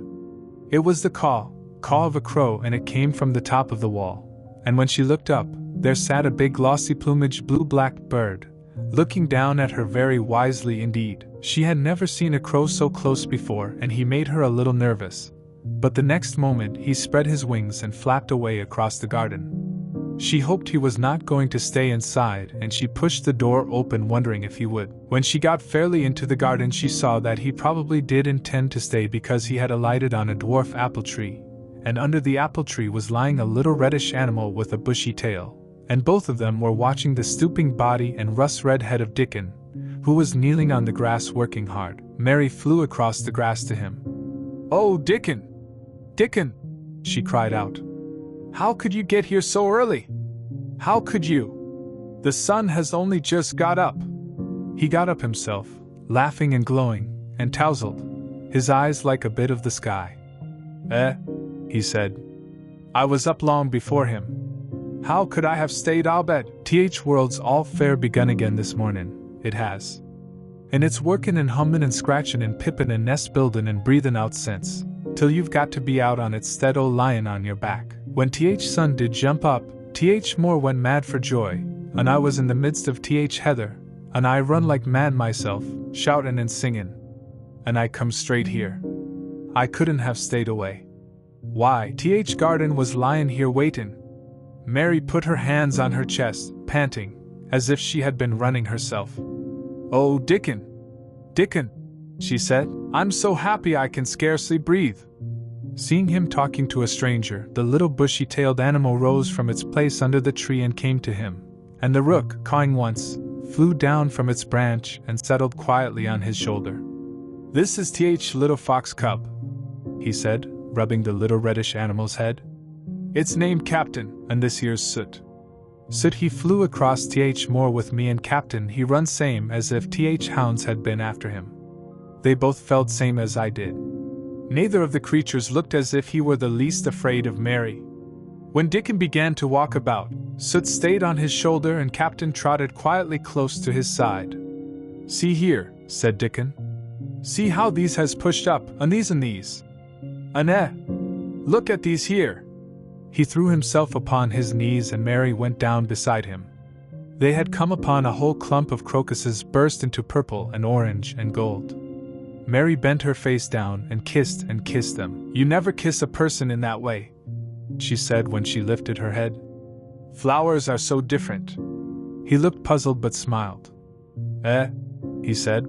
"I've kissed Mother many a time that way when I come in from Moor after a day's roamin', and she stood there at door and Son, lookin' so glad and comfortable." They ran from one part of the garden to another, and found so many wonders that they were obliged to remind themselves that they must whisper or speak low. He showed her swelling leaf buds on rose branches which had seemed dead. He showed her 10,000 new green points pushing through the mold. They put their eager young noses close to the earth and sniffed its warm springtime breathing.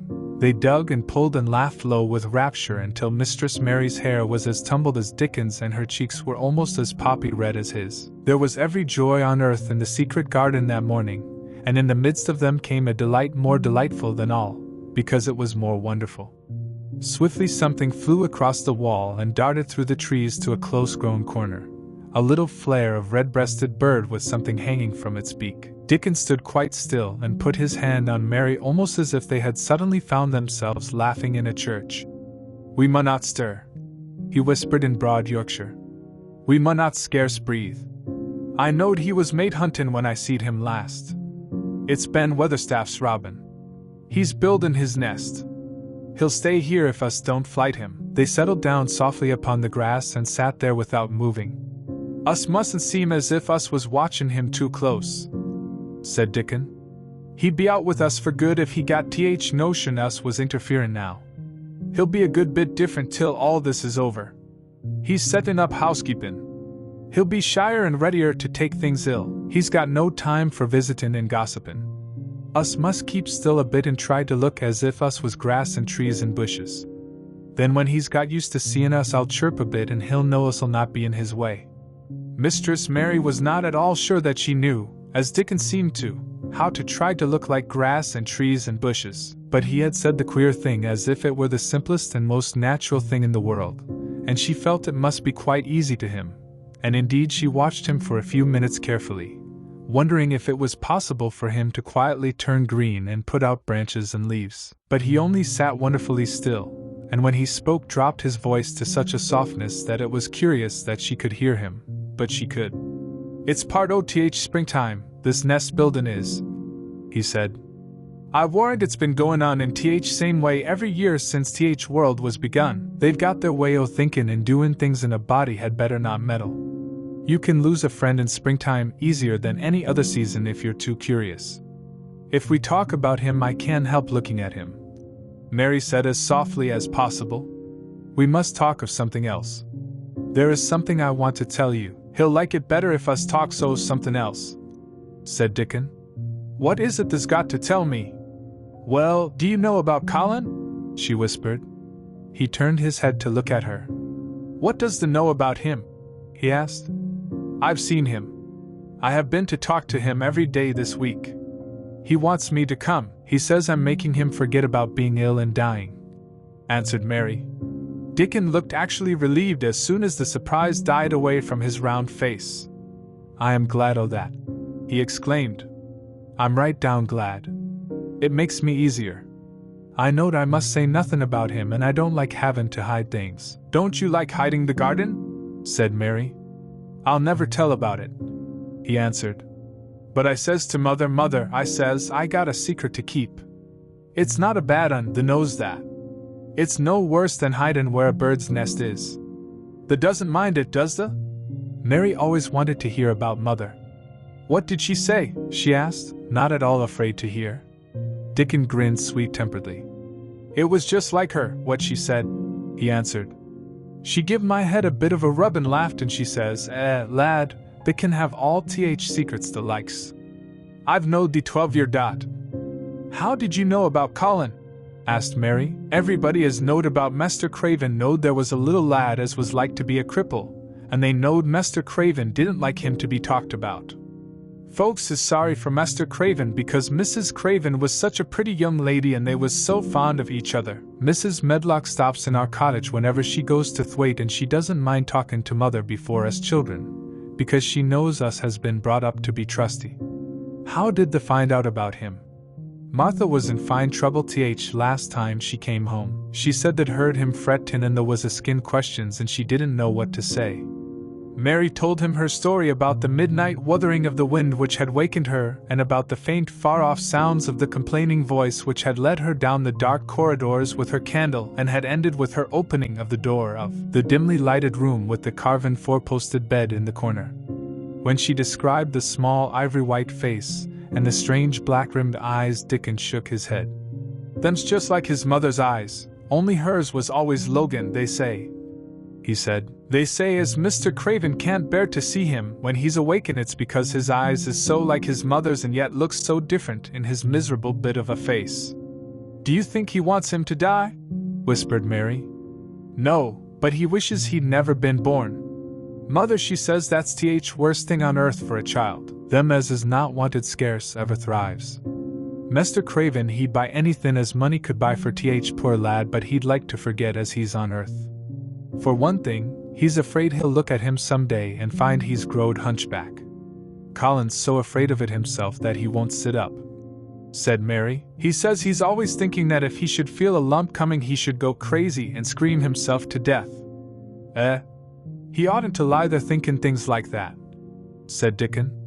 "No lad could get well as thought them sort o' things." The fox was lying on the grass close by him, looking up to ask for a pat now and then, and Dickon bent down and rubbed his neck softly, and thought a few minutes in silence.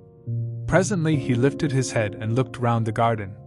"When first we got in here," he said, "it seemed like everything was gray. Look round now and tell me if thee doesn't see a difference."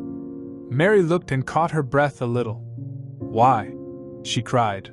"The gray wall is changing. It is as if a green mist were creeping over it. It's almost like a green gauze veil." "Aye," said Dickon. "And it'll be greener and greener till gray's all gone. Can they guess what I was thinking?" "I know it was something nice," said Mary eagerly. "I believe it was something about Colin. I was thinking that if he was out here he wouldn't be watching for lumps to grow on his back. He'd be watching for buds to break on rosebushes, and he'd likely be healthier," explained Dickon. "I was wondering if us could ever get him in humor to come out here and lie under trees in his carriage. I've been wondering that myself. I've thought of it almost every time I've talked to him," said Mary.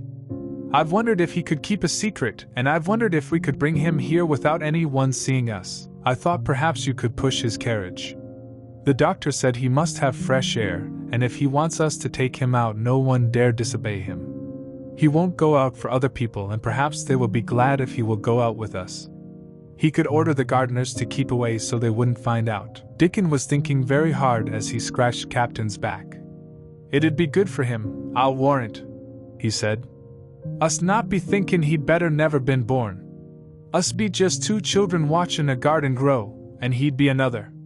Two lads and a little lass just looking on at springtime. I warrant it'd be better than doctor's stuff. He's been lying in his room so long, and he's always been so afraid of his back that it has made him queer," said Mary. "He knows a good many things out of books, but he doesn't know anything else. He says he has been too ill to notice things, and he hates going out of doors and hates gardens and gardeners, but he likes to hear about this garden because it is a secret. I daren't tell him much, but he said he wanted to see it. Us'll have him out here sometime for sure," said Dickon. "I could push his carriage well enough. Has thee noticed how Robin and his mate has been working while we've been sitting here? Look at him perched on that branch wondering where it'd be best to put that twig he's got in his beak." He made one of his low whistling calls, and the robin turned his head and looked at him inquiringly, still holding his twig. Dickon spoke to him as Ben Weatherstaff did, but Dickon's tone was one of friendly advice. "Where's ever the puts it?" he said. "It'll be all right. They knew how to build the nest before they came out egg. Get on with thee, lad. This got no time to lose." "Oh, I do like to hear you talk to him," Mary said, laughing delightedly. "Ben Weatherstaff scolds him and makes fun of him, and he hops about and looks as if he understood every word, and I know he likes it. Ben Weatherstaff says he is so conceited he would rather have stones thrown at him than not be noticed." Dickon laughed too and went on talking. "The knows us won't trouble thee," he said to the robin. "Us is near bein' wild things ourselves. Us is nest buildin' too, bless thee. Look out the doesn't tell on us." And though the robin did not answer, because his beak was occupied, Mary knew that when he flew away with his twig to his own corner of the garden, the darkness of his dew-bright eye meant that he would not tell their secret for the world. Chapter 16. "I won't," said Mary. They found a great deal to do that morning, and Mary was late in returning to the house and was also in such a hurry to get back to her work that she quite forgot Colin until the last moment. "Tell Colin that I can't come and see him yet," she said to Martha. "I'm very busy in the garden." Martha looked rather frightened. Miss Mary," she said. "It may put him all out of humor when I tell him that." But Mary was not as afraid of him as other people were, and she was not a self-sacrificing person. "I can't stay," she answered. "Dickon's waiting for me." And she ran away. The afternoon was even lovelier and busier than the morning had been. Already nearly all the weeds were cleared out of the garden, and most of the roses and trees had been pruned or dug about. Dickon had brought a spade of his own, and he had taught Mary to use all her tools, so that by this time it was plain that though the lovely wild place was not likely to become a gardener's garden, it would be a wilderness of growing things before the springtime was over. "There will be apple blossoms and cherry blossoms overhead," Dickon said, working away with all his might. "And there'll be peach and plum trees in bloom against walls, and grass'll be a carpet o' flowers." The little fox and the rook were as happy and busy as they were, and the robin and his mate flew backward and forward like tiny streaks of lightning. Sometimes the rook flapped his black wings and soared away over the treetops in the park. Each time he came back and perched near Dickon and cawed several times as if he were relating his adventures, and Dickon talked to him just as he had talked to the robin. Once when Dickon was so busy that he did not answer him at first, Soot flew on to his shoulders and gently tweaked his ear with his large beak. When Mary wanted to rest a little, Dickon sat down with her under a tree, and once he took his pipe out of his pocket and played the soft, strange little notes, and 2 squirrels appeared on the wall and looked and listened. "This a good bit stronger than the was," Dickon said, looking at her as she was digging. "This beginning to look different, for sure." Mary was glowing with exercise and good spirits. "I'm getting fatter and fatter every day," she said quite exultantly. "Mrs. Medlock will have to get me some bigger dresses. Martha says my hair is growing thicker. It isn't so flat and stringy." The sun was beginning to set and sending deep gold-colored rays slanting under the trees when they parted. "It'll be fine tomorrow," said Dickon. "I'll be at work by sunrise." "So will I," said Mary. She ran back to the house as quickly as her feet would carry her. She wanted to tell Colin about Dickon's fox cub and the rook, and about what the springtime had been doing. She felt sure he would like to hear. So it was not very pleasant when she opened the door of her room to see Martha standing waiting for her with a doleful face. "What is the matter?" she asked. "What did Colin say when you told him I couldn't come?" Said Martha. "I wish they'd gone. He was nigh going into one o' his tantrums. There's been a nice to-do all afternoon to keep him quiet. He would watch the clock all th time."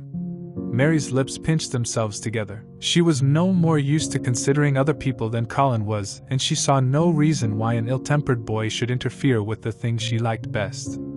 She knew nothing about the pitifulness of people who had been ill and nervous, and who did not know that they could control their tempers and need not make other people ill and nervous, too. When she had had a headache in India, she had done her best to see that everybody else also had a headache or something quite as bad.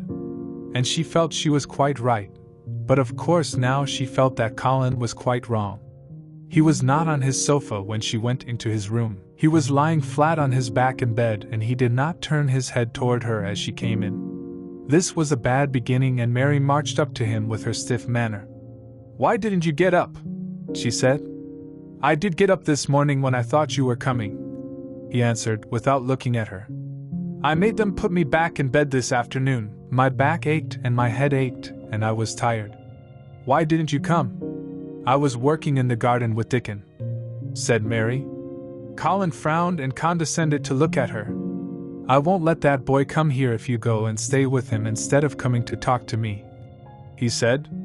Mary flew into a fine passion. She could fly into a passion without making a noise. She just grew sour and obstinate, and did not care what happened. "If you send Dickon away, I'll never come into this room again," she retorted. "You'll have to if I want you," said Colin. "I won't," said Mary. "I'll make you," said Colin. "They shall drag you in." "Shall they, Mr. Raja?" said Mary fiercely. "They may drag me in, but they can't make me talk when they get me here. I'll sit and clench my teeth and never tell you one thing. I won't even look at you. I'll stare at the floor." They were a nice, agreeable pair as they glared at each other. If they had been 2 little street boys, they would have sprung at each other and had a rough-and-tumble fight. As it was, they did the next thing to it. "You are a selfish thing," cried Colin. "What are you?" said Mary. "Selfish people always say that. Anyone is selfish who doesn't do what they want. You're more selfish than I am. You're the most selfish boy I ever saw." "I'm not," snapped Colin. "I'm not as selfish as your fine Dickon is. He keeps you playing in the dirt when he knows I am all by myself. He's selfish, if you like." Mary's eyes flashed fire. "He's nicer than any other boy that ever lived," she said. He's like an angel." It might sound rather silly to say that, but she did not care. "A nice angel?" Colin sneered ferociously. "He's a common cottage boy off the moor." "He's better than a common Raja," retorted Mary. "He's 1,000 times better." Because she was the stronger of the two, she was beginning to get the better of him. The truth was that he had never had a fight with anyone like himself in his life, and, upon the whole, it was rather good for him, though neither he nor Mary knew anything about that. He turned his head on his pillow and shut his eyes, and a big tear was squeezed out and ran down his cheek. He was beginning to feel pathetic and sorry for himself, not for anyone else. "I'm not as selfish as you, because I'm always ill, and I'm sure there is a lump coming on my back," he said. "And I am going to die besides." "You're not," contradicted Mary unsympathetically. He opened his eyes quite wide with indignation. He had never heard such a thing said before. He was at once furious and slightly pleased, if a person could be both at the same time. "I'm not," he cried. "I am. You know I am. Everybody says so." "I don't believe it," said Mary sourly. "You just say that to make people sorry. I believe you're proud of it." "I don't believe it. If you were a nice boy it might be true, but you're too nasty." In spite of his invalid back, Colin sat up in bed in quite a healthy rage. "Get out of the room," he shouted, and he caught hold of his pillow and threw it at her. He was not strong enough to throw it far, and it only fell at her feet, but Mary's face looked as pinched as a nutcracker. "I'm going," she said, "and I won't come back." She walked to the door, and when she reached it she turned round and spoke again. "I was going to tell you all sorts of nice things," she said. "Dickon brought his fox and his rook, and I was going to tell you all about them. Now I won't tell you a single thing." She marched out of the door and closed it behind her, and there to her great astonishment she found the trained nurse standing as if she had been listening, and, more amazing still, she was laughing. She was a big handsome young woman who ought not to have been a trained nurse at all, as she could not bear invalids, and she was always making excuses to leave Colin to Martha or anyone else who would take her place. Mary had never liked her, and she simply stood and gazed up at her as she stood giggling into her handkerchief. "What are you laughing at?" she asked her. "At you two young ones," said the nurse. "It's the best thing that could happen to the sickly pampered thing to have someone to stand up to him that's as spoiled as himself." And she laughed into her handkerchief again. "If he'd had a young vixen of a sister to fight with, it would have been the saving of him. Is he going to die?" "I don't know, and I don't care," said the nurse. "Hysterics and temper are half what ails him." "What are hysterics?" asked Mary. "You'll find out if you work him into a tantrum after this. But at any rate you've given him something to have hysterics about, and I'm glad of it." Mary went back to her room, not feeling at all as she had felt when she had come in from the garden. She was cross and disappointed, but not at all sorry for Colin. She had looked forward to telling him a great many things, and she had meant to try to make up her mind whether it would be safe to trust him with the great secret. She had been beginning to think it would be, but now she had changed her mind entirely. She would never tell him, and he could stay in his room and never get any fresh air and die if he liked. It would serve him right. She felt so sour and unrelenting that for a few minutes she almost forgot about Dickon and the green veil creeping over the world and the soft wind blowing down from the moor. Martha was waiting for her, and the trouble in her face had been temporarily replaced by interest and curiosity. There was a wooden box on the table, and its cover had been removed and revealed that it was full of neat packages. "Mr. Craven sent it to you," said Martha. "It looks as if it had picture books in it." Mary remembered what he had asked her the day she had gone to his room. "Do you want anything? Dolls, toys, books?" She opened the package wondering if he had sent a doll, and also wondering what she should do with it if he had. But he had not sent one. There were several beautiful books such as Colin had, and 2 of them were about gardens and were full of pictures.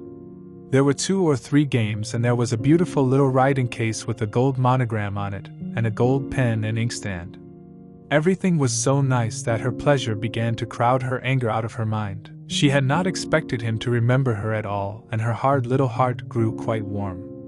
"I can write better than I can print," she said, "and the first thing I shall write with that pen will be a letter to tell him I am much obliged." If she had been friends with Colin she would have run to show him her presents at once, and they would have looked at the pictures and read some of the gardening books and perhaps tried playing the games, and he would have enjoyed himself so much he would never once have thought he was going to die, or have put his hand on his spine to see if there was a lump coming.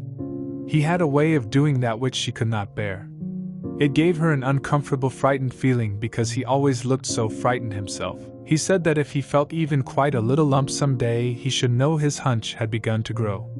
Something he had heard Mrs. Medlock whispering to the nurse had given him the idea, and he had thought over it in secret until it was quite firmly fixed in his mind. Mrs. Medlock had said his father's back had begun to show its crookedness in that way when he was a child.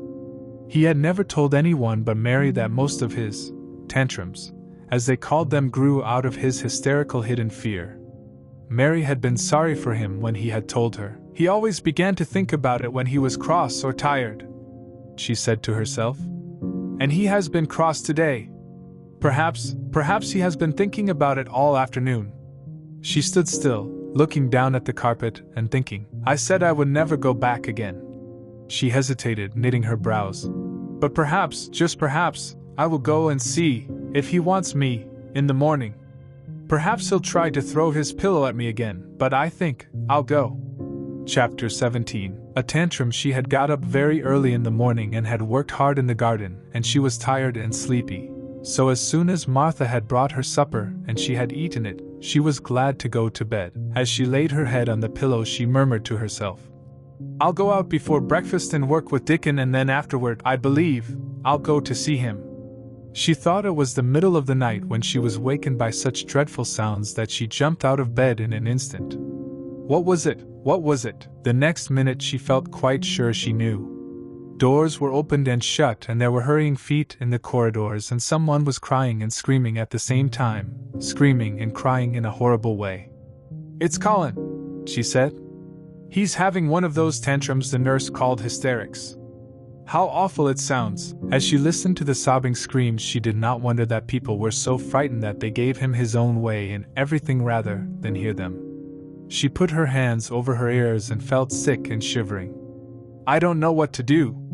I don't know what to do, she kept saying. I can't bear it. Once she wondered if he would stop if she dared go to him, and then she remembered how he had driven her out of the room and thought that perhaps the sight of her might make him worse. Even when she pressed her hands more tightly over her ears, she could not keep the awful sounds out. She hated them so and was so terrified by them that suddenly they began to make her angry, and she felt as if she should like to fly into a tantrum herself and frighten him as he was frightening her. She was not used to anyone's tempers but her own. She took her hands from her ears and sprang up and stamped her foot. He ought to be stopped. Somebody ought to make him stop. Somebody ought to beat him, she cried out. Just then she heard feet almost running down the corridor, and her door opened and the nurse came in. She was not laughing now by any means. She even looked rather pale. He's worked himself into hysterics, she said in a great hurry. He'll do himself harm. No one can do anything with him. You come and try, like a good child. He likes you. He turned me out of the room this morning, said Mary, stamping her foot with excitement. The stamp rather pleased the nurse. The truth was that she had been afraid she might find Mary crying and hiding her head under the bedclothes. That's right, she said. You're in the right humor. You go and scold him. Give him something new to think of. Do go, child, as quick as ever you can. It was not until afterward that Mary realized that the thing had been funny as well as dreadful. That it was funny that all the grown-up people were so frightened that they came to a little girl just because they guessed she was almost as bad as Colin himself. She flew along the corridor, and the nearer she got to the screams, the higher her temper mounted. She felt quite wicked by the time she reached the door. She slapped it open with her hand and ran across the room to the four-posted bed. You stop! She almost shouted. You stop! I hate you! Everybody hates you. I wish everybody would run out of the house and let you scream yourself to death. You will scream yourself to death in a minute, and I wish you would. A nice sympathetic child could neither have thought nor said such things. But it just happened that the shock of hearing them was the best possible thing for this hysterical boy whom no one had ever dared to restrain or contradict. He had been lying on his face beating his pillow with his hands, and he actually almost jumped around. He turned so quickly at the sound of the furious little voice. His face looked dreadful, white and red and swollen, and he was gasping and choking. But savage little Mary did not care an atom. If you scream another scream, she said, I'll scream too. And I can scream louder than you can, and I'll frighten you. I'll frighten you. He actually had stopped screaming because she had startled him so. The scream which had been coming almost choked him. The tears were streaming down his face and he shook all over. "I can't stop," he gasped and sobbed. I can't. You can't," shouted Mary. "Half that ails you is hysterics and temper, just hysterics, hysterics, hysterics." And she stamped each time she said it. "I felt the lump, I felt it," choked out Colin. "I knew I should. I shall have a hunch on my back and then I shall die." And he began to writhe again and turn on his face and sobbed and wailed, but he didn't scream. "You didn't feel a lump," contradicted Mary fiercely. "If you did, it was only a hysterical lump. Hysterics makes lumps. There's nothing the matter with your horrid back, nothing but hysterics. Turn over and let me look at it." She liked the word, hysterics, and felt somehow as if it had an effect on him. He was probably like herself and had never heard it before. "Nurse," she commanded, "come here and show me his back this minute." The nurse, Mrs. Medlock, and Martha had been standing huddled together near the door staring at her, their mouths half open. All three had gasped with fright more than once. The nurse came forward as if she were half afraid. Colin was heaving with great breathless sobs. "Perhaps he won't let me." She hesitated in a low voice. Colin heard her, however, and he gasped out between two sobs, show her. She'll see then." It was a poor thin back to look at when it was bared. Every rib could be counted and every joint of the spine, though Mistress Mary did not count them as she bent over and examined them with a solemn, savage little face. She looked so sour and old-fashioned that the nurse turned her head aside to hide the twitching of her mouth.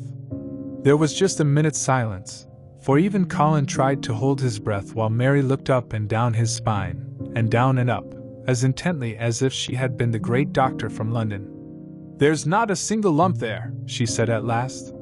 "There's not a lump as big as a pin, except backbone lumps, and you can only feel them because you're thin. I've got backbone lumps myself, and they used to stick out as much as yours do, until I began to get fatter, and I am not fat enough yet to hide them.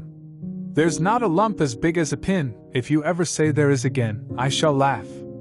No one but Colin himself knew what effect those crossly spoken childish words had on him. If he had ever had anyone to talk to about his secret terrors, if he had ever dared to let himself ask questions, if he had had childish companions and had not lain on his back in the huge closed house, breathing an atmosphere heavy with the fears of people who were most of them ignorant and tired of him, he would have found out that most of his fright and illness was created by himself.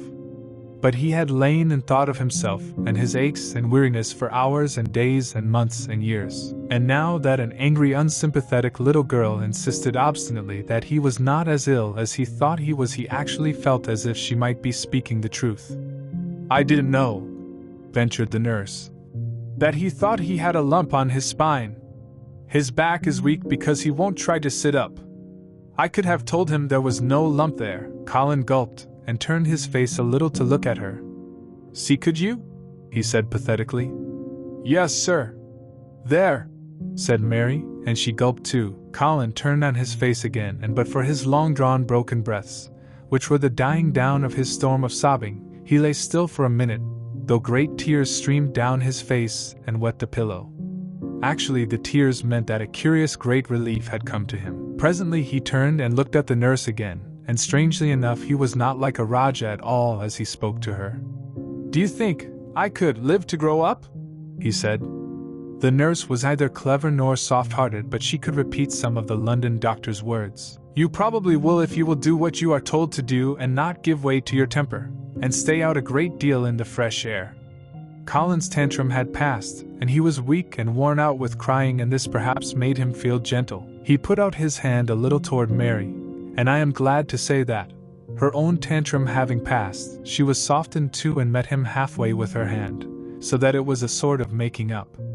I'll go out with you, Mary," he said. "I shan't hate fresh air if we can find—" He remembered just in time to stop himself from saying, "if we can find the secret garden," and he ended, "I shall like to go out with you if Dickon will come and push my chair. I do so want to see Dickon and the Fox and the Crow." The nurse remade the tumbled bed and shook and straightened the pillows. Then she made Colin a cup of beef tea and gave a cup to Mary, who really was very glad to get it after her excitement. Mrs. Medlock and Martha gladly slipped away, and after everything was neat and calm and in order, the nurse looked as if she would very gladly slip away also. She was a healthy young woman who resented being robbed of her sleep, and she yawned quite openly as she looked at Mary, who had pushed her big footstool close to the four-posted bed and was holding Colin's hand. "You must go back and get your sleep out," she said. "He'll drop off after a while, if he's not too upset. Then I'll lie down myself in the next room. Would you like me to sing you that song I learned from my ayah?" Mary whispered to Colin. His hand pulled hers gently, and he turned his tired eyes on her appealingly. "Oh, yes," he answered. "It's such a soft song. I shall go to sleep in a minute." "I will put him to sleep," Mary said to the yawning nurse. "You can go if you like." "Well," said the nurse, with an attempt at reluctance, "if he doesn't go to sleep in half an hour, you must call me." "Very well," answered Mary. The nurse was out of the room in a minute, and as soon as she was gone, Colin pulled Mary's hand again. "I almost told," he said, "but I stopped myself in time. I won't talk and I'll go to sleep, but you said you had a whole lot of nice things to tell me. Have you? Do you think you have found out anything at all about the way into the secret garden?" Mary looked at his poor little tired face and swollen eyes, and her heart relented. "Yes," she answered, "I think I have. And if you will go to sleep, I will tell you tomorrow." His hand quite trembled. "Oh, Mary," he said. "Oh, Mary. If I could get into it, I think I should live to grow up. Do you suppose that instead of singing the ayah song, you could just tell me softly, as you did that first day, what you imagine it looks like inside? I am sure it will make me go to sleep." "Yes," answered Mary. "Shut your eyes." He closed his eyes and lay quite still, and she held his hand and began to speak very slowly and in a very low voice. "I think it has been left alone so long that it has grown all into a lovely tangle. I think the roses have climbed and climbed and climbed until they hang from the branches and walls and creep over the ground, almost like a strange gray mist. Some of them have died, but many are alive, and when the summer comes there will be curtains and fountains of roses. I think the ground is full of daffodils and snowdrops and lilies and iris working their way out of the dark. Now the spring has begun, perhaps. The soft drone of her voice was making him stiller and stiller, and she saw it and went on. "Perhaps they are coming up through the grass. Perhaps there are clusters of purple crocuses and gold ones, even now. Perhaps the leaves are beginning to break out and uncurl, and perhaps the gray is changing and a green gauze veil is creeping over everything. And the birds are coming to look at it, because it is so safe and still. And perhaps, very softly and slowly indeed, the robin has found a mate and is building a nest." And Colin was asleep. Chapter 18. Teaching minute waste and no time. Of course, Mary did not waken early the next morning. She slept late because she was tired, and when Martha brought her breakfast, she told her that though Colin was quite quiet, he was ill and feverish, as he always was after he had worn himself out with a fit of crying. Mary ate her breakfast slowly as she listened. "He says he wishes thou would please go and see him as soon as thou can," Martha said. "It's queer what a fancy he's took to thee. Thou did give it him last night for sure, didn't thou? Nobody else would have dared to do it." Poor lad. He's been spoiled till salt won't save him. Mother says as two worst things as can happen to a child is never to have his own way, or always to have it. She doesn't know which is worst. Thou was in a fine temper thyself, too. But he says to me when I went into his room, 'Please ask Miss Mary if she'll please come and talk to me?' Think o' him saying please. Will you go, miss? I'll run and see Dickon first," said Mary. "No, I'll go and see Colin first and tell him. I know what I'll tell him." With a sudden inspiration. She had her hat on when she appeared in Colin's room, and for a second he looked disappointed. He was in bed and his face was pitifully white, and there were dark circles round his eyes. "I'm glad you came," he said. "My head aches and I ache all over because I'm so tired. Are you going somewhere?" Mary went and leaned against his bed. I won't be long, she said. I'm going to Dickon, but I'll come back. Colin, it's something about the secret garden. His whole face brightened and a little color came into it. Oh, is it? He cried out. I dreamed about it all night. I heard you say something about gray changing into green, and I dreamed I was standing in a place all filled with trembling little green leaves, and there were birds on nests everywhere, and they looked so soft and still. I'll lie and think about it until you come back. In 5 minutes Mary was with Dickon in their garden. The fox and the crow were with him again, and this time he had brought 2 tame squirrels. I came over on the pony this morning, he said. He is a good little chap, Jump is. I brought these 2 in my pockets. This here one he's called Nut and this here other one's called Shell. When he said Nut, one squirrel leaped onto his right shoulder, and when he said Shell, the other one leaped onto his left shoulder. When they sat down on the grass with Captain curled at their feet, stood solemnly listening on a tree and Nut and Shell nosing about close to them, it seemed to Mary that it would be scarcely bearable to leave such delightfulness. But when she began to tell her story, somehow the look in Dickon's funny face gradually changed her mind. She could see he felt sorrier for Colin than she did. He looked up at the sky and all about him. Just listen to them birds. World seems full of 'em, all whistlin' and pippin', he said. Look at 'em dartin' about, and hearken at 'em callin' to each other. Come springtime seems like as if all World's callin'. The leaves is uncurlin' so you can see 'em, and, my word, nice smells there is about. Sniffing with his happy turned up nose. And that poor lad lyin' shut up and seein' so little that he gets to thinkin' o' things as sets him screamin'. We mun get him out here. We mun get him watchin' and listenin' and sniffin' up air and get him just soaked through sunshine. And we mun not lose no time about it.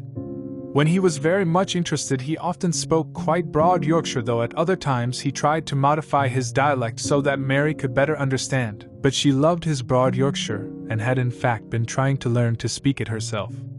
So she spoke a little now. Aye, that we mun, she said, which meant, yes, indeed we must. I'll tell thee what us'll do first.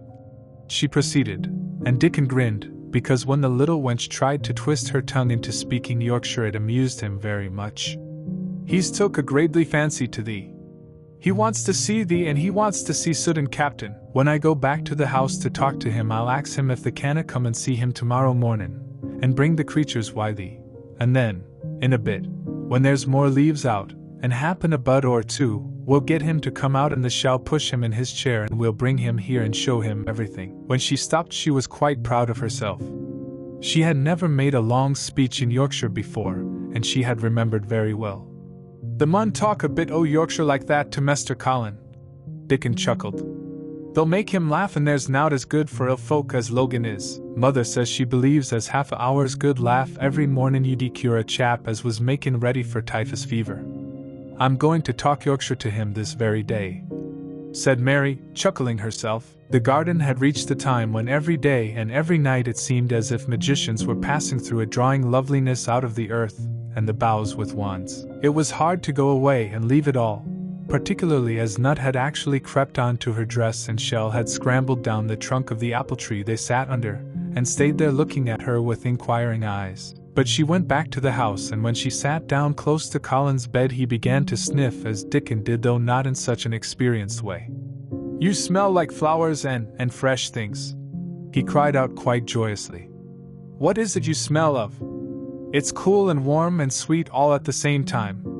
It's wind from more, said Mary. It comes sittin' on grass under a tree why Dickon and why Captain and Soot and Nut and Shell.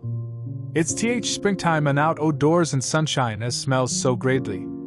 She said it as broadly as she could, and you do not know how broadly Yorkshire sounds until you have heard someone speak it.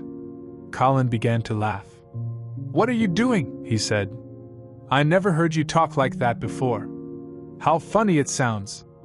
I'm givin' thee a bit o' Yorkshire, answered Mary triumphantly. I canna talk as greatly as Dickon and Martha can, but the sees I can shape a bit.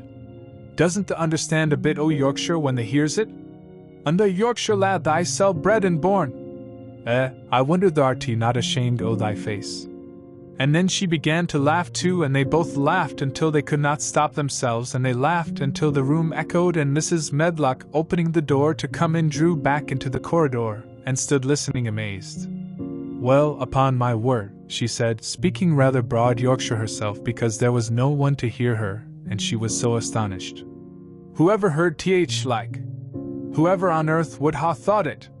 There was so much to talk about. It seemed as if Colin could never hear enough of Dickon and Captain and Soot and Nut and Shell and the pony whose name was Jump. Mary had run round into the wood with Dickon to see Jump. He was a tiny little shaggy moor pony with thick locks hanging over his eyes and with a pretty face and a nuzzling velvet nose. He was rather thin with living on moor grass, but he was as tough and wiry as if the muscle in his little legs had been made of steel springs. He had lifted his head and whinnied softly the moment he saw Dickon, and he had trotted up to him and put his head across his shoulder, and then Dickon had talked into his ear and Jump had talked back in odd little whinnies and puffs and snorts. Dickon had made him give Mary his small front hoof and kiss her on her cheek with his velvet muzzle. "Does he really understand everything Dickon says?" Colin asked. "It seems as if he does," answered Mary. "Dickon says anything will understand if you're friends with it for sure, but you have to be friends for sure." Colin lay quiet a little while, and his strange gray eyes seemed to be staring at the wall, but Mary saw he was thinking. "I wish I was friends with things," he said at last. "But I'm not. I never had anything to be friends with, and I can't bear people." "Can't you bear me?" asked Mary. "Yes, I can," he answered. "It's very funny, but I even like you." "Ben Weatherstaff said I was like him," said Mary. "He said he'd warrant we both got the same nasty tempers. I think you are like him too. We are all three alike, you and I and Ben Weatherstaff. He said we were either of us much to look at, and we were as sour as we looked. But I don't feel as sour as I used to before I knew the Robin and Dickon." "Did you feel as if you hated people?" "Yes," answered Mary without any affectation. "I should have detested you if I had seen you before I saw the Robin and Dickon." Colin put out his thin hand and touched her. "Mary," he said, "I wish I hadn't said what I did about sending Dickon away. I hated you when you said he was like an angel, and I laughed at you, but perhaps he is. Well, it was rather funny to say it," she admitted frankly.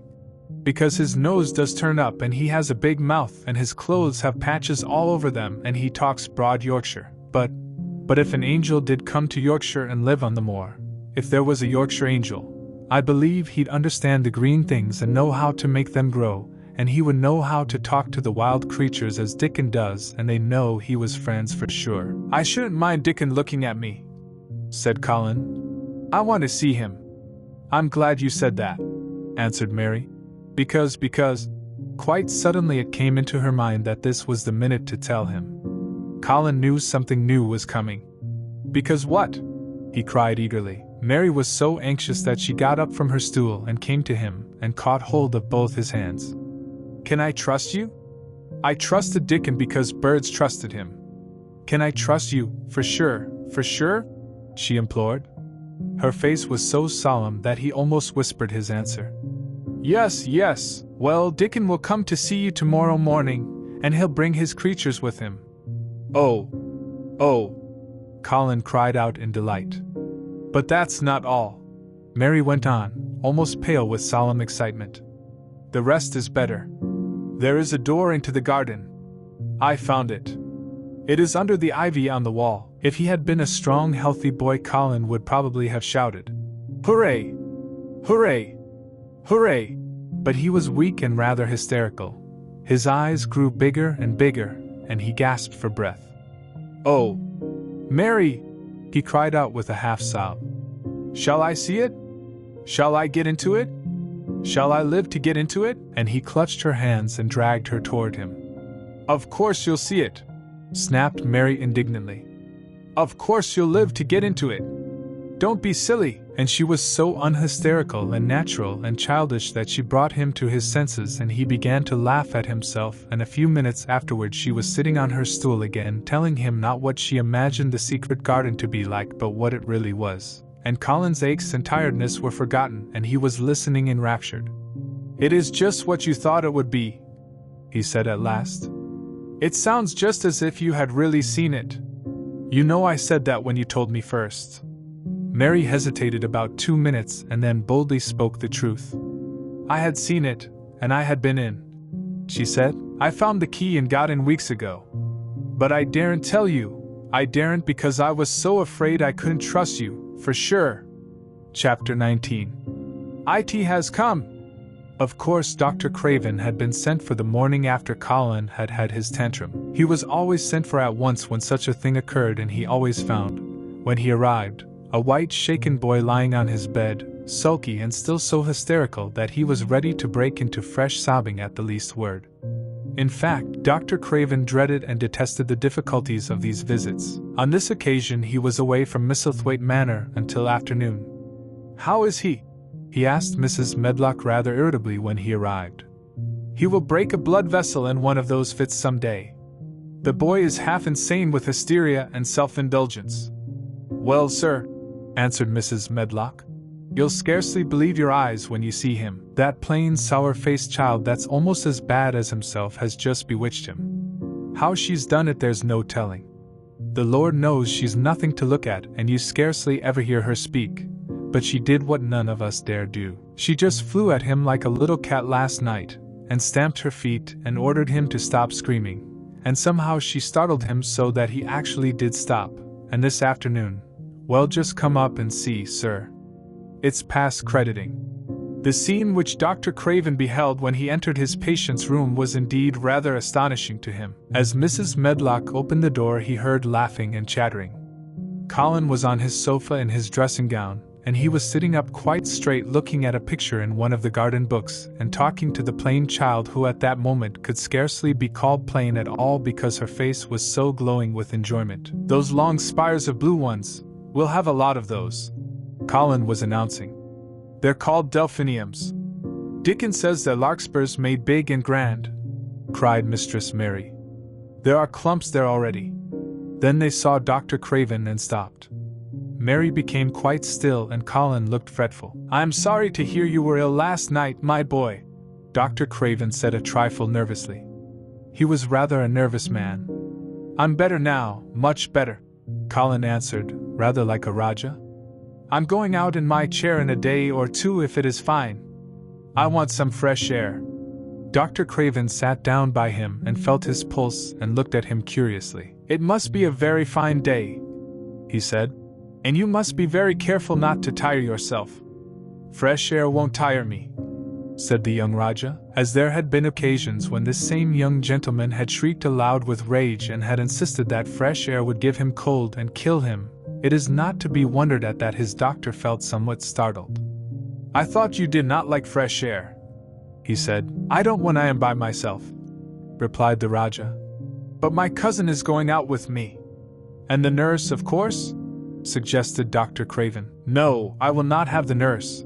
So magnificently that Mary could not help remembering how the young native prince had looked with his diamonds and emeralds and pearls stuck all over him, and the great rubies on the small dark hand he had waved to command his servants to approach with salams and receive his orders. My cousin knows how to take care of me. I am always better when she is with me. She made me better last night. A very strong boy I know will push my carriage. Dr. Craven felt rather alarmed. If this tiresome hysterical boy should chance to get well, he himself would lose all chance of inheriting Misselthwaite. But he was not an unscrupulous man, though he was a weak one, and he did not intend to let him run into actual danger. He must be a strong boy and a steady boy, he said. And I must know something about him. Who is he? What is his name? It's Dickon. Mary spoke up suddenly.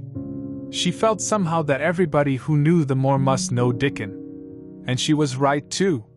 She saw that in a moment. Dr. Craven's serious face relaxed into a relieved smile. Oh, Dickon, he said. If it is Dickon you will be safe enough. He's as strong as a moor pony, is Dickon. And he's trusty, said Mary. He's the trustiest lad I Yorkshire. She had been talking Yorkshire to Colin, and she forgot herself. Did Dickon teach you that? Asked Dr. Craven, laughing outright. I'm learning it as if it was French, said Mary rather coldly.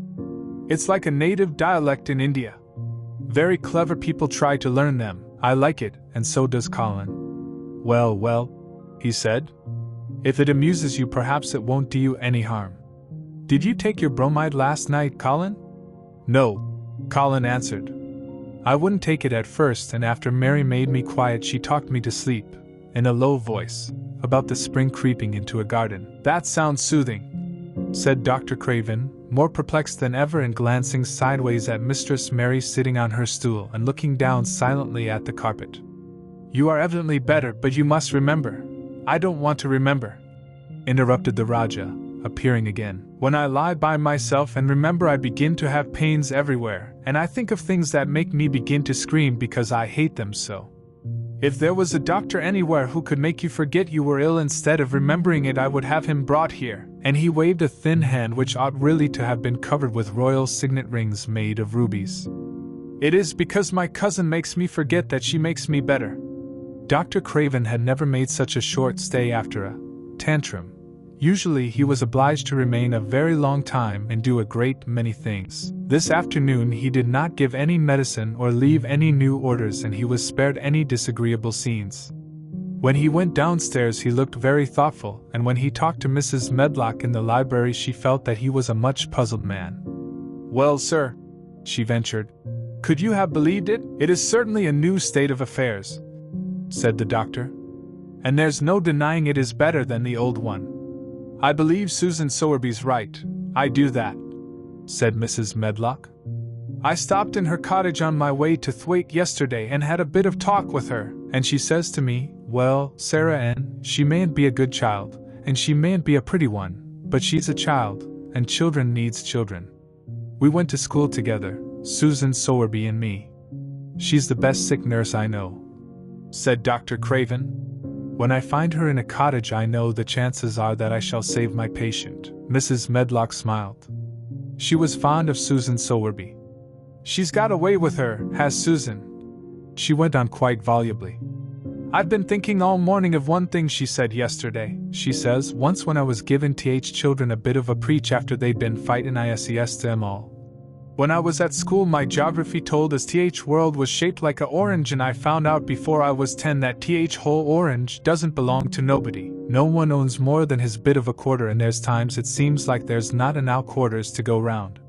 But don't you, none o' you, think as you own th whole orange, or you'll find out you're mistaken, and you won't find it out without hard knocks. What children learns from children, she says, is that there's no sense in grabbing at th whole orange, peel and all. If you do, you'll likely not get even th pips, and them's too bitter to eat. She's a shrewd woman, said Dr. Craven, putting on his coat. Well, she's got a way of saying things, ended Mrs. Medlock, much pleased. Sometimes I've said to her, Susan, if you was a different woman and didn't talk such broad Yorkshire, I've seen the times when I should have said you was clever. That night Colin slept without once awakening, and when he opened his eyes in the morning he lay still and smiled without knowing it. Smiled because he felt so curiously comfortable. It was actually nice to be awake, and he turned over and stretched his limbs luxuriously. He felt as if tight strings which had held him had loosened themselves and let him go. He did not know that Dr. Craven would have said that his nerves had relaxed and rested themselves. Instead of lying and staring at the wall and wishing he had not awakened, his mind was full of the plans he and Mary had made yesterday, of pictures of the garden and of Dickon and his wild creatures. It was so nice to have things to think about, and he had not been awake more than 10 minutes when he heard feet running along the corridor, and Mary was at the door. The next minute she was in the room and had run across to his bed, bringing with her a waft of fresh air full of the scent of the morning. You've been out! You've been out! There's that nice smell of leaves!" he cried. She had been running and her hair was loose and blown, and she was bright with the air and pink-cheeked, though he could not see it. "It's so beautiful," she said, a little breathless with her speed. "You never saw anything so beautiful. It has come. I thought it had come that other morning, but it was only coming. It is here now, it has come, the spring. Dickon says so." "Has it?" cried Colin, and though he really knew nothing about it, he felt his heart beat. He actually sat up in bed. "Open the window," he added, laughing half with joyful excitement and half at his own fancy. Perhaps we may hear golden trumpets. And though he laughed, Mary was at the window in a moment, and in a moment more it was opened wide and freshness and softness and scents and birds' songs were pouring through. "That's fresh air," she said. "Lie on your back and draw in long breaths of it." That's what Dickon does when he's lying on the moor. He says he feels it in his veins and it makes him strong, and he feels as if he could live forever and ever. Breathe it and breathe it. She was only repeating what Dickon had told her, but she caught Colin's fancy. Forever and ever. "Does it make him feel like that?" he said, and he did as she told him, drawing in long deep breaths over and over again until he felt that something quite new and delightful was happening to him. Mary was at his bedside again. "Things are crowding up out of the earth," she ran on in a hurry, "and there are flowers uncurling and buds on everything, and the green veil has covered nearly all the gray, and the birds are in such a hurry about their nests for fear they may be too late that some of them are even fighting for places in the secret garden, and the rose bushes look as wit can be, and there are primroses in the lanes and woods, and the seeds we planted are up, and Dickon has brought the fox and the crow and the squirrels and a newborn lamb." And then she paused for breath. The newborn lamb Dickon had found 3 days before lying by its dead mother among the gorse bushes on the moor. It was not the first motherless lamb he had found, and he knew what to do with it. He had taken it to the cottage wrapped in his jacket, and he had let it lie near the fire, and had fed it with warm milk. It was a soft thing with a darling silly baby face, and legs rather long for its body. Dickon had carried it over the moor in his arms, and its feeding bottle was in his pocket with a squirrel. And when Mary had sat under a tree with its limp warmness huddled on her lap, she had felt as if she were too full of strange joy to speak. A lamb, a living lamb who lay on your lap like a baby." She was describing it with great joy, and Colin was listening and drawing in long breaths of air when the nurse entered. She started a little at the sight of the open window. She had sat stifling in the room many a warm day because her patient was sure that open windows gave people cold. "Are you sure you are not chilly, Master Colin?" she inquired. "No," was the answer. "I am breathing long breaths of fresh air. It makes you strong. I am going to get up to the sofa for breakfast, and my cousin will have breakfast with me." The nurse went away, concealing a smile, to give the order for 2 breakfasts. She found the servants' hall a more amusing place than the invalid's chamber, and just now everybody wanted to hear the news from upstairs. There was a great deal of joking about the unpopular young recluse who, as the cook said, had found his master, and good for him. The servants' hall had been very tired of the tantrums, and the butler, who was a man with a family, had more than once expressed his opinion that the invalid would be all the better for a good hiding. When Colin was on his sofa and the breakfast for 2 was put upon the table, he made an announcement to the nurse in his most Roger-like manner. "A boy and a fox and a crow and 2 squirrels and a newborn lamb are coming to see me this morning. I want them brought upstairs as soon as they come," he said.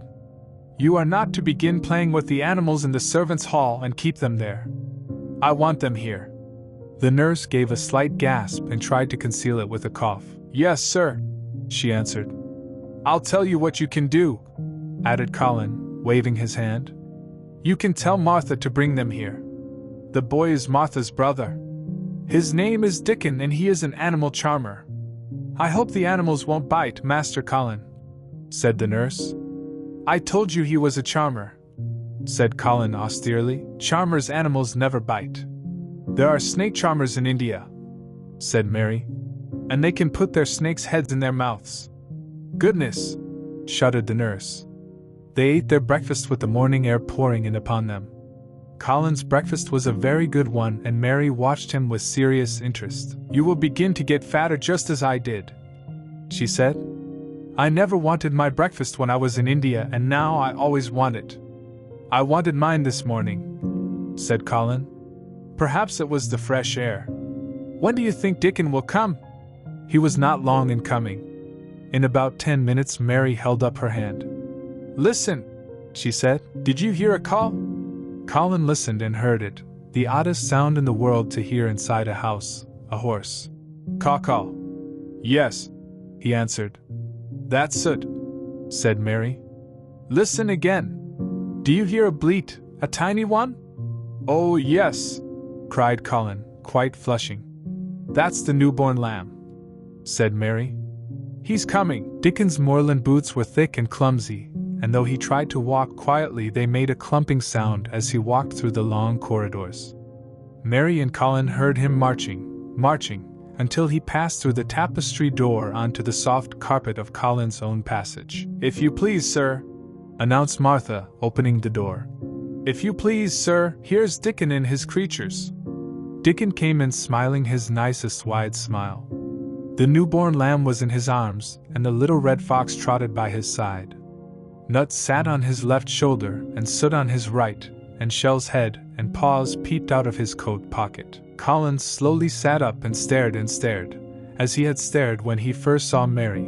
But this was a stare of wonder and delight. The truth was that in spite of all he had heard, he had not in the least understood what this boy would be like, and that his fox and his crow and his squirrels and his lamb were so near to him and his friendliness that they seemed almost to be part of himself. Colin had never talked to a boy in his life, and he was so overwhelmed by his own pleasure and curiosity that he did not even think of speaking. But Dickon did not feel the least shy or awkward. He had not felt embarrassed because the crow had not known his language and had only stared and had not spoken to him the first time they met. Creatures were always like that until they found out about you. He walked over to Colin's sofa and put the newborn lamb quietly on his lap, and immediately the little creature turned to the warm velvet dressing gown and began to nuzzle into its folds, but its tight-curled head was soft impatience against his side. Of course no boy could have helped speaking then. "What is it doing?" cried Colin. "What does it want?" "It wants its mother," said Dickon, smiling more and more. "I brought it to thee a bit hungry because I know they'd like to see it feed." He knelt down by the sofa and took a feeding bottle from his pocket. "Come on, little un," he said, turning the small woolly white head with a gentle brown hand. "This is what they's after. They'll get more out o' this than they will out o' silk velvet coats. There now." And he pushed the rubber tip of the bottle into the nuzzling mouth, and the lamb began to suck it with ravenous ecstasy. After that there was no wondering what to say. By the time the lamb fell asleep, questions poured forth, and Dickon answered them all. He told them how he had found the lamb just as the sun was rising 3 mornings ago. He had been standing on the moor listening to a skylark, and watching him swing higher and higher into the sky until he was only a speck in the heights of blue. I'd almost lost him but for his song, and I was wondering how a chap could hear it when it seemed as if he'd get out OTH world in a minute, and just then I heard something else far off among TH gorse bushes. It was a weak bleatin', and I knowed it was a new lamb as was hungry, and I knowed it wouldn't be hungry if it hadn't lost its mother somehow.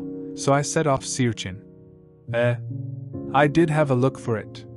I went in and out among TH gorse bushes and round, and I always seemed to take TH wrong tonin'. But at last I seed a bit o' white by a rock on top o' TH moor, and I climbed up and found TH little un half dead, why cold and clem and dot. While he talked, Soot flew solemnly in and out of the open window and cawed remarks about the scenery, while Nut and Shell made excursions into the big trees outside and ran up and down trunks and explored branches. Captain curled up near Dickon, who sat on the hearthrug from preference. They looked at the pictures in the gardening books, and Dickon knew all the flowers by their country names and knew exactly which ones were already growing in the secret garden. "I couldna say that their name," he said, pointing to one under which was written, "Aquilegia, but us calls that a columbine, and that there one it's a snapdragon, and they both grow wild in hedges, but these is garden ones and they're bigger and grander. There's some big clumps o' columbine in TH garden. They'll look like a bed o' blue and white butterflies flutterin' when they're out." "I'm going to see them," cried Colin. "I am going to see them." "Aye, that the mun," said Mary quite seriously. "And the mun not lose no time about it." Chapter 20. I shall live forever, and ever, and ever. But they were obliged to wait more than a week, because first there came some very windy days, and then Colin was threatened with a cold, which two things happening one after the other would no doubt have thrown him into a rage, but that there was so much careful and mysterious planning to do, and almost every day Dickon came in, if only for a few minutes, to talk about what was happening on the moor and in the lanes and hedges and on the borders of streams. The things he had to tell about otters and badgers and water rats' houses, not to mention birds' nests and field mice and their burrows, were enough to make you almost tremble with excitement when you heard all the intimate details from an animal charmer, and realized with what thrilling eagerness and anxiety the whole busy underworld was working. "They're same as us," said Dickon. "Only they have to build their homes every year, and it keeps them so busy they fair scuffle to get 'em done." The most absorbing thing, however, was the preparations to be made before Colin could be transported with sufficient secrecy to the garden. No one must see the chair carriage and Dickon and Mary after they turned a certain corner of the shrubbery and entered upon the walk outside the ivied walls. As each day passed, Colin had become more and more fixed in his feeling that the mystery surrounding the garden was one of its greatest charms. Nothing must spoil that. No one must ever suspect that they had a secret. People must think that he was simply going out with Mary and Dickon because he liked them, and did not object to their looking at him. They had long and quite delightful talks about their route. They would go up this path and down that one and cross the other and go round among the fountain flower beds as if they were looking at the bedding out plants the head gardener, Mr. Roach, had been having arranged. That would seem such a rational thing to do that no one would think it at all mysterious. They would turn into the shrubbery walks and lose themselves until they came to the long walls. It was almost as serious and elaborately thought out as the plans of march made by great generals in time of war. Rumors of the new and curious things which were occurring in the invalid's apartments had of course filtered through the servants' hall into the stable yards and out among the gardeners. But notwithstanding this, Mr. Roach was startled one day when he received orders from Master Colin's room to the effect that he must report himself in the apartment no outsider had ever seen, as the invalid himself desired to speak to him. "Well, well," he said to himself as he hurriedly changed his coat. "What's to do now? His Royal Highness that wasn't to be looked at calling up a man he's never set eyes on." Mr. Roach was not without curiosity. He had never caught even a glimpse of the boy and had heard a dozen exaggerated stories about his uncanny looks and ways and his insane tempers. The thing he had heard oftenest was that he might die at any moment, and there had been numerous fanciful descriptions of a humped back and helpless limbs, given by people who had never seen him. "Things are changing in this house, Mr. Roach," said Mrs. Medlock, as she led him up the back staircase to the corridor onto which opened the hitherto mysterious chamber. "Let's hope they're changing for the better, Mrs. Medlock," he answered. "They couldn't well change for the worse," she continued.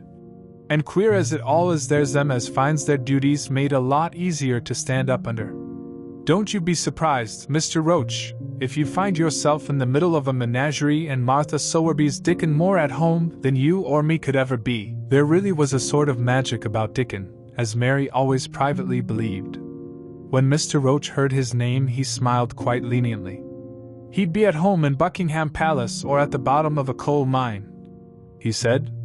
"And yet it's not impudence either. He's just fine, is that lad." It was perhaps well he had been prepared, or he might have been startled.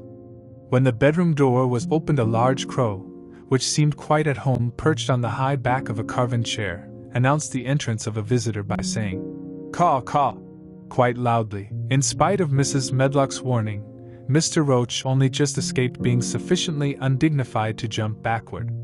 The young Rajah was neither in bed nor on his sofa.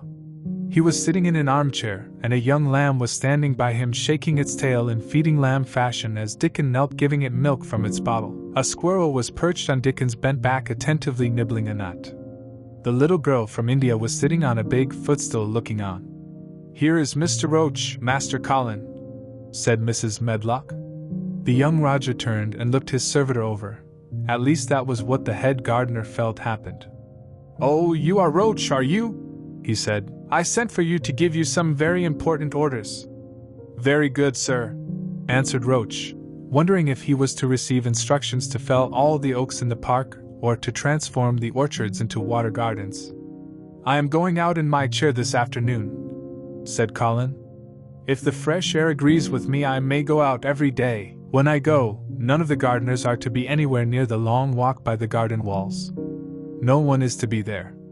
I shall go out about 2 o'clock, and everyone must keep away until I send word that they may go back to their work." "Very good, sir," replied Mr. Roach, much relieved to hear that the oaks might remain and that the orchards were safe. "Mary," said Colin, turning to her, "what is that thing you say in India when you have finished talking and want people to go?" You say you have my permission to go, answered Mary. The Raja waved his hand. You have my permission to go, Roach, he said. But remember, this is very important. Caw, caw, remarked the crow hoarsely but not impolitely. Very good, sir. Thank you, sir, said Mr. Roach, and Mrs. Medlock took him out of the room. Outside in the corridor, being a rather good-natured man, he smiled until he almost laughed. My word, he said. He's got a fine lordly way with him, hasn't he? You'd think he was a whole royal family rolled into one, prince consort and all. Protested Mrs. Medlock. We've had to let him trample all over every one of us ever since he had feet, and he thinks that's what folks was born for. Perhaps he'll grow out of it, if he lives, suggested Mr. Roach. Well, there's one thing pretty sure, said Mrs. Medlock. If he does live and that Indian child stays here, I'll warrant she teaches him that the whole orange does not belong to him, as Susan Sowerby says.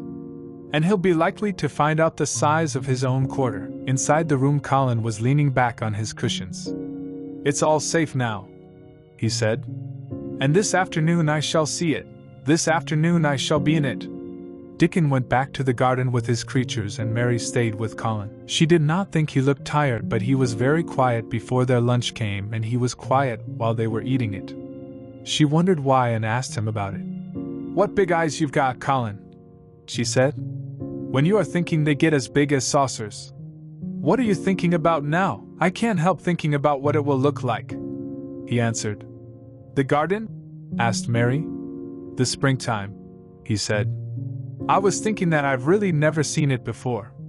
I scarcely ever went out, and when I did go I never looked at it. I didn't even think about it. I never saw it in India because there wasn't any, said Mary. Shut in and morbid as his life had been, Colin had more imagination than she had, and at least he had spent a good deal of time looking at wonderful books and pictures. That morning when you ran in and said, "It's come! It's come!" you made me feel quite queer. It sounded as if things were coming with a great procession and big bursts and wafts of music. I've a picture like it in one of my books.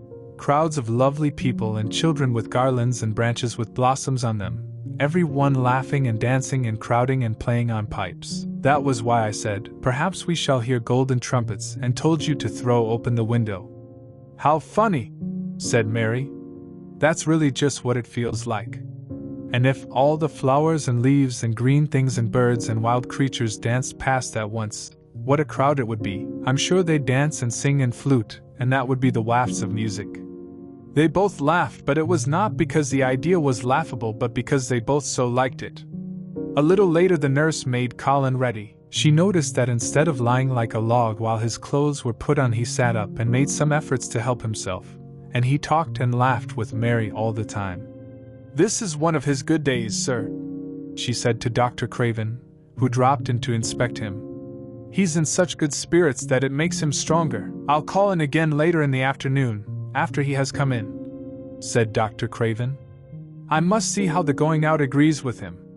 I wish, in a very low voice, that he would let you go with him. I'd rather give up the case this moment, sir, than even stay here while it's suggested, answered the nurse with sudden firmness. I hadn't really decided to suggest it, said the doctor, with his slight nervousness. We'll try the experiment. Dickon's a lad I trust with a newborn child. The strongest footman in the house carried Colin downstairs and put him in his wheeled chair near which Dickon waited outside. After the manservant had arranged his rugs and cushions, the Rajah waved his hand to him and to the nurse. You have my permission to go, he said, and they both disappeared quickly, and it must be confessed giggled when they were safely inside the house.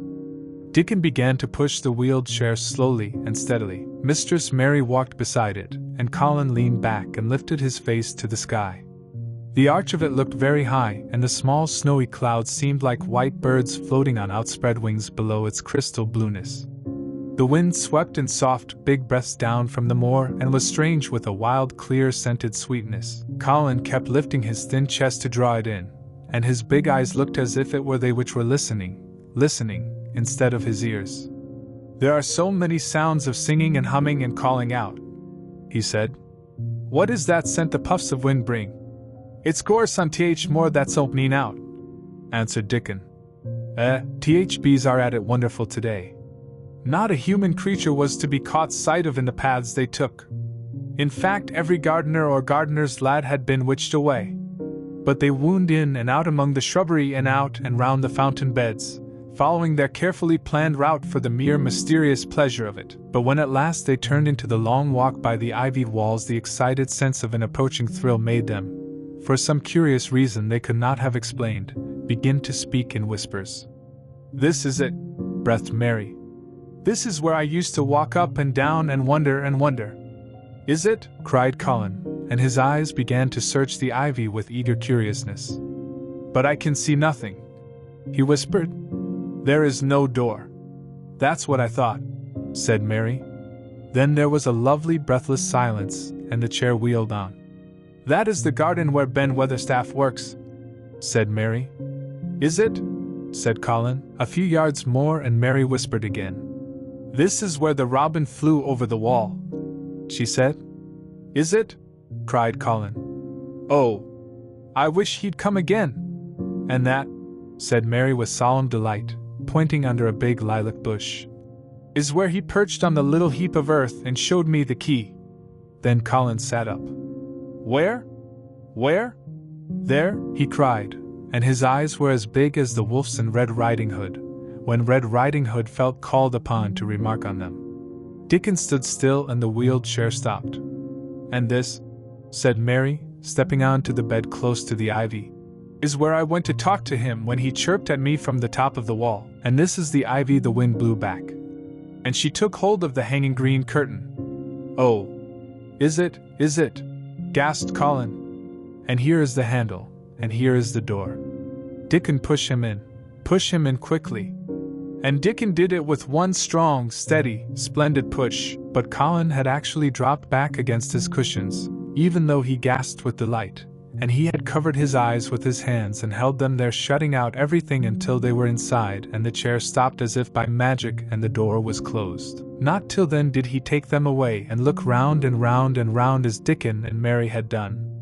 And over walls and earth and trees and swinging sprays and tendrils the fair green veil of tender little leaves had crept, and in the grass under the trees and the grey urns in the alcoves, and here and there everywhere were touches or splashes of gold and purple and white, and the trees were showing pink and snow above his head, and there were fluttering of wings and faint sweet pipes and humming and scents, and the sun fell warm upon his face like a hand with a lovely touch.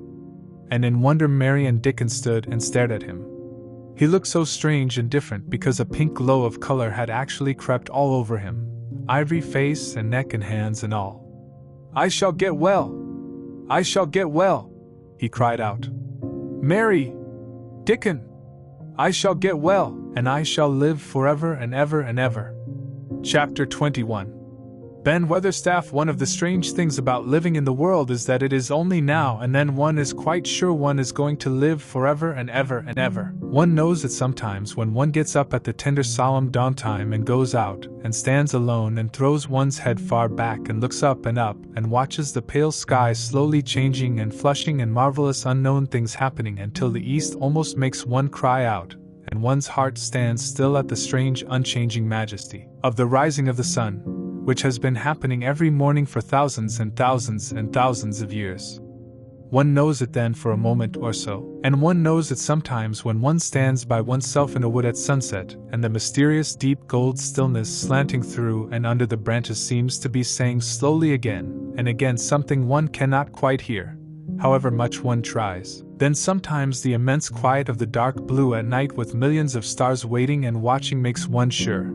And sometimes the sound of far-off music makes it true, and sometimes a look in someone's eyes. And it was like that with Colin when he first saw and heard and felt the springtime inside the four high walls of a hidden garden. That afternoon the whole world seemed to devote itself to being perfect and radiantly beautiful and kind to one boy. Perhaps out of pure heavenly goodness the spring came and crowded everything it possibly could into that one place. More than once Dickon paused in what he was doing and stood still with a sort of growing wonder in his eyes, shaking his head softly. It is Gradely," he said. "I'm 12 going on 13 and there's a lot o' afternoons in 13 years. But seems to me like I never seed one as Gradely as this air." "Aye, it is a Gradely one," said Mary, and she sighed from mere joy.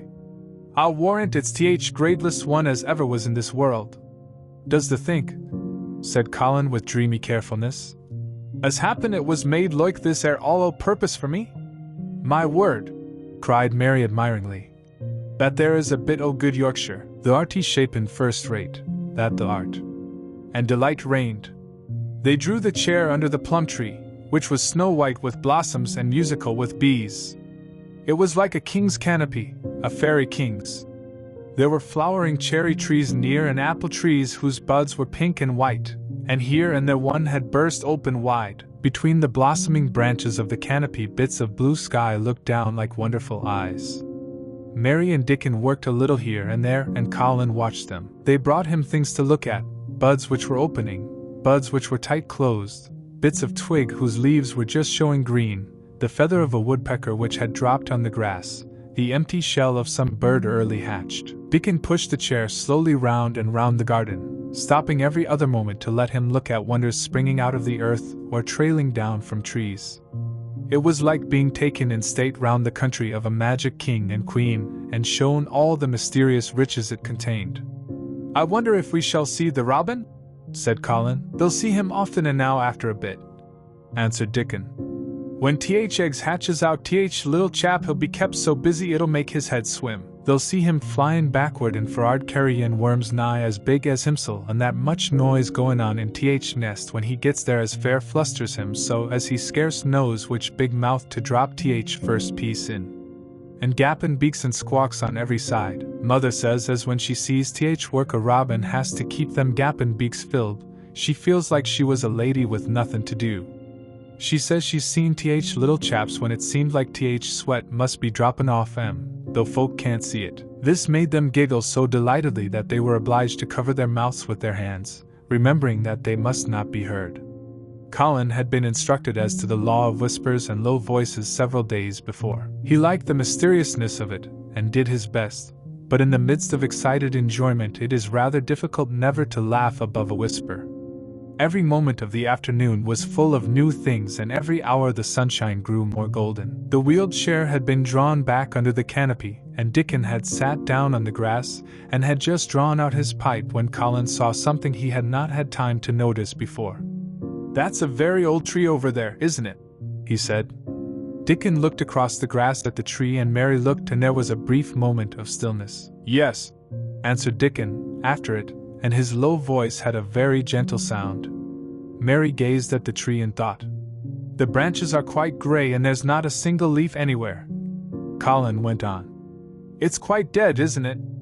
"Aye," admitted Dickon, "but them roses as has climbed all over it will near hide every bit o' th dead wood when they're full o' leaves and flowers. It won't look dead then. It'll be th prettiest of all." Mary still gazed at the tree and thought. "It looks as if a big branch had been broken off," said Colin. "I wonder how it was done." "It's been done many a year," answered Dickon. With a sudden relieved start and laying his hand on Colin. "Look at that robin! There he is! He's been foragin' for his mate." Colin was almost too late, but he just caught sight of him, the flash of red-breasted bird with something in his beak. He darted through the greenness and into the close-grown corner, and was out of sight. Colin leaned back on his cushion again, laughing a little. "He's taking her tea to her.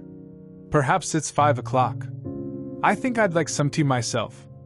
And so they were safe. "It was magic which sent the robin," said Mary secretly to Dickon afterward. "I know it was magic." For both she and Dickon had been afraid Colin might ask something about the tree whose branch had broken off 10 years ago, and they had talked it over together, and Dickon had stood and rubbed his head in a troubled way. "We mun look as if it wasn't no different from th other trees," he had said. "We couldn't never tell him how it broke, poor lad. If he says anything about it we mun try to look cheerful."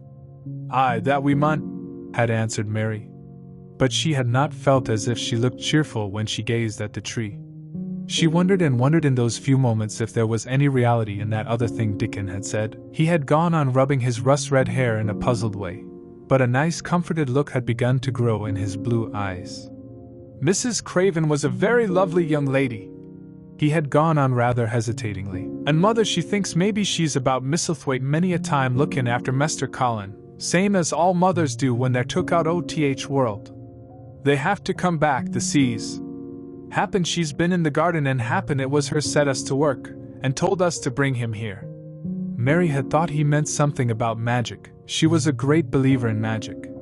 Secretly she quite believed that Dickon worked magic, of course good magic, on everything near him, and that was why people liked him so much, and wild creatures knew he was their friend. She wondered, indeed, if it were not possible that his gift had brought the robin just at the right moment when Colin asked that dangerous question. She felt that his magic was working all the afternoon, and making Colin look like an entirely different boy. It did not seem possible that he could be the crazy creature who had screamed and beaten and bitten his pillow. Even his ivory whiteness seemed to change. The faint glow of color which had shone on his face and neck and hands when he first got inside the garden really never quite died away. He looked as if he were made of flesh instead of ivory or wax. They saw the robin carry food to his mate 2 or 3 times, and it was so suggestive of afternoon tea that Colin felt they must have some. "Go and make one of the men servants bring some in a basket to the rhododendron walk," he said. "And then you and Dickon can bring it here." It was an agreeable idea, easily carried out, and when the white cloth was spread upon the grass, with hot tea and buttered toast and crumpets, a delightfully hungry meal was eaten, and several birds on domestic errands paused to inquire what was going on and were led into investigating crumbs with great activity. Nut and Shell whisked up trees with pieces of cake, and Soot took the entire half of a buttered crumpet into a corner and pecked at, and examined and turned it over and made hoarse remarks about it until he decided to swallow it all joyfully in one gulp. The afternoon was dragging toward its mellow hour. The sun was deepening the gold of its lances. The bees were going home and the birds were flying past less often. Dickon and Mary were sitting on the grass, the tea basket was repacked ready to be taken back to the house, and Colin was lying against his cushions with his heavy locks pushed back from his forehead, and his face looking quite a natural color. "I don't want this afternoon to go," he said, "but I shall come back tomorrow, and the day after, and the day after, and the day after." "You'll get plenty of fresh air, won't you?" said Mary. "I'm going to get nothing else," he answered. "I've seen the spring now, and I'm going to see the summer. I'm going to see everything grow here. I'm going to grow here myself." "That the will," said Dickon. "Us'll have thee walkin' about here and diggin' same as other folk afore long." Colin flushed tremendously. "Walk," he said. "Dig." "Shall I?" Dickon's glance at him was delicately cautious. Neither he nor Mary had ever asked if anything was the matter with his legs. "For sure the will," he said stoutly. There's got legs o' thine own, same as other folks." Mary was rather frightened until she heard Colin's answer. "Nothing really ails them," he said, "but they are so thin and weak, they shake so that I'm afraid to try to stand on them." Both Mary and Dickon drew a relieved breath. "When the stops being afraid the LT stand on 'em," Dickon said with renewed cheer. "And the LT stop being afraid in a bit." "I shall," said Colin, and he lay still as if he were wondering about things. They were really very quiet for a little while. The sun was dropping lower. It was that hour when everything stills itself, and they really had had a busy and exciting afternoon. Colin looked as if he were resting luxuriously. Even the creatures had ceased moving about, and had drawn together, and were resting near them. Soot had perched on a low branch and drawn up one leg and dropped the gray film drowsily over his eyes. Mary privately thought he looked as if he might snore in a minute. In the midst of this stillness it was rather startling when Colin half lifted his head and exclaimed in a loud, suddenly alarmed whisper, "Who is that man?" Dickon and Mary scrambled to their feet. "Man!" they both cried in low, quick voices. Colin pointed to the high wall. "Look!" he whispered excitedly. "Just look!" Mary and Dickon wheeled about and looked. There was Ben Weatherstaff's indignant face glaring at them over the wall from the top of a ladder. He actually shook his fist at Mary. "If I wasn't a bachelor, and there was a wench o' mine," he cried, "I'd give thee a hidin'." He mounted another step threateningly as if it were his energetic intention to jump down and deal with her. But as she came toward him, he evidently thought better of it, and stood on the top step of his ladder shaking his fist down at her. "I never thought much o' thee," he harangued. "I couldna abide thee th first time I set eyes on thee. A scrawny buttermilk-faced young besom, I'll lose a skin questions and poke in the nose where it wasna wanted. I never knowed how they got so thick, why me, if it hadna been for th Robin, drat him," Ben Weatherstaff called out Mary, finding her breath.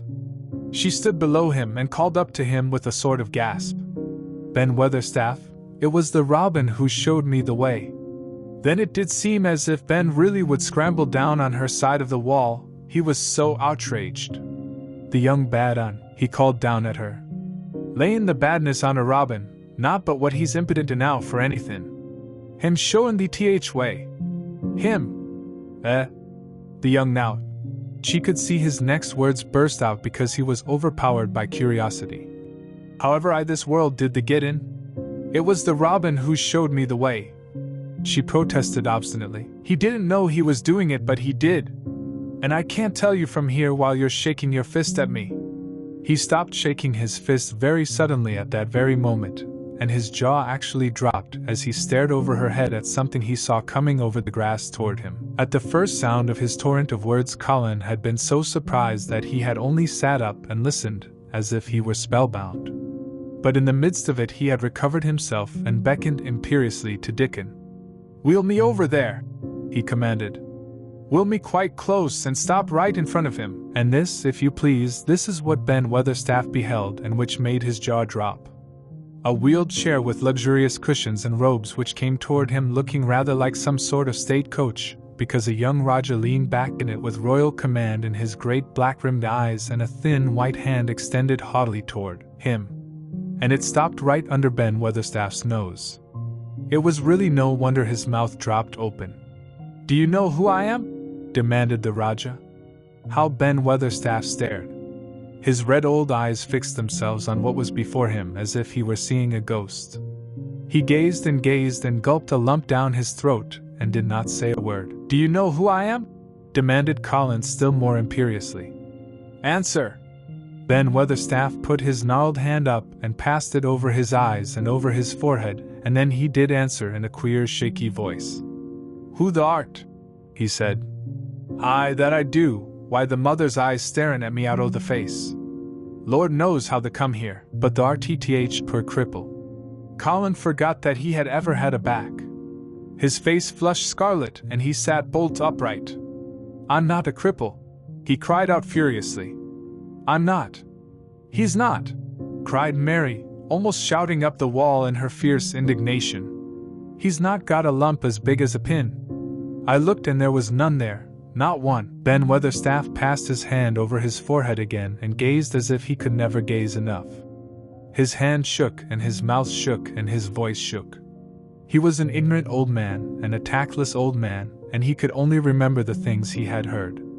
The hasn't got a crooked back?" he said hoarsely. "No!" shouted Colin. The hasn't got crooked legs?" quavered Ben more hoarsely yet. It was too much.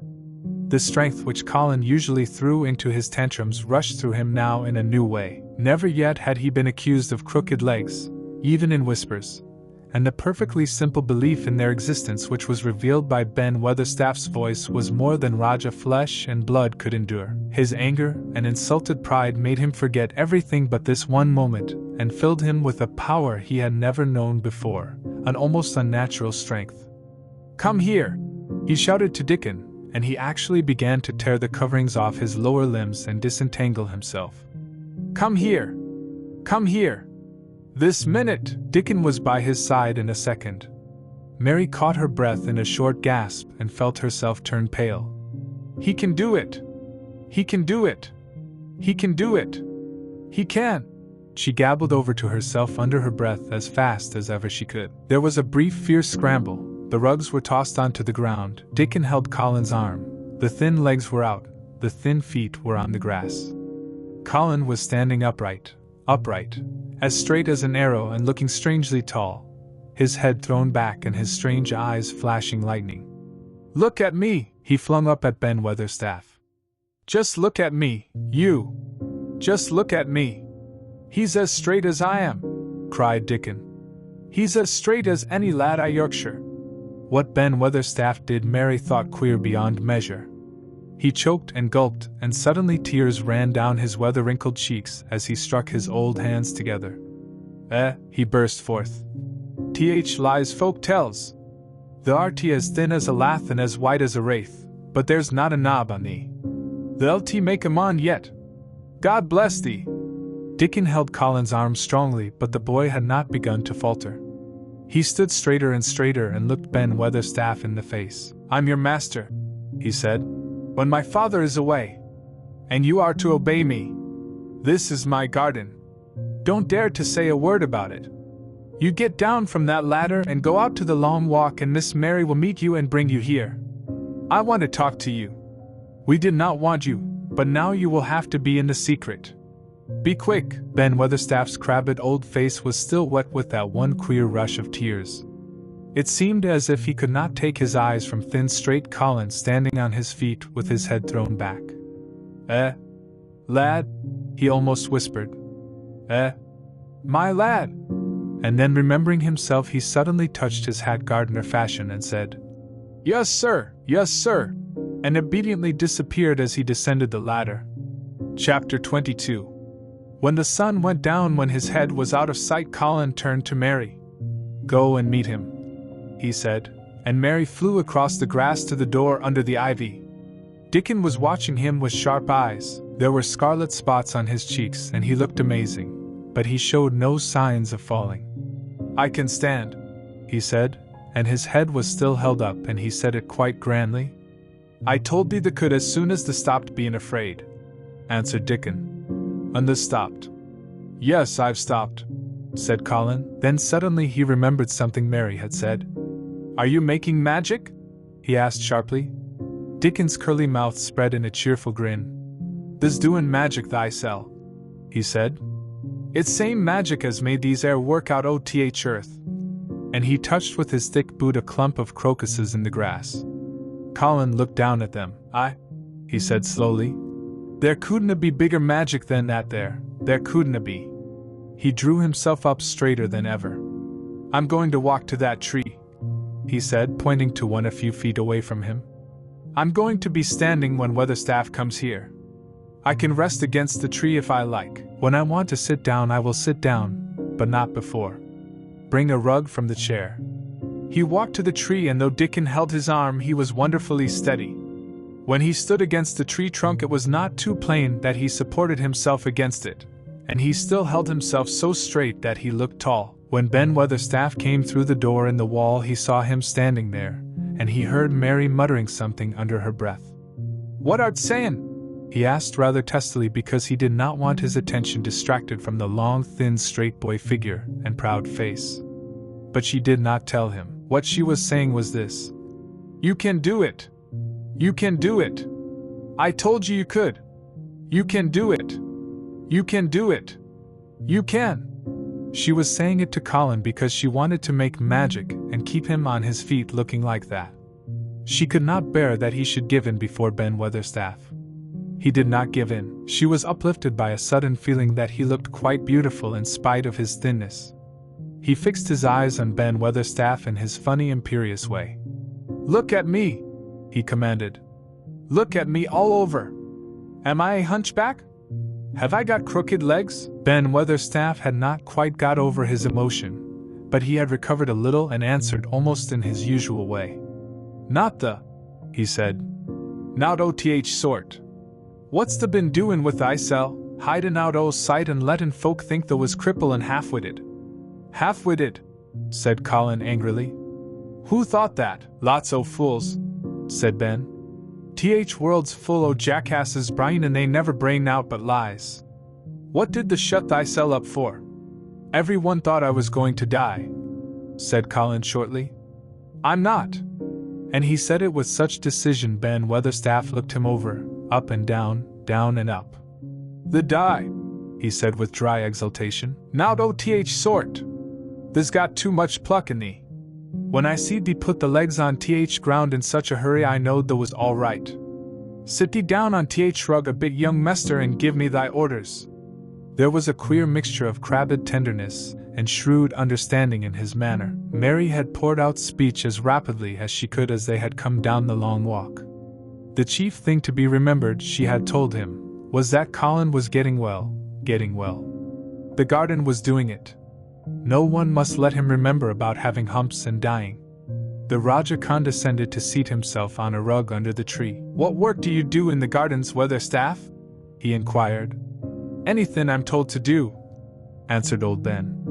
"I'm kept on by favor, because she liked me." "She?" said Colin. "The mother," answered Ben Weatherstaff. "My mother?"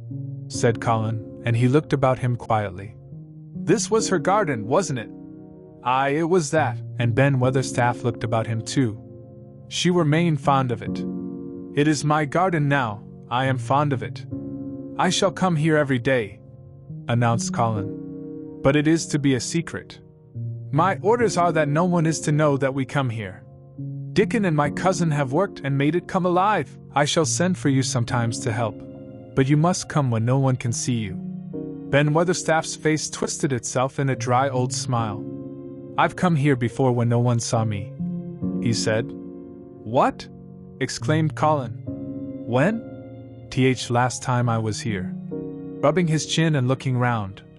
"Was about 2 years ago." "But no one has been in it for 10 years, cried Colin. "There was no door." "I'm no one," said old Ben dryly. "And I didn't come through door. I come over wall. Rheumatics held me back last 2 year dot." "The comin' did a bit o' prunin'," cried Dickon. "I couldn't make out how it had been done." "She was so fond of it, she was," said Ben Weatherstaff slowly. "And she was such a pretty young thing. She says to me once, 'Ben,' says she, 'Logan, if ever I'm ill or if I go away you must take care of my roses.' When she did go away orders was no one was ever to come nigh. But I come, with grumpy obstinacy. Over wall I come, until rheumatics stopped me, and I did a bit o' work once a year. She'd gave her order first. It wouldn't have been as wick as it is if they hadn't done it," said Dickon. "I did wonder." "I'm glad you did it, Weatherstaff," said Colin. "You'll know how to keep the secret." "Aye, I'll know, sir," answered Ben. "And it'll be easier for a man rheumatics to come in at door." On the grass near the tree Mary had dropped her trowel. Colin stretched out his hand and took it up. An odd expression came into his face, and he began to scratch at the earth. His thin hand was weak enough, but presently as they watched him, Mary with quite breathless interest, he drove the end of the trowel into the soil and turned some over. "You can do it! You can do it!" said Mary to herself. "I tell you, you can!" Dickon's round eyes were full of eager curiousness, but he said not a word. Ben Weatherstaff looked on with interested face. Colin persevered. After he had turned a few trowelfuls of soil, he spoke exultantly to Dickon in his best Yorkshire. "The said as that have me walkin' about here same as other folk, and the said that have me diggin'. I thought that was just leein' to please me. This is only first day and I've walked, and here I am diggin' dot." Ben Weatherstaff's mouth fell open again when he heard him, but he ended by chuckling. He said, "that sounds as if they'd got wits enow. The arty a Yorkshire lad for sure. And the arty diggin', too. How'd the like to plant a bit o' somethin'? I can get the rose in a pot." "Go and get it," said Colin, digging excitedly. "Quick! Quick!" It was done quickly enough indeed. Ben Weatherstaff went his way forgetting rheumatics. Dickon took his spade and dug the hole deeper and wider than a new digger with thin white hands could make it. Mary slipped out to run and bring back a watering can. When Dickon had deepened the hole, Colin went on turning the soft earth over and over. He looked up at the sky, flushed and glowing with the strangely new exercise, slight as it was. "I want to do it before the sun goes quite down," he said. Mary thought that perhaps the sun held back a few minutes just on purpose. Ben Weatherstaff brought the rose in its pot from the greenhouse. He hobbled over the grass as fast as he could. He had begun to be excited too. He knelt down by the hole and broke the pot from the mold. "Here, lad," he said, handing the plant to Colin. Set it in the earth thyself, same as th king does when he goes to a new place. The thin white hands shook a little and Colin's flush grew deeper as he set the rose in the mold and held it while old Ben made firm the earth. It was filled in and pressed down and made steady. Mary was leaning forward on her hands and knees. Soot had flown down and marched forward to see what was being done. Nut and shell chattered about it from a cherry tree. "It's planted," said Colin at last. "And the sun is only slipping over the edge. Help me up, Dickon. I want to be standing when it goes. That's part of the magic." And Dickon helped him, and the magic, or whatever it was, so gave him strength that when the sun did slip over the edge and end the strange lovely afternoon for them there, he actually stood on his 2 feet, laughing. Chapter 23. Magic. Dr. Craven had been waiting some time at the house when they returned to it. He had indeed begun to wonder if it might not be wise to send someone out to explore the garden paths. When Colin was brought back to his room, the poor man looked him over seriously. "You should not have stayed so long," he said. "You must not overexert yourself." "I am not tired at all," said Colin. "It has made me well. Tomorrow I am going out in the morning as well as in the afternoon." "I am not sure that I can allow it," answered Dr. Craven. "I am afraid it would not be wise." "It would not be wise to try to stop me," said Colin quite seriously. "I am going." Even Mary had found out that one of Colin's chief peculiarities was that he did not know in the least what a rude little brute he was with his way of ordering people about. He had lived on a sort of desert island all his life, and as he had been the king of it, he had made his own manners and had had no one to compare himself with. Mary had indeed been rather like him herself, and since she had been at Misselthwaite had gradually discovered that her own manners had not been of the kind which is usual or popular. Having made this discovery, she naturally thought it of enough interest to communicate to Colin. So she sat and looked at him curiously for a few minutes after Dr. Craven had gone. She wanted to make him ask her why she was doing it, and of course she did. "What are you looking at me for?" he said. "I'm thinking that I am rather sorry for Dr. Craven." "So am I," said Colin calmly, but not without an air of some satisfaction. "He won't get Misselthwaite at all now. I'm not going to die." "I'm sorry for him because of that, of course," said Mary. "But I was thinking just then that it must have been very horrid to have had to be polite for 10 years to a boy who was always rude. I would never have done it." "Am I rude?" Colin inquired undisturbedly. "If you had been his own boy and he had been a slapping sort of man," said Mary, "he would have slapped you." "But he daren't," said Colin. "No, he daren't," answered Mistress Mary, thinking the thing out quite without prejudice. "Nobody ever dared to do anything you didn't like, because you were going to die and things like that. You were such a poor thing." "But," announced Colin stubbornly, "I am not going to be a poor thing. I won't let people think I'm one. I stood on my feet this afternoon. It is always having your own way that has made you so queer." Mary went on, thinking aloud. Colin turned his head, frowning. "Am I queer?" he demanded. "Yes," answered Mary. "Very. But you needn't be cross," she added impartially. "Because so am I queer, and so is Ben Weatherstaff. But I am not as queer as I was before I began to like people and before I found the garden." "I don't want to be queer," said Colin. "I am not going to be." And he frowned again with determination. He was a very proud boy.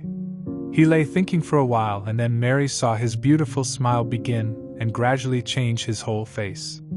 "I shall stop being queer," he said, "if I go every day to the garden. There is magic in there, good magic, you know, Mary." "I am sure there is." "So am I," said Mary. "Even if it isn't real magic," Colin said, "we can pretend it is. Something is there, something." "It's magic," said Mary, "but not black. It's as white as snow." They always called it magic, and indeed it seemed like it in the months that followed. The wonderful months, the radiant months, the amazing ones. Oh, the things which happened in that garden! If you have never had a garden, you cannot understand, and if you have had a garden you will know that it would take a whole book to describe all that came to pass there. At first it seemed that green things would never cease pushing their way through the earth, in the grass, in the beds, even in the crevices of the walls. Then the green things began to show buds, and the buds began to unfurl and show color, every shade of blue, every shade of purple, every tint and hue of crimson. In its happy days, flowers had been tucked away into every inch and hole and corner. Ben Weatherstaff had seen it done, and had himself scraped out mortar from between the bricks of the wall, and made pockets of earth for lovely clinging things to grow on. Iris and white lilies rose out of the grass in sheaves, and the green alcoves filled themselves with amazing armies of the blue and white flower lances of tall delphiniums or columbines or campanulas. She was main fond o' them, she was, Ben Weatherstaff said. She liked them things as was allus pointin' up to th blue sky, she used to tell, not as she was one o' them as looked down on th earth, not her. She just loved it, but she said as th blue sky allus looked so joyful. The seeds Dickon and Mary had planted grew as if fairies had tended them. Satiny poppies of all tints danced in the breeze by the score, gaily defying flowers which had lived in the garden for years and which, it might be confessed, seemed rather to wonder how such new people had got there. And the roses, rising out of the grass, tangled round the sundial, wreathing the tree trunks and hanging from their branches, climbing up the walls and spreading over them with long garlands falling in cascades. They came alive day by day, hour by hour, fair fresh leaves, and buds, tiny at first but swelling and working magic until they burst and uncurled into cups of scent, delicately spilling themselves over their brims and filling the garden air. Colin saw it all, watching each change as it took place. Every morning he was brought out, and every hour of each day when it didn't rain he spent in the garden. Even gray days pleased him. He would lie on the grass, watching things growing, he said.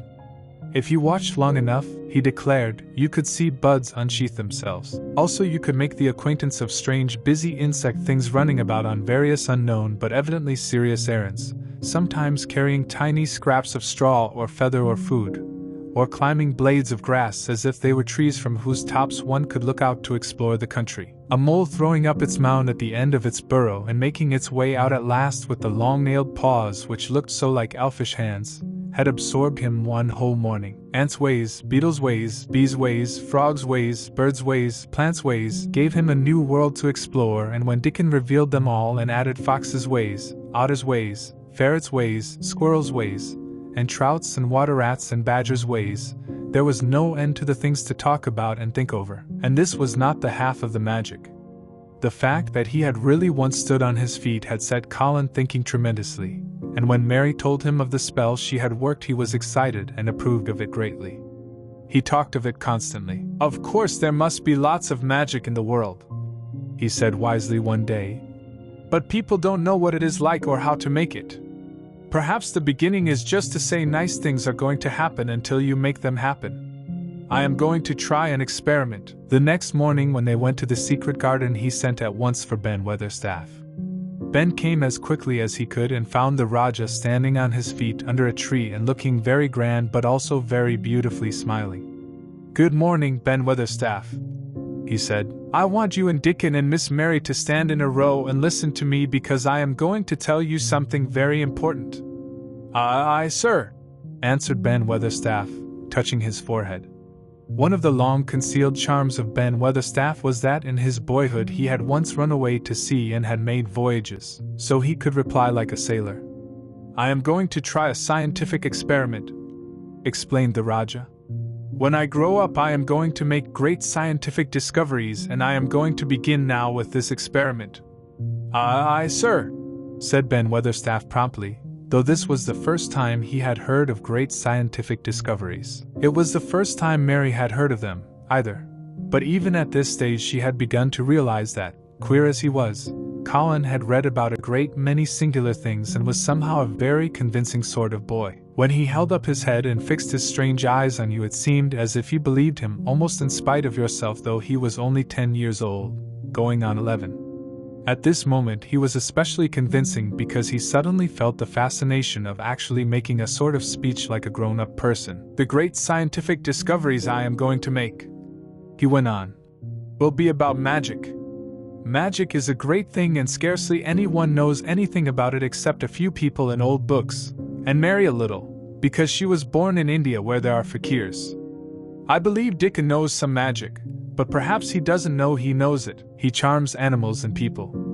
I would never have let him come to see me if he had not been an animal charmer, which is a boy charmer, too, because a boy is an animal. I am sure there is magic in everything, only we have not sense enough to get hold of it and make it do things for us, like electricity and horses and steam. This sounded so imposing that Ben Weatherstaff became quite excited and really could not keep still. Aye, sir, he said, and he began to stand up quite straight. When Mary found this garden it looked quite dead, the orator proceeded.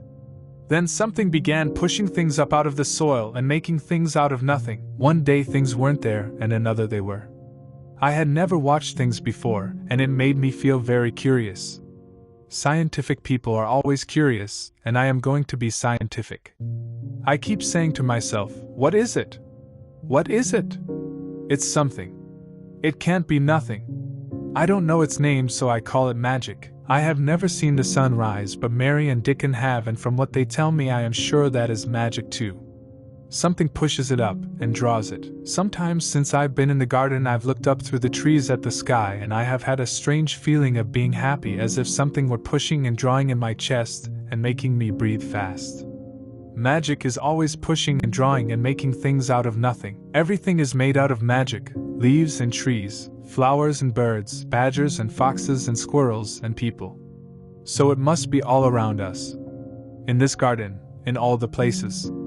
The magic in this garden has made me stand up and know I am going to live to be a man. I am going to make the scientific experiment of trying to get some and put it in myself, and make it push and draw me and make me strong. I don't know how to do it, but I think that if you keep thinking about it and calling it, perhaps it will come. Perhaps that is the first baby way to get it. When I was going to try to stand that first time, Mary kept saying to herself as fast as she could, "You can do it. You can do it," and I did. I had to try myself at the same time, of course, but her magic helped me, and so did Dickens. Every morning and evening and as often in the daytime as I can remember I am going to say, "Magic is in me. Magic is making me well.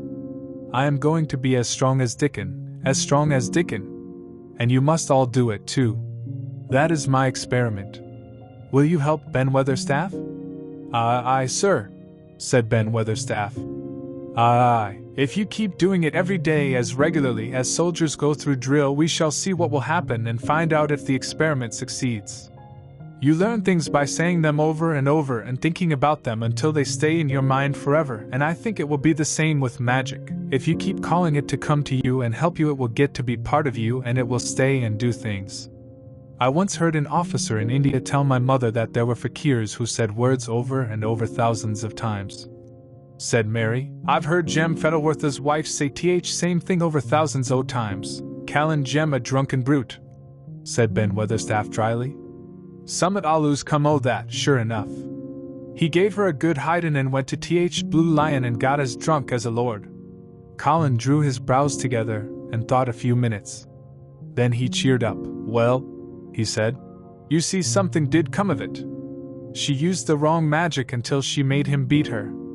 If she'd used the right magic and had said something nice, perhaps he wouldn't have got as drunk as a lord, and perhaps he might have bought her a new bonnet." Ben Weatherstaff chuckled, and there was shrewd admiration in his little old eyes.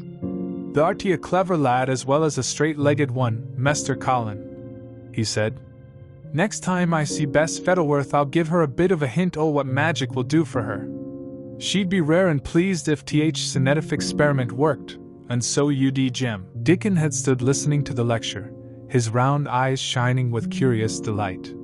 Nut and Shell were on his shoulders, and he held a long-eared white rabbit in his arm and stroked it softly while it laid its ears along its back and enjoyed itself. "Do you think the experiment will work?" Colin asked him, wondering what he was thinking. He so often wondered what Dickon was thinking when he saw him looking at him, or at one of his creatures, with his happy wide smile. He smiled now, and his smile was wider than usual. "Aye," he answered, "that I do. It'll work same as seeds do when sun shines on 'em. It'll work for sure. Shall us begin it now?" Colin was delighted, and so was Mary. Fired by recollections of fakirs and devotees and illustrations, Colin suggested that they should all sit cross-legged under the tree which made a canopy. "It will be like sitting in a sort of temple," said Colin. "I'm rather tired and I want to sit down." Said Dickon. "But must begin by saying th'arty tired. The might spoil th magic." Colin turned and looked at him, into his innocent round eyes. "That's true," he said slowly. "I must only think of the magic." It all seemed most majestic and mysterious when they sat down in their circle. Ben Weatherstaff felt as if he had somehow been led into appearing at a prayer meeting. Ordinarily he was very fixed in being what he called "eigen prayer meetings," but this being the Rajah's affair he did not resent it, and was indeed inclined to be gratified at being called upon to assist. Mistress Mary felt solemnly enraptured. Dickon held his rabbit in his arm, and perhaps he made some charmer's signal no one heard, for when he sat down, cross-legged like the rest, the crow, the fox, the squirrels and the lambs slowly drew near and made part of the circle, settling each into a place of rest as if of their own desire.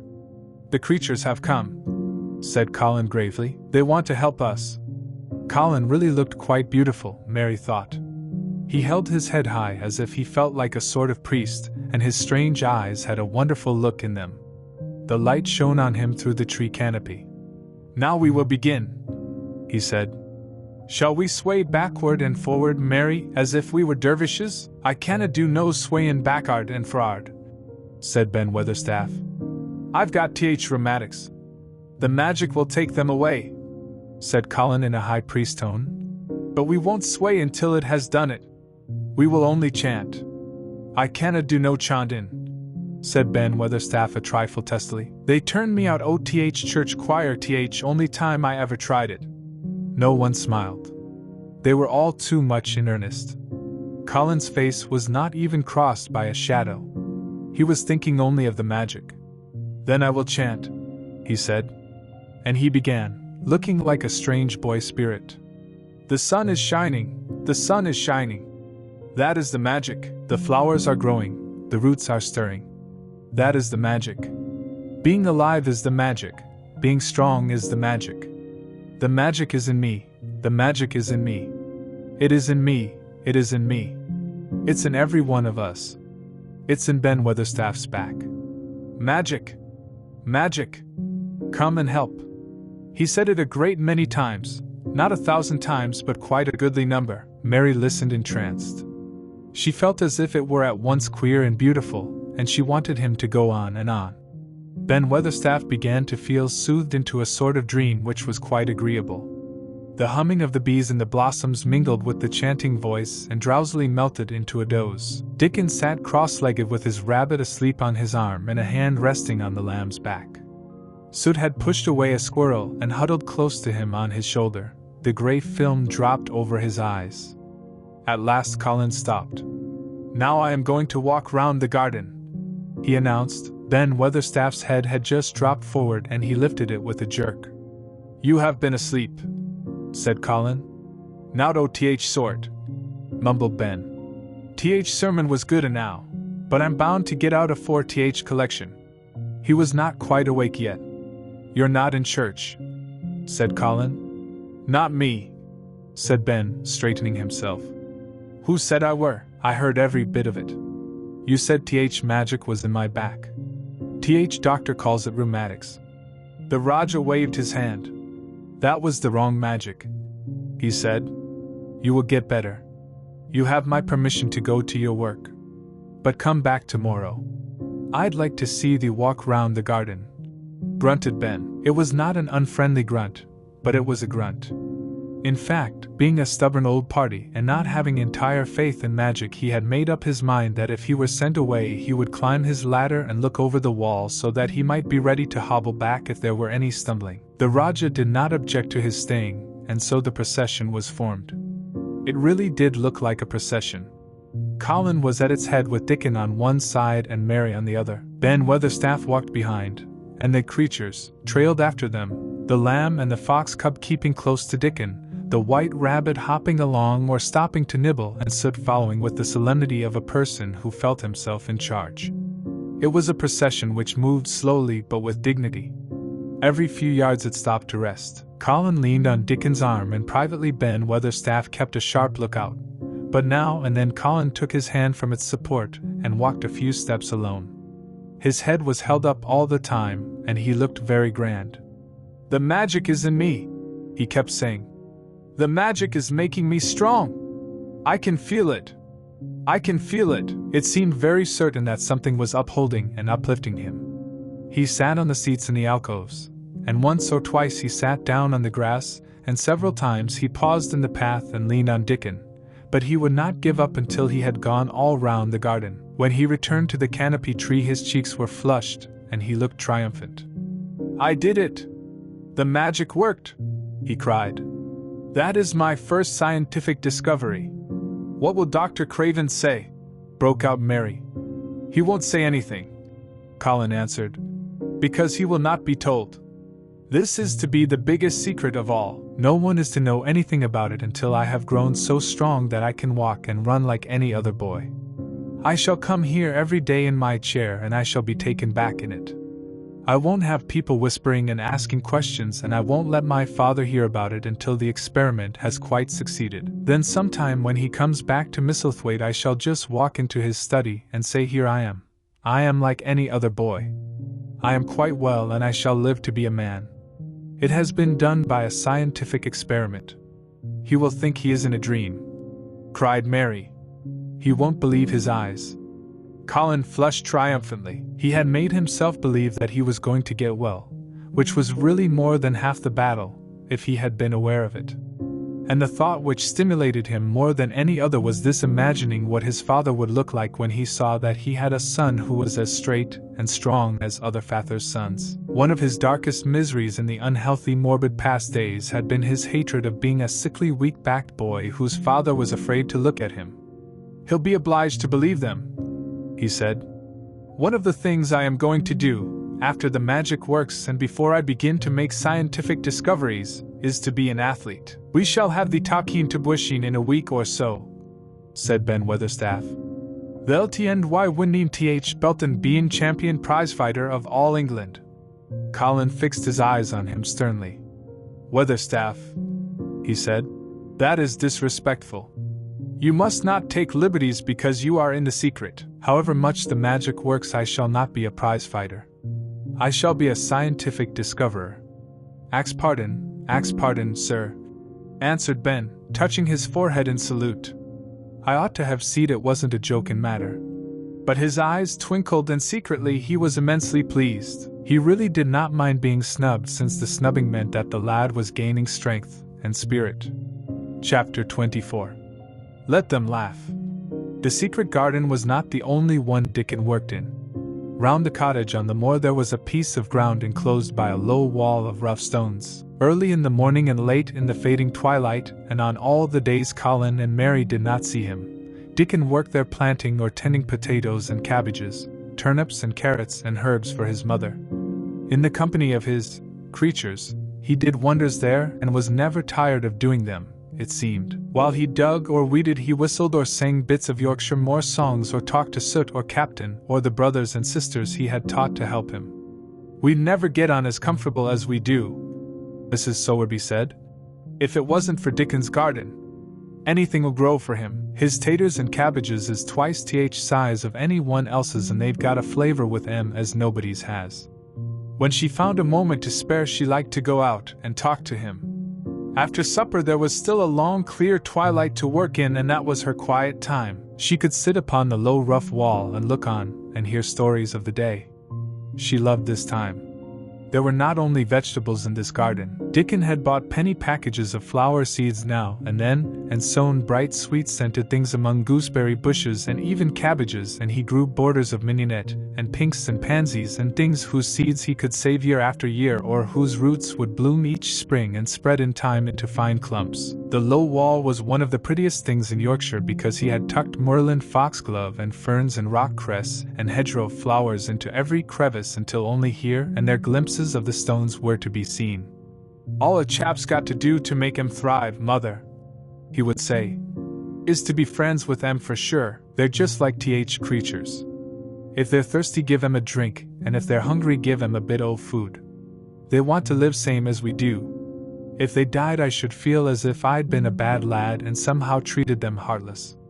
It was in these twilight hours that Mrs. Sowerby heard of all that happened at Misselthwaite Manor. At first she was only told that Mr. Cullen had taken a fancy to going out into the grounds with Miss Mary and that it was doing him good. But it was not long before it was agreed between the two children that Dickon's mother might come into the secret. Somehow it was not doubted that she was safe for sure, so one beautiful still evening Dickon told the whole story, with all the thrilling details of the buried key and the robin, and the grey haze which had seemed like deadness, and the secret Mistress Mary had planned never to reveal. The coming of Dickon, and how it had been told to him, the doubt of Mr. Cullen, and the final drama of his introduction to the hidden domain, combined with the incident of Ben Weatherstaff's angry face peering over the wall and Mr. Cullen's sudden indignant strength, made Mrs. Sowerby's nice-looking face quite change color several times. "My word," she said. "It was a good thing that little lass came to Th Manor. It's been Th making o' her and Th savin' o' him, standin' on his feet, and us all thinkin' he was a poor half-witted lad with not a straight bone in him." She asked a great many questions and her blue eyes were full of deep thinking. "What do they make of it at Th Manor, him being so well and cheerful and never complainin'?" she inquired. "They don't know what to make of it," answered Dickon. "Every day as comes round his face looks different. It's fillin' out, and doesn't look so sharp and Th waxy color is goin', but he has to do his bit o' complainin'." With a highly entertained grin. "What for, I mercy's name?" asked Mrs. Sowerby. Dickon chuckled. "He does it to keep them from guessin' what's happened. If the doctor knew he'd found out he could stand on his feet, he'd likely write and tell Mr. Craven. Mr. Cullen savon Th secret to tell himself. He's going to practice his magic on his legs every day till his father comes back, and then he's going to march into his room and show him he's as straight as other lads. But him and Miss Mary thinks it's best plan to do a bit o' groanin' and frettin' now and then to throw folk off Th scent." Mrs. Sowerby was laughing a low comfortable laugh long before he had finished his last sentence. She said. "That pair's enjoyin' theirselves, I'll warrant. They'll get a good bit o' play-actin' out of it, and there's nothin' children likes as much as play-actin'. Let's hear what they do, Dickon lad." Dickon stopped weeding and sat up on his heels to tell her. His eyes were twinkling with fun. "Mr. Cullen is carried down to his chair every time he goes out," he explained. "And he flies out at John, Th footman, for not carryin' him careful enough. He makes himself as helpless lookin' as he can and never lifts his head until we're out o' sight o' Th house. And he grunts and frets a good bit when he's bein' settled into his chair. Him and Miss Mary's both got to enjoyin' it, and when he groans and complains she'll say, 'Poor Colin. Does it hurt you so much? Are you so weak as that, poor Colin?' But Th trouble is that sometimes they can scarce keep from burstin' out Logan. When we get safe into the garden they laugh till they've no breath left to laugh with.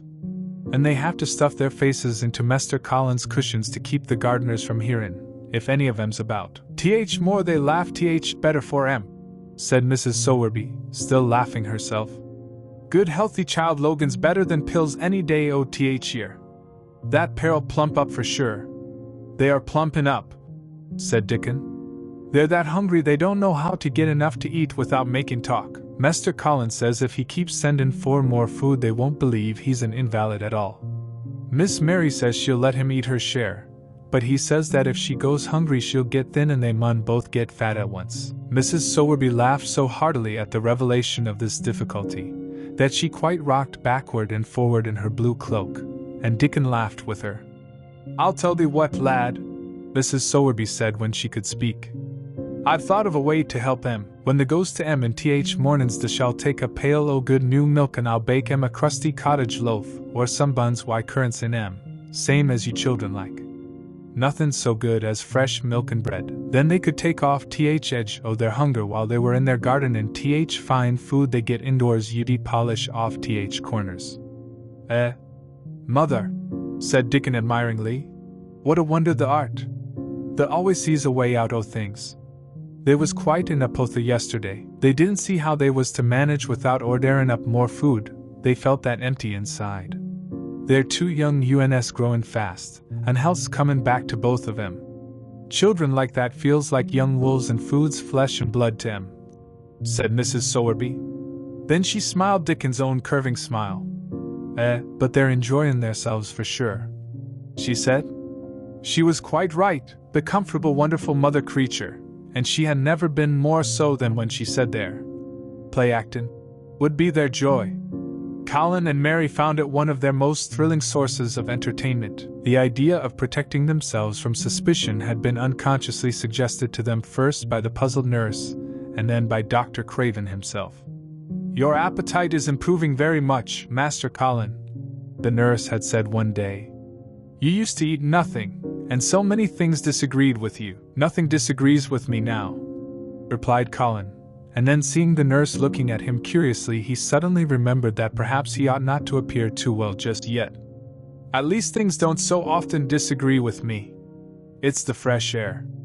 "Perhaps it is," said the nurse, still looking at him with a mystified expression. "But I must talk to Dr. Craven about it." "How she stared at you," said Mary when she went away. "As if she thought there must be something to find out." "I won't have her finding out things," said Colin. "No one must begin to find out yet." When Dr. Craven came that morning, he seemed puzzled, also. He asked a number of questions, to Colin's great annoyance. "You stay out in the garden a great deal," he suggested. "Where do you go?" Colin put on his favorite air of dignified indifference to opinion. "I will not let anyone know where I go," he answered. "I go to a place I like. Everyone has orders to keep out of the way. I won't be watched and stared at. You know that. You seem to be out all day, but I do not think it has done you harm. I do not think so. The nurse says that you eat much more than you have ever done before." "Perhaps," said Colin, prompted by a sudden inspiration. "Perhaps it is an unnatural appetite." "I do not think so, as your food seems to agree with you," said Dr. Craven. "You are gaining flesh rapidly and your color is better."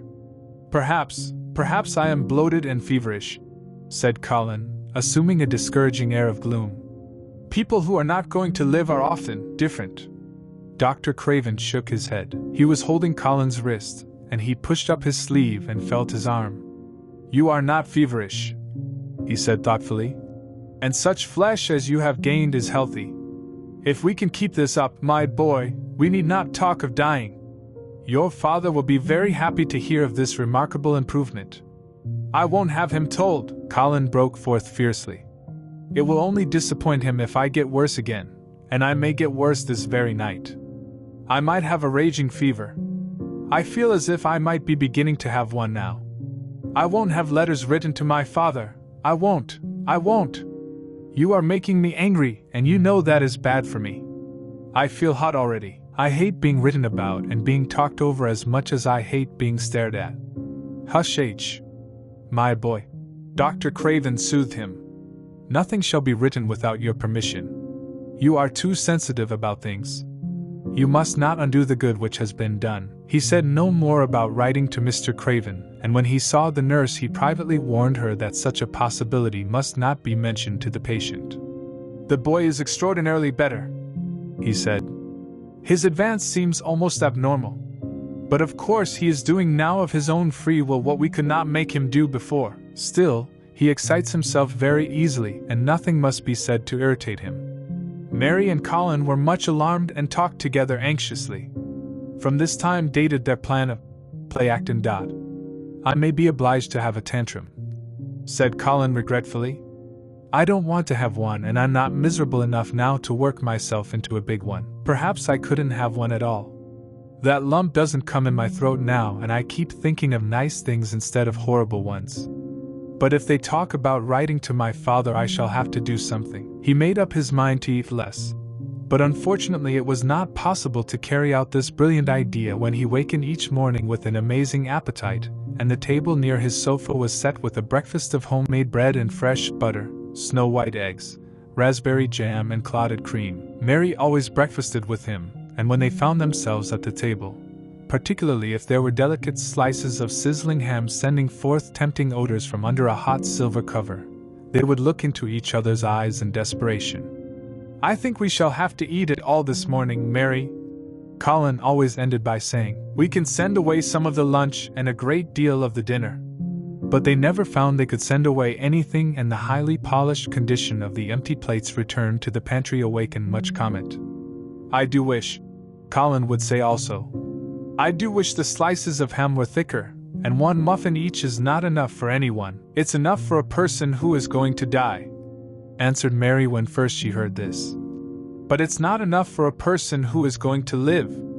I sometimes feel as if I could eat 3 when those nice fresh heather and gorse smells from the moor come pouring in at the open window." The morning that Dickon, after they had been enjoying themselves in the garden for about 2 hours, went behind a big rosebush and brought forth 2 tin pails and revealed that one was full of rich new milk with cream on the top of it, and that the other held cottage-made currant buns folded in a clean blue and white napkin, buns so carefully tucked in that they were still hot, there was a riot of surprised joyfulness.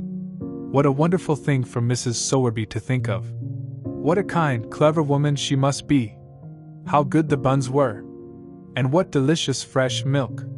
"Magic is in her just as it is in Dickon," said Colin. "It makes her think of ways to do things, nice things. She is a magic person. Tell her we are grateful, Dickon, extremely grateful." He was given to using rather grown-up phrases at times. He enjoyed them. He liked this so much that he improved upon it.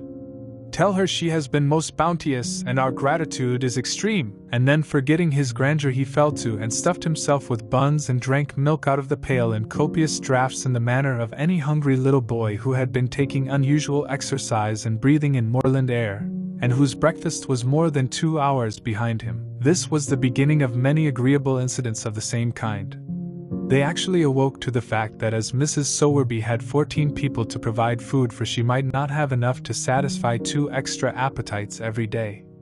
So they asked her to let them send some of their shillings to buy things. Dickon made the stimulating discovery that in the wood in the park outside the garden where Mary had first found him piping to the wild creatures there was a deep little hollow where you could build a sort of tiny oven with stones and roast potatoes and eggs in it. Roasted eggs were a previously unknown luxury, and very hot potatoes with salt and fresh butter in them were fit for a woodland king, besides being deliciously satisfying.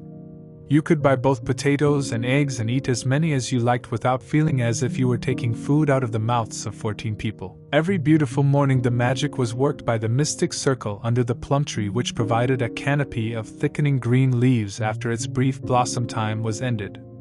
After the ceremony Colin always took his walking exercise, and throughout the day he exercised his newly found power at intervals. Each day he grew stronger, and could walk more steadily and cover more ground. And each day his belief in the magic grew stronger, as well it might.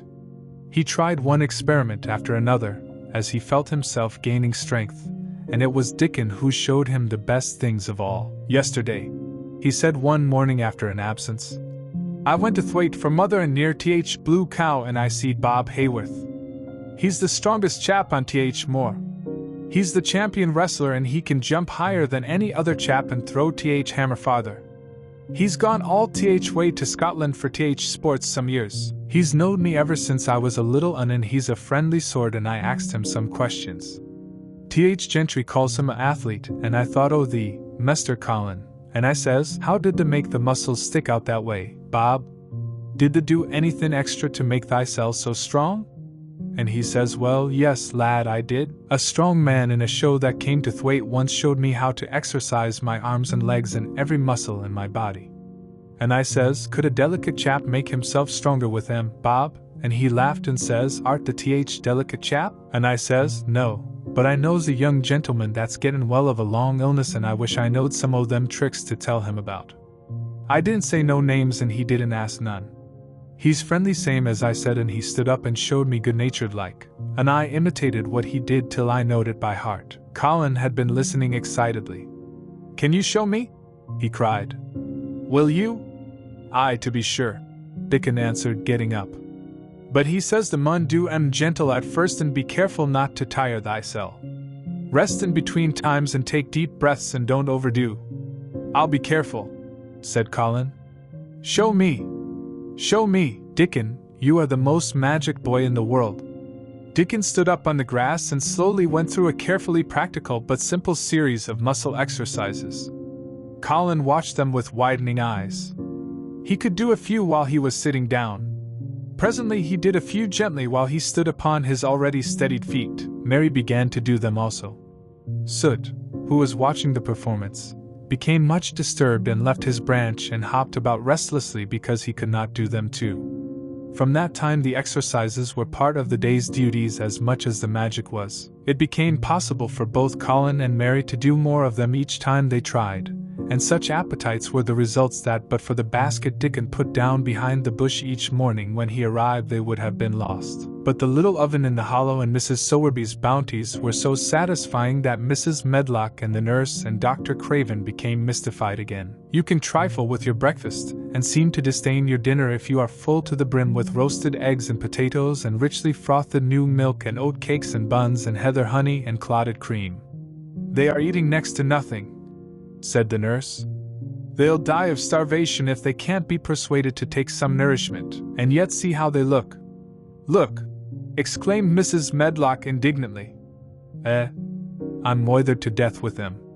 They're a pair of young Satans, bursting their jackets one day and the next turning up their noses at the best meals cook can tempt them with. Not a mouthful of that lovely young fowl and bread sauce did they set a fork into yesterday, and the poor woman fair invented a pudding for them, and back it sent. She almost cried.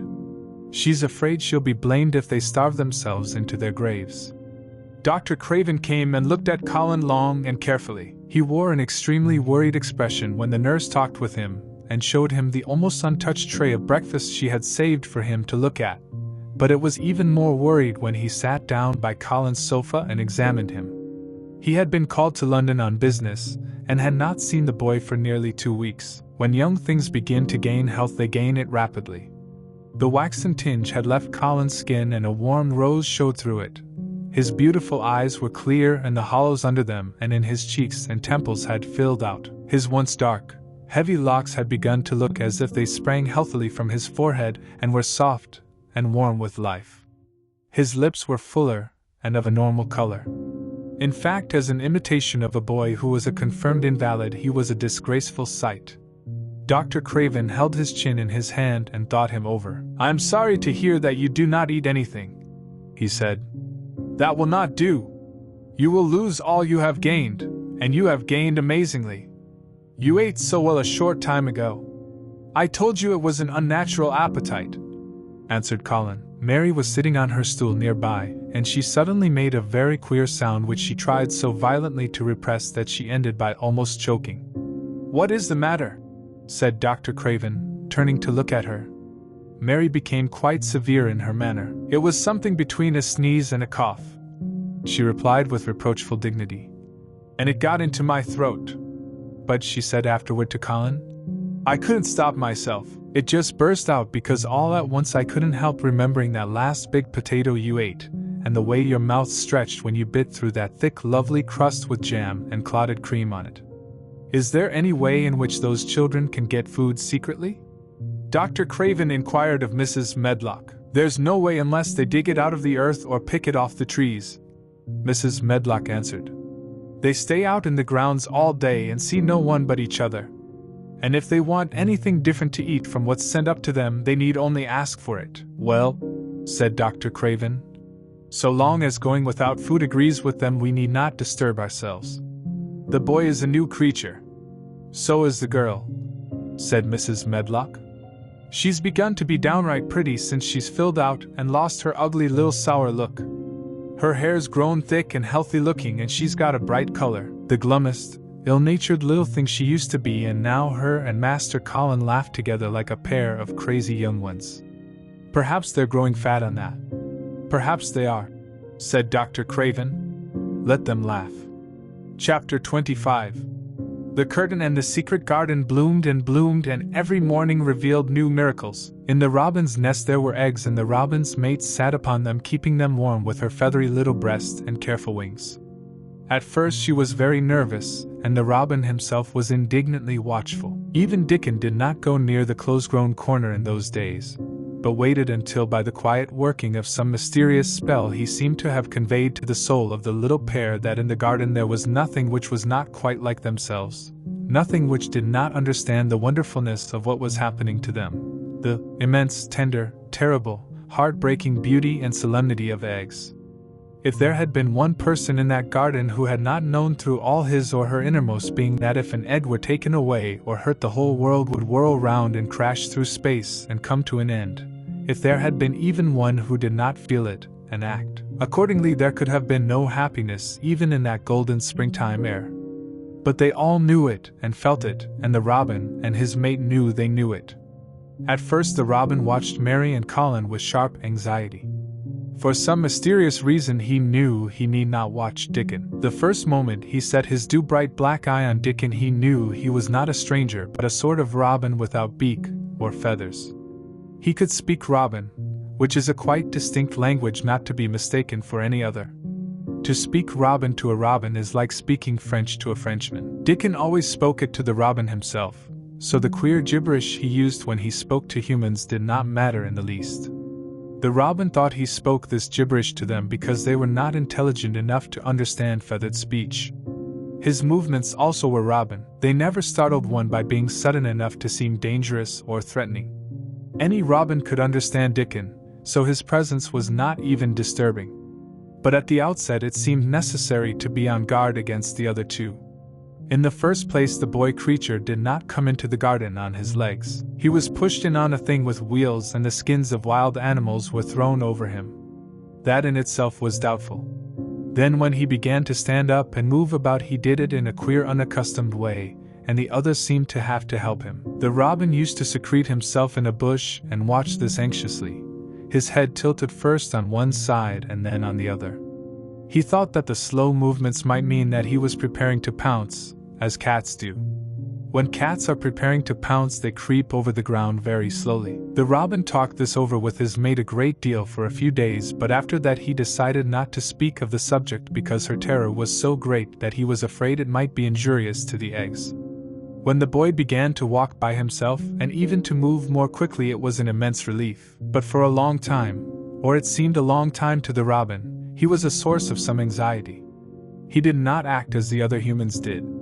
He seemed very fond of walking, but he had a way of sitting or lying down for a while, and then getting up in a disconcerting manner to begin again. One day the robin remembered that when he himself had been made to learn to fly by his parents, he had done much the same sort of thing. He had taken short flights of a few yards and then had been obliged to rest. So it occurred to him that this boy was learning to fly, or rather to walk. He mentioned this to his mate, and when he told her that the eggs would probably conduct themselves in the same way after they were fledged, she was quite comforted and even became eagerly interested and derived great pleasure from watching the boy over the edge of her nest, though she always thought that the eggs would be much cleverer and learn more quickly. But then she said indulgently that humans were always more clumsy and slow than eggs, and most of them never seemed really to learn to fly at all. You never met them in the air or on treetops. After a while the boy began to move about as the others did, but all three of the children at times did unusual things. They would stand under the trees and move their arms and legs and heads about in a way which was neither walking nor running nor sitting down. They went through these movements at intervals every day, and the robin was never able to explain to his mate what they were doing or trying to do. He could only say that he was sure that the eggs would never flap about in such a manner. But as the boy who could speak robin so fluently was doing the thing with them, birds could be quite sure that the actions were not of a dangerous nature. Of course, neither the robin nor his mate had ever heard of the champion wrestler, Bob Hayworth, and his exercises for making the muscles stand out like lumps. Robins are not like human beings. Their muscles are always exercised from the first, and so they develop themselves in a natural manner. If you have to fly about to find every meal you eat, your muscles do not become atrophied. Atrophy means wasted away through want of use. When the boy was walking and running about and digging and weeding like the others, the nest in the corner was brooded over by a great peace and content. Fears for the eggs became things of the past. Knowing that your eggs were as safe as if they were locked in a bank vault, and the fact that you could watch so many curious things going on made setting a most entertaining occupation. On wet days the egg's mother sometimes felt even a little dull because the children did not come into the garden. But even on wet days it could not be said that Mary and Colin were dull. One morning when the rain streamed down unceasingly and Colin was beginning to feel a little restive, as he was obliged to remain on his sofa because it was not safe to get up and walk about, Mary had an inspiration. "Now that I am a real boy," Colin had said, "my legs and arms and all my body are so full of magic that I can't keep them still. They want to be doing things all the time. Do you know that when I waken in the morning, Mary, when it's quite early and the birds are just shouting outside and everything seems just shouting for joy, even the trees and things we can't really hear, I feel as if I must jump out of bed and shout myself. And if I did it, just think what would happen." Mary giggled inordinately. "The nurse would come running and Mrs. Medlock would come running and they would be sure you had gone crazy and they'd send for the doctor," she said. Colin giggled himself. He could see how they would all look, how horrified by his outbreak, and how amazed to see him standing upright. "I wish my father would come home," he said. "I want to tell him myself. I'm always thinking about it, but we couldn't go on like this much longer. I can't stand lying still and pretending, and besides I look too different. I wish it wasn't raining today." It was then Mistress Mary had her inspiration. "Colin," she began mysteriously, "do you know how many rooms there are in this house?" "About 1,000, I suppose," he answered.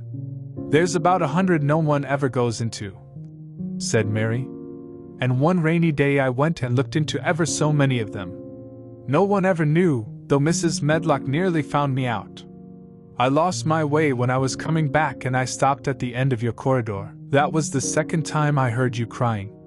Colin started up on his sofa. 100 rooms no one goes into," he said. "It sounds almost like a secret garden. Suppose we go and look at them. You could wheel me in my chair and nobody would know where we went." "That's what I was thinking," said Mary. "No one would dare to follow us. There are galleries where you could run. We could do our exercises. There is a little Indian room where there is a cabinet full of ivory elephants. There are all sorts of rooms." "Ring the bell," said Colin. When the nurse came in he gave his orders. "I want my chair," he said. "Miss Mary and I are going to look at the part of the house which is not used. John can push me as far as the picture gallery because there are some stairs. Then he must go away and leave us alone until I send for him again." Rainy days lost their terrors that morning. When the footman had wheeled the chair into the picture gallery and left the two together in obedience to orders, Colin and Mary looked at each other delighted. As soon as Mary had made sure that John was really on his way back to his own quarters below stairs, Colin got out of his chair. "I am going to run from one end of the gallery to the other," he said.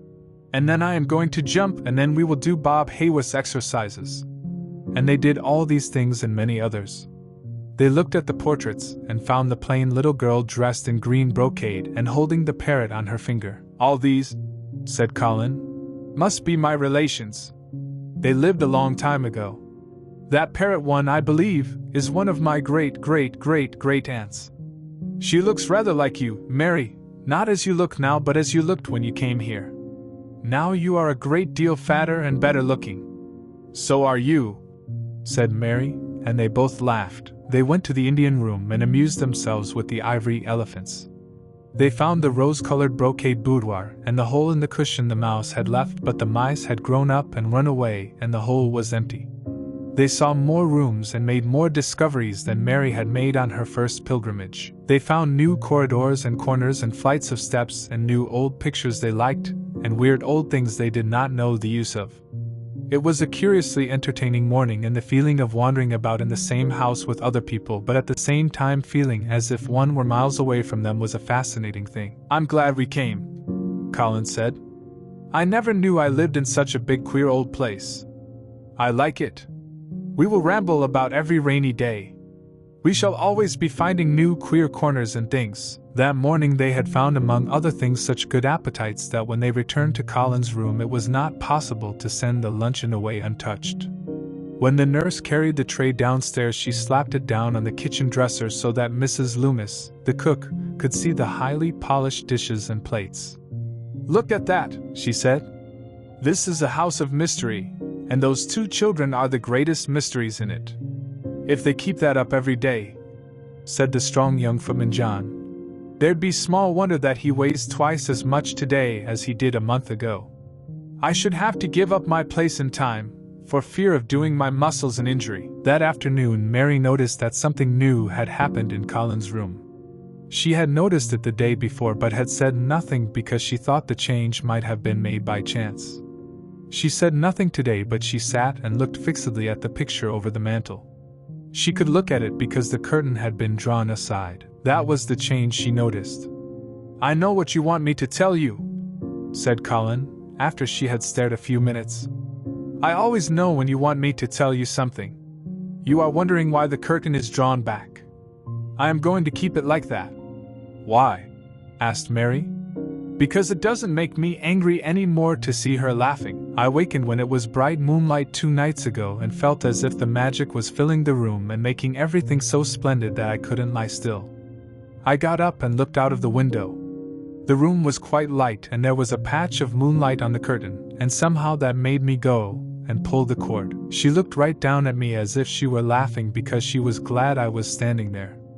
It made me like to look at her. I want to see her laughing like that all the time. I think she must have been a sort of magic person, perhaps. "You are so like her now," said Mary, "that sometimes I think perhaps you are her ghost, made into a boy." That idea seemed to impress Colin. He thought it over and then answered her slowly. "If I were her ghost, my father would be fond of me," he said. "Do you want him to be fond of you?" inquired Mary. "I used to hate it because he was not fond of me. If he grew fond of me, I think I should tell him about the magic. It might make him more cheerful." Chapter 26. Its mother. Their belief in the magic was an abiding thing. After the morning's incantations, Colin sometimes gave them magic lectures. "I like to do it," he explained, "because when I grow up and make great scientific discoveries, I shall be obliged to lecture about them, and so this is practice. I can only give short lectures now because I am very young, and besides, Ben Weatherstaff would feel as if he was in church and he would go to sleep." "Best thing about lecturing," said Ben, "is that a chap can get up and say aught he pleases and no other chap can answer him back. I wouldn't be agin lecturing a bit missile sometimes." But when Colin held forth under his tree, old Ben fixed devouring eyes on him and kept them there. He looked him over with critical affection. It was not so much the lecture which interested him as the legs which looked straighter and stronger each day, the boyish head which held itself up so well, the once sharp chin and hollow cheeks which had filled and rounded out, and the eyes which had begun to hold the light he remembered in another pair. Sometimes when Colin felt Ben's earnest gaze meant that he was much impressed, he wondered what he was reflecting on, and once when he had seemed quite entranced he questioned him. "What are you thinking about, Ben Weatherstaff?" he asked. "I was thinking," answered Ben, "as I'd warrant there's gone up 3 or 4 pound this week. I was looking at the calves and the shoulders. I'd like to get thee on a pair o' scales. It's the magic and Mrs. Sowerby's buns and milk and things," said Colin. "You see, the scientific experiment has succeeded." That morning Dickon was too late to hear the lecture. When he came he was ruddy with running and his funny face looked more twinkling than usual. As they had a good deal of weeding to do after the rains, they fell to work. They always had plenty to do after a warm, deep sinking rain. The moisture which was good for the flowers was also good for the weeds, which thrust up tiny blades of grass and points of leaves which must be pulled up before their roots took too firm hold. Colin was as good at weeding as anyone in these days, and he could lecture while he was doing it. "The magic works best when you work yourself," he said this morning. "You can feel it in your bones and muscles. I am going to read books about bones and muscles, but I am going to write a book about magic. I am making it up now. I keep finding out things." It was not very long after he had said this that he laid down his trowel and stood up on his feet. He had been silent for several minutes, and they had seen that he was thinking out lectures, as he often did. When he dropped his trowel and stood upright, it seemed to Mary and Dickon as if a sudden strong thought had made him do it. He stretched himself out to his tallest height, and he threw out his arms exultantly. Color glowed in his face, and his strange eyes widened with joyfulness. All at once he had realized something to the full. "Mary! Dickon!" he cried. "Just look at me!" They stopped their weeding and looked at him. "Do you remember that first morning you brought me in here?" he demanded. Dickon was looking at him very hard. Being an animal charmer, he could see more things than most people could, and many of them were things he never talked about. He saw some of them now in this boy. "Aye, that we do," he answered. Mary looked hard too, but she said nothing. "Just this minute," said Colin. "All at once I remembered it myself, when I looked at my hand digging with the trowel, and I had to stand up on my feet to see if it was real. And it is real! I'm well, I'm well!" "Aye, that thou art," said Dickon. "I'm well, said Colin again, and his face went quite red all over. He had known it before in a way, he had hoped it and felt it and thought about it, but just at that minute something had rushed all through him, a sort of rapturous belief and realization, and it had been so strong that he could not help calling out. "I shall live forever and ever and ever!" he cried grandly. "I shall find out thousands and thousands of things. I shall find out about people and creatures and everything that grows, like Dickon, and I shall never stop making magic. I'm well! I feel as if I want to shout out something thankful, joyful." Ben Weatherstaff, who had been working near a rosebush, glanced round at him. "The might sing doxology," he suggested in his driest grunt. He had no opinion of the doxology, and he did not make the suggestion with any particular reverence. But Colin was of an exploring mind, and he knew nothing about the doxology. "What is that?" he inquired. "Dickon can sing it for thee, I'll warrant," replied Ben Weatherstaff. Dickon answered with his all-perceiving animal charmer's smile. "They sing it at church," he said. "Mother says she believes Skylark sings it when they gets up morning dot. If she says that, it must be a nice song," Colin answered. "I've never been in a church myself. I was always too ill. Sing it, Dickon. I want to hear it." Dickon was quite simple and unaffected about it. He understood what Colin felt better than Colin did himself. He understood by a sort of instinct so natural that he did not know it was understanding. He pulled off his cap and looked round, still smiling. "Thou must take off the cap," he said to Colin. "And so mun the ben and the mun stand up the nose." Colin took off his cap and the sun shone on, and warmed his thick hair, as he watched Dickon intently. Ben Weatherstaff scrambled up from his knees and bared his head too, with a sort of puzzled, half-resentful look on his old face, as if he didn't know exactly why he was doing this remarkable thing. Dickon stood out among the trees and rosebushes and began to sing in quite a simple, matter-of-fact way, and in a nice, strong boy voice. "Praise God from whom all blessings flow, praise Him all creatures here below, praise Him above ye heavenly hosts, praise Father, Son, and Holy Ghost. Amen." When he had finished, Ben Weatherstaff was standing quite still with his jaws set obstinately, but with a disturbed look in his eyes fixed on Colin. Colin's face was thoughtful and appreciative. "It is a very nice song," he said. "I like it. Perhaps it means just what I mean when I want to shout out that I am thankful to the magic." He stopped and thought in a puzzled way. "Perhaps they are both the same thing. How can we know the exact names of everything? Sing it again, Dickon. Let us try, Mary. I want to sing it too. It's my song. How does it begin?" "Praise God from whom all blessings flow." And they sang it again, and Mary and Colin lifted their voices as musically as they could, and Dickon swelled quite loud and beautiful.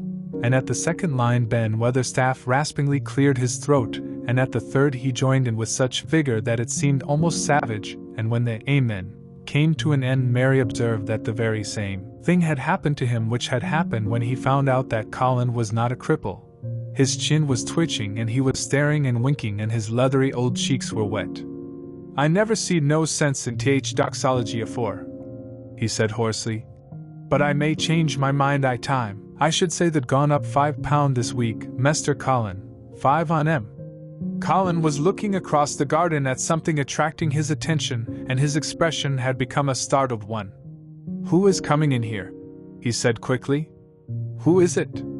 The door in the ivied wall had been pushed gently open and a woman had entered. She had come in with the last line of their song, and she had stood still listening and looking at them. With the ivy behind her, the sunlight drifting through the trees and dappling her long blue cloak, and her nice fresh face smiling across the greenery, she was rather like a softly colored illustration in one of Colin's books. She had wonderful affectionate eyes which seemed to take everything in, all of them, even Ben Weatherstaff and the creatures, and every flower that was in bloom. Unexpectedly as she had appeared, not one of them felt that she was an intruder at all. Dickon's eyes lighted like lamps. "It's Mother, that's who it is!" he cried, and he went across the grass at a run. Colin began to move toward her, too, and Mary went with him. They both felt their pulses beat faster. "It's Mother!" Dickon said again when they met halfway. "I knowed the wanted to see her and I told her where th door was hid." Colin held out his hand with a sort of flushed royal shyness, but his eyes quite devoured her face. "Even when I was ill I wanted to see you," he said. "You and Dickon and the secret garden. I'd never wanted to see anyone or anything before." The sight of his uplifted face brought about a sudden change in her own. She flushed and the corners of her mouth shook and a mist seemed to sweep over her eyes. Dear lad," she broke out tremulously. Dear lad," as if she had not known she were going to say it. She did not say, "Master Colin," but just "dear lad" quite suddenly. She might have said it to Dickon in the same way if she had seen something in his face which touched her. Colin liked it. "Are you surprised because I am so well?" he asked. She put her hand on his shoulder and smiled the mist out of her eyes. "Aye, that I am," she said. "But thou art so like thy mother that made my heart jump." "Do you think," said Colin a little awkwardly, "that will make my father like me?" "Aye, for sure, dear lad," she answered, and she gave his shoulder a soft, quick pat. "He mun come home, he mun come home." "Susan Sowerby," said Ben Weatherstaff, getting close to her. "Look at th lad's legs, wilta? They was like drumsticks I stockin' 2 month ago, and I heard folk tell as they was bandy and knock-kneed both at th same time. Look at 'em now." Susan Sowerby laughed a comfortable laugh. "They're going to be fine strong lad's legs in a bit," she said. "Let him go on playin' and workin' in th garden and eatin' hearty and drinkin' plenty o' good sweet milk, and there'll not be a finer pair I Yorkshire, thank God for it." She put both hands on Mistress Mary's shoulders and looked her little face over in a motherly fashion. "And thee too," she said, "thou'rt grown near as hearty as our Elizabeth Ellen. I'll warrant thou'rt like thy mother too. Our Martha told me as Mrs. Medlock heard she was a pretty woman. Thou'lt be like a blush rose when thee grows up, my little lass, bless thee." She did not mention that when Martha came home on her day out, and described the plain, sallow child, she had said that she had no confidence whatever in what Mrs. Medlock had heard. "It doesn't stand to reason that a pretty woman could be th mother o' such a faux little lass," she had added obstinately. Mary had not had time to pay much attention to her changing face. She had only known that she looked different, and seemed to have a great deal more hair, and that it was growing very fast. But remembering her pleasure in looking at the Mem Sahib in the past, she was glad to hear that she might some day look like her. Susan Sowerby went round their garden with them and was told the whole story of it, and shown every bush and tree which had come alive. Colin walked on one side of her and Mary on the other. Each of them kept looking up at her comfortable rosy face, secretly curious about the delightful feeling she gave them, a sort of warm, supported feeling. It seemed as if she understood them as Dickon understood his creatures. She stooped over the flowers and talked about them as if they were children. Soot followed her, and once or twice caught at her, and flew upon her shoulder, as if it were Dickon's. When they told her about the robin and the first flight of the young ones, she laughed a motherly little mellow laugh in her throat. "I suppose learnin' 'em to fly is like learnin' children to walk, but I'm feared I should be all in a worrit if mine had wings instead o' legs," she said. It was because she seemed such a wonderful woman in her nice moorland cottage way that at last she was told about the magic. "Do you believe in magic?" asked Colin after he had explained about Indian fakirs. "I do hope you do." "That I do, lad," she answered. "I never knowed it by that name, but what does th name matter? I warrant they call it a different name I France and a different one I Germany. Th same thing as set th seeds swellin' and th sunshirneen made thee a well lad, and it's th good thing. It isn't like us poor fools as think it matters if us is called out of our names. Th big good thing doesn't stop to worrit, bless thee. It goes on making worlds by th million, worlds like us. Never thee stop believin' in th big good thing and knowin' th worlds full of it, and call it what the likes. The words sing into it when I come into th garden. I felt so joyful, said Colin, opening his beautiful strange eyes at her. Suddenly I felt how different I was, how strong my arms and legs were, you know, and how I could dig and stand, and I jumped up and wanted to shout out something to anything that would listen. Th magic listened when the sung th doxology. It would ha listen to anything that sung. It was th joy that mattered. Lad, what's names to th joy maker? And she gave his shoulders a quick soft pat again. She had packed a basket which held a regular feast this morning, and when the hungry hour came and Dickon brought it out from its hiding place, she sat down with them under their tree and watched them devour their food, laughing and quite gloating over their appetites. She was full of fun and made them laugh at all sorts of odd things. She told them stories in broad Yorkshire and taught them new words. She laughed as if she could not help it when they told her of the increasing difficulty there was in pretending that Colin was still a fretful invalid. You see, we can't help laughing nearly all the time when we are together, explained Colin. And it doesn't sound ill at all.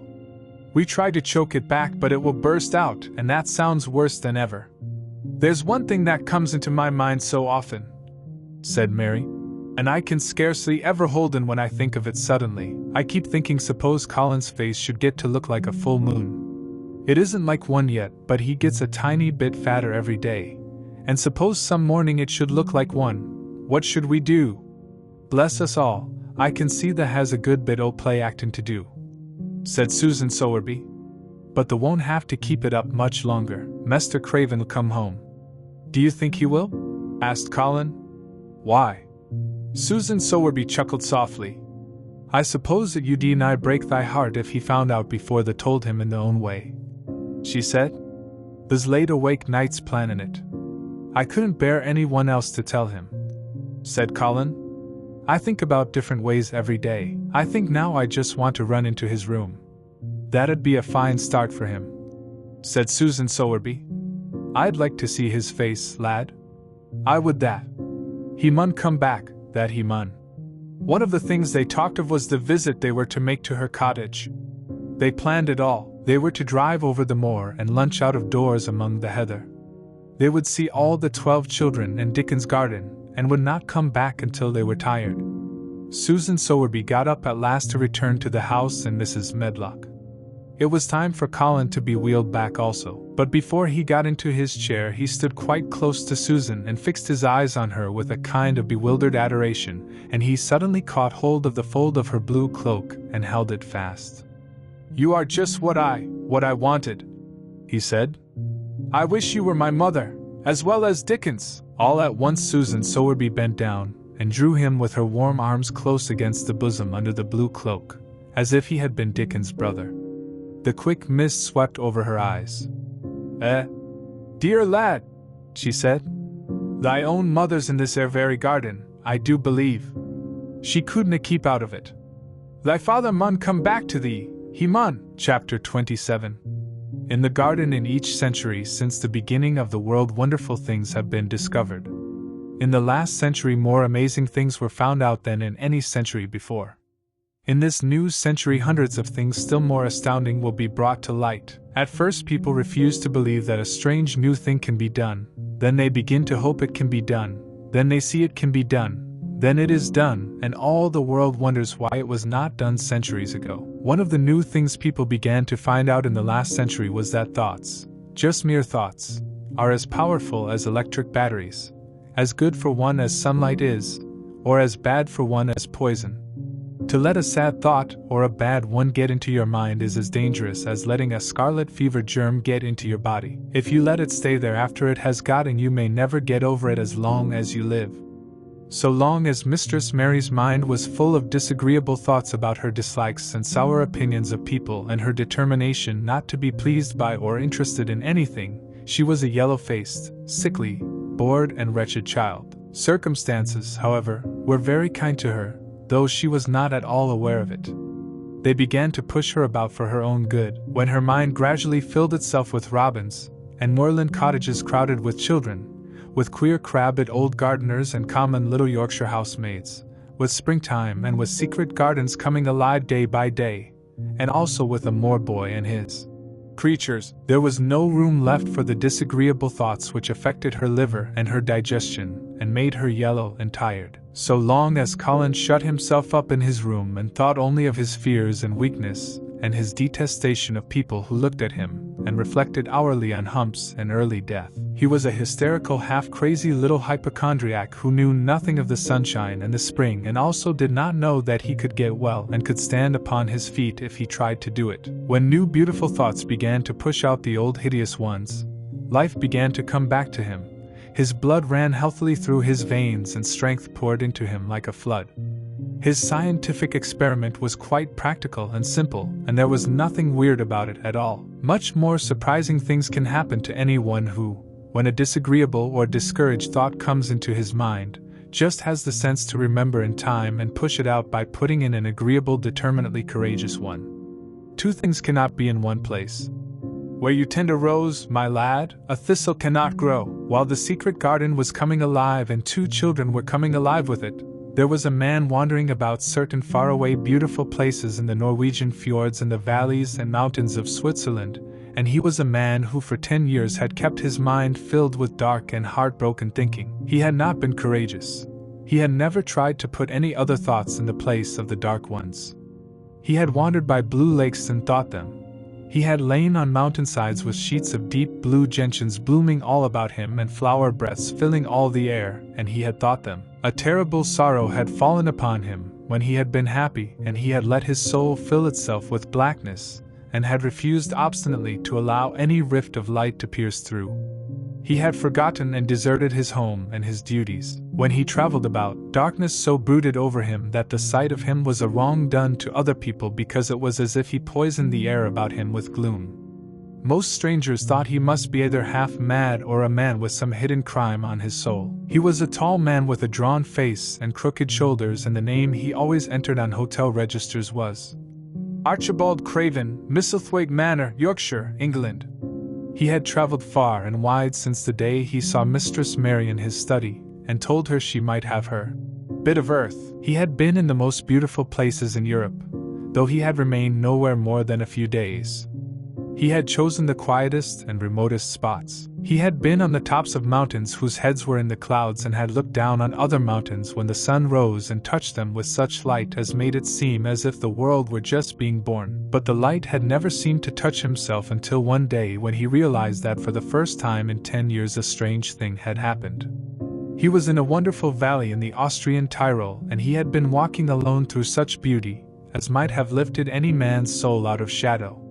He had walked a long way, and it had not lifted his, but at last he had felt tired and had thrown himself down to rest on a carpet of moss by a stream. It was a clear little stream which ran quite merrily along on its narrow way through the luscious damp greenness. Sometimes it made a sound rather like very low laughter, as it bubbled over and round stones. He saw birds come and dip their heads to drink in it, and then flick their wings and fly away. It seemed like a thing alive, and yet its tiny voice made the stillness seem deeper. The valley was very, very still. As he sat gazing into the clear running of the water, Archibald Craven gradually felt his mind and body both grow quiet as the valley itself. He wondered if he were going to sleep, but he was not. He sat and gazed at the sunlit water, and his eyes began to see things growing at its edge. There was one lovely mass of blue forget-me-nots growing so close to the stream that its leaves were wet, and at these he found himself looking as he remembered he had looked at such things years ago. He was actually thinking tenderly how lovely it was and what wonders of blue its hundreds of little blossoms were. He did not know that just that simple thought was slowly filling his mind, filling and filling it until other things were softly pushed aside. It was as if a sweet, clear spring had begun to rise in a stagnant pool and had risen and risen until at last it swept the dark water away. But of course he did not think of this himself. He only knew that the valley seemed to grow quieter and quieter as he sat and stared at the bright, delicate blueness. He did not know how long he sat there or what was happening to him, but at last he moved as if he were awakening, and he got up slowly and stood on the moss carpet, drawing a long, deep, soft breath and wondering at himself. Something seemed to have been unbound and released in him, very quietly. "What is it?" he said, almost in a whisper, and he passed his hand over his forehead. "I almost feel as if I were alive." I do not know enough about the wonderfulness of undiscovered things to be able to explain how this had happened to him. Neither does anyone else yet. He did not understand at all himself. But he remembered this strange hour months afterward when he was at Misselthwaite again, and he found out quite by accident that on this very day Colin had cried out as he went into the secret garden, "I am going to live forever and ever and ever." The singular calmness remained with him the rest of the evening, and he slept a new reposeful sleep. But it was not with him very long. He did not know that it could be kept. By the next night he had opened the doors wide to his dark thoughts, and they had come trooping and rushing back.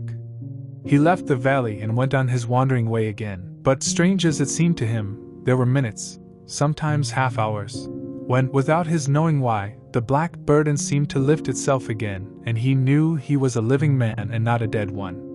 Slowly, for no reason that he knew of, he was coming alive with the garden. As the golden summer changed into the deeper golden autumn, he went to the Lake of Como. There he found the loveliness of a dream. He spent his days upon the crystal blueness of the lake, where he walked back into the soft thick verdure of the hills and tramped until he was tired so that he might sleep. But by this time he had begun to sleep better, he knew, and his dreams had ceased to be a terror to him. "Perhaps," he thought, "my body is growing stronger." It was growing stronger, but, because of the rare peaceful hours when his thoughts were changed, his soul was slowly growing stronger too. He began to think of Misselthwaite, and wonder if he should not go home.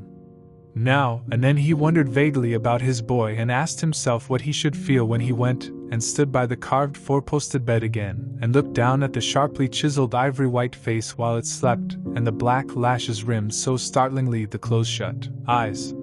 He shrank from it.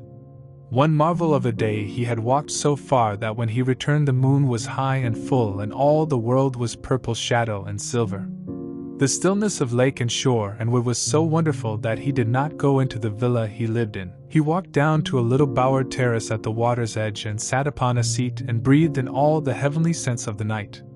He felt the strange calmness stealing over him, and it grew deeper and deeper until he fell asleep. He did not know when he fell asleep and when he began to dream. His dream was so real that he did not feel as if he were dreaming. He remembered afterward how intensely wide awake and alert he had thought he was. He thought that as he sat and breathed in the scent of the late roses and listened to the lapping of the water at his feet, he heard a voice calling. It was sweet and clear and happy and far away. It seemed very far, but he heard it as distinctly as if it had been at his very side. "Archie! Archie! Archie!" it said, and then again, sweeter and clearer than before. "Archie! Archie!" He thought he sprang to his feet, not even startled. It was such a real voice, and it seemed so natural that he should hear it. "Lilies! Lilies!" he answered. "Lilies! Where are you?" "In the garden." It came back like a sound from a golden flute. "In the garden!" And then the dream ended. But he did not awaken. He slept soundly and sweetly all through the lovely night. When he did awake at last, it was brilliant morning and a servant was standing staring at him. He was an Italian servant, and was accustomed, as all the servants of the villa were, to accepting without question any strange thing his foreign master might do. No one ever knew when he would go out or come in, or where he would choose to sleep, or if he would roam about the garden or lie in the boat on the lake all night. The man held a salver with some letters on it, and he waited quietly until Mr. Craven took them. When he had gone away, Mr. Craven sat a few moments holding them in his hand and looking at the lake. His strange calm was still upon him, and something more, a lightness, as if the cruel thing which had been done had not happened as he thought, as if something had changed. He was remembering the dream, the real dream. "In the garden," he said, wondering at himself. "In the garden! But the door is locked and the key is buried deep." When he glanced at the letters a few minutes later, he saw that the one lying at the top of the rest was an English letter and came from Yorkshire. It was directed in a plain woman's hand, but it was not a hand he knew. He opened it, scarcely thinking of the writer, but the first words attracted his attention at once. "Dear sir, I am Susan Sowerby that made bold to speak to you once on the moor." It was about Miss Mary the first spoke. "I will make bold to speak again. Please, sir, I would come home if I was you. I think you would be glad to come in. If you will excuse me, sir, I think your lady would ask you to come if she was here. Your obedient servant, Susan Sowerby." Mr. Craven read the letter twice before he put it back in its envelope. He kept thinking about the dream. "I will go back to Misselthwaite," he said. "Yes, I'll go at once." And he went through the garden to the villa and ordered Pitcher to prepare for his return to England. In a few days he was in Yorkshire again, and on his long railroad journey he found himself thinking of his boy as he had never thought in all the 10 years past. During those years he had only wished to forget him.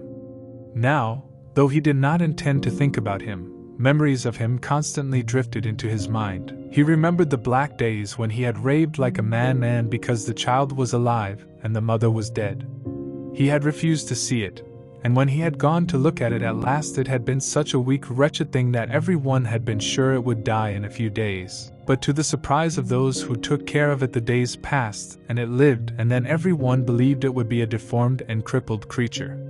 He had not meant to be a bad father, but he had not felt like a father at all. He had supplied doctors and nurses and luxuries, but he had shrunk from the mere thought of the boy and had buried himself in his own misery. The first time after a year's absence he returned to Misselthwaite, and the small miserable-looking thing languidly and indifferently lifted to his face the great grey eyes with black lashes round them, so like and yet so horribly unlike the happy eyes he had adored. He could not bear the sight of them and turned away pale as death. After that he scarcely ever saw him except when he was asleep, and all he knew of him was that he was a confirmed invalid, with a vicious, hysterical, half-insane temper. He could only be kept from furies dangerous to himself by being given his own way in every detail. All this was not an uplifting thing to recall, but as the train whirled him through mountain passes and golden plains the man who was coming alive began to think in a new way, and he thought long and steadily and deeply. "Perhaps I have been all wrong for 10 years, he said to himself. 10 years is a long time. It may be too late to do anything, quite too late. What have I been thinking of? Of course this was the wrong magic, to begin by saying, too late. Even Colin could have told him that. But he knew nothing of magic, either black or white. This he had yet to learn. He wondered if Susan Sowerby had taken courage and written to him only because the motherly creature had realized that the boy was much worse, was fatally ill. If he had not been under the spell of the curious calmness which had taken possession of him, he would have been more wretched than ever. But the calm had brought a sort of courage and hope with it. Instead of giving way to thoughts of the worst, he actually found he was trying to believe in better things. Could it be possible that she sees that I may be able to do him good and control him? He thought. I will go and see her on my way to Misselthwaite. But when on his way across the moor he stopped the carriage at the cottage, 7 or 8 children who were playing about gathered in a group and bobbing 7 or 8 friendly and polite curtsies told him that their mother had gone to the other side of the moor early in the morning to help a woman who had a new baby. Our Dickon, they volunteered, was over at the manor working in one of the gardens where he went several days each week. Mr. Craven looked over the collection of sturdy little bodies and round red-cheeked faces, each one grinning in its own particular way, and he awoke to the fact that they were a healthy, likable lot. He smiled at their friendly grins and took a golden sovereign from his pocket and gave it to our Elizabeth Ellen, who was the oldest. If you divide that into 8 parts there will be half a crown for each of you, he said. Then amid grins and chuckles and bobbing of curtsies he drove away, leaving ecstasy and nudging elbows and little jumps of joy behind. The drive across the wonderfulness of the moor was a soothing thing. Why did it seem to give him a sense of homecoming which he had been sure he could never feel again? That sense of the beauty of land and sky and purple bloom of distance, and a warming of the heart at drawing nearer to the great old house which had held those of his blood for 600 years. How he had driven away from it the last time, shuddering to think of its closed rooms and the boy lying in the 4-posted bed with the brocaded hangings. Was it possible that perhaps he might find him changed a little for the better, and that he might overcome his shrinking from him? How real that dream had been! How wonderful and clear the voice which called back to him. In the garden! In the garden! "I will try to find the key," he said. "I will try to open the door. I must, though I don't know why." When he arrived at the manor, the servants who received him with the usual ceremony noticed that he looked better, and that he did not go to the remote rooms where he usually lived attended by Pitcher. He went into the library and sent for Mrs. Medlock. She came to him somewhat excited and curious and flustered. "How is Master Colin Medlock?" he inquired. "Well, sir," Mrs. Medlock answered. He's different, in a manner of speaking." "Worse?" he suggested. Mrs. Medlock really was flushed. "Well, you see, sir," she tried to explain, "neither Dr. Craven, nor the nurse, nor me can exactly make him out." "Why is that?" "To tell the truth, sir, Master Colin might be better, and he might be changing for the worse. His appetite, sir, is past understanding, and his ways, has he become more peculiar?" her master asked, knitting his brows anxiously. "That's it, sir. He's growing very peculiar. When you compare him with what he used to be, he used to eat nothing and then suddenly he began to eat something enormous. And then he stopped again all at once and the meals were sent back just as they used to be. You never knew, sir, perhaps, that out of doors he never would let himself be taken. The things we've gone through to get him to go out in his chair would leave a body trembling like a leaf. He'd throw himself into such a state that Dr. Craven said he couldn't be responsible for forcing him. Well, sir, just without warning, not long after one of his worst tantrums he suddenly insisted on being taken out every day by Miss Mary and Susan Sowerby's boy Dickon that could push his chair. He took a fancy to both Miss Mary and Dickon brought his tame animals, and if you'll credit it, sir, out of doors he will stay from morning until night.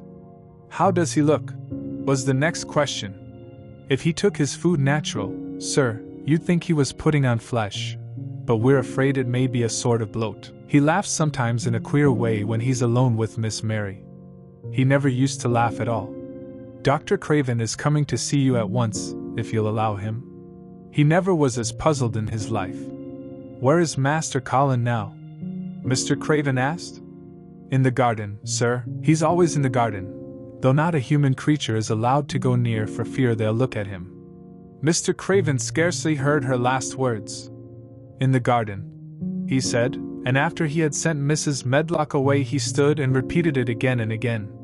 In the garden. He had to make an effort to bring himself back to the place he was standing in, and when he felt he was on earth again he turned and went out of the room. He took his way, as Mary had done, through the door in the shrubbery and among the laurels and the fountain beds. The fountain was playing now and was encircled by beds of brilliant autumn flowers. He crossed the lawn and turned into the long walk by the ivied walls.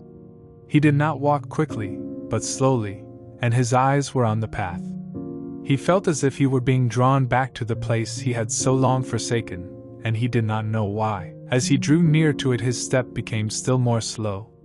He knew where the door was even though the ivy hung thick over it, but he did not know exactly where it lay, that buried key. So he stopped and stood still, looking about him, and almost a moment after he had paused he started and listened, asking himself if he were walking in a dream. The ivy hung thick over the door, the key was buried under the shrubs, no human being had passed that portal for 10 lonely years. And yet inside the garden there were sounds. They were the sounds of running, scuffling feet seeming to chase round and round under the trees. They were strange sounds of lowered, suppressed voices, exclamations and smothered joyous cries. It seemed actually like the laughter of young things, the uncontrollable laughter of children who were trying not to be heard but who in a moment or so, as their excitement mounted, would burst forth. What in heaven's name was he dreaming of? What in heaven's name did he hear? Was he losing his reason and thinking he heard things which were not for human ears? Was it that the far clear voice had meant? And then the moment came, the uncontrollable moment when the sounds forgot to hush themselves. The feet ran faster and faster. They were nearing the garden door. There was quick, strong young breathing and a wild outbreak of laughing shouts which could not be contained, and the door in the wall was flung wide open, the sheet of ivy swinging back, and a boy burst through it at full speed and, without seeing the outsider, dashed almost into his arms. Mr. Craven had extended them just in time to save him from falling as a result of his unseeing dash against him, and when he held him away to look at him in amazement at his being there, he truly gasped for breath. He was a tall boy and a handsome one. He was glowing with life, and his running had sent splendid color leaping to his face. He threw the thick hair back from his forehead and lifted a pair of strange gray eyes full of boyish laughter and rimmed with black lashes like a fringe. It was the eyes which made Mr. Craven gasp for breath. "Who? What? Who?" he stammered. This was not what Colin had expected. This was not what he had planned. He had never thought of such a meeting. And yet to come dashing out, winning a race, perhaps it was even better. He drew himself up to his very tallest. Mary, who had been running with him and had dashed through the door too, believed that he managed to make himself look taller than he had ever looked before, inches taller. "Father," he said, "I'm Colin. You can't believe it. I scarcely can myself. I'm Colin." Like Mrs. Medlock, he did not understand what his father meant when he said hurriedly, "In the garden! In the garden!" "Yes," hurried on Colin. "It was the garden that did it, and Mary and Dickon and the creatures, and the magic. No one knows. We kept it to tell you when you came. I can beat Mary in a race. I'm going to be an athlete." He said it all so like a healthy boy, his face flushed, his words tumbling over each other in his eagerness, that Mr. Craven's soul shook with unbelieving joy. Colin put out his hand and laid it on his father's arm. "Aren't you glad, Father?" he ended. "Aren't you glad? I'm going to live forever and ever and ever." Mr. Craven put his hands on both the boy's shoulders and held him still. He knew he dared not even try to speak for a moment. "Take me into the garden, my boy," he said at last, "and tell me all about it." And so they led him in. The place was a wilderness of autumn gold and purple and violet blue and flaming scarlet, and on every side were sheaves of late lilies standing together, lilies which were white and ruby. He remembered well when the first of them had been planted that just at this season of the year their late glories should reveal themselves. Late roses climbed and hung and clustered, and the sunshine deepening the hue of the yellowing trees made one feel that one stood in an embowered temple of gold. The newcomer stood silent just as the children had done when they came into its grayness. He looked round and round. "I thought it would be dead," he said. "Mary thought so at first," said Colin. "But it came alive." Then they sat down under their tree, all but Colin, who wanted to stand while he told the story. It was the strangest thing he had ever heard, Archibald Craven thought, as it was poured forth in headlong boy fashion. Mystery and magic and wild creatures, the weird midnight meeting, the coming of the spring, the passion of insulted pride which had dragged the young Rajah to his feet to defy old Ben Weatherstaff to his face. The odd companionship, the play acting, the great secret so carefully kept. The listener laughed until tears came into his eyes, and sometimes tears came into his eyes when he was not laughing. The athlete, the lecturer, the scientific discoverer was a laughable, lovable, healthy young human thing. "Now," he said at the end of the story, "it need not be a secret any more. I dare say it will frighten them nearly into fits when they see me, but I am never going to get into the chair again. I shall walk back with you, Father, to the house." Ben Weatherstaff's duties rarely took him away from the gardens, but on this occasion he made an excuse to carry some vegetables to the kitchen, and being invited into the servants' hall by Mrs. Medlock to drink a glass of beer, he was on the spot, as he had hoped to be, when the most dramatic event Misselthwaite Manor had seen during the present generation actually took place. One of the windows looking upon the courtyard gave also a glimpse of the lawn. Mrs. Medlock, knowing Ben had come from the gardens, hoped that he might have caught sight of his master, and even by chance of his meeting with Master Colin. "Did you see either of them, Weatherstaff?" she asked. Ben took his beer mug from his mouth, and wiped his lips with the back of his hand. "Aye, that I did," he answered with a shrewdly significant air. "Both of them?" suggested Mrs. Medlock. "Both of them," returned Ben Weatherstaff. "Thank ye kindly, ma'am, I could sup up another mug of it." "Together?" said Mrs. Medlock, hastily overfilling his beer mug in her excitement. "Together, ma'am," and Ben gulped down half of his new mug at one gulp. "Where was Master Colin? How did he look? What did they say to each other?" "I didna hear that," said Ben. "Along only bein' on th stepladder lookin' over th wall. But I'll tell thee this, there's been things going on outside as you house people knows nowt about. And what they'll find out soon." And it was not 2 minutes before he swallowed the last of his beer and waved his mug solemnly toward the window which took in through the shrubbery a piece of the lawn. "Look there," he said. "If this curious, look what's comin' across th grass."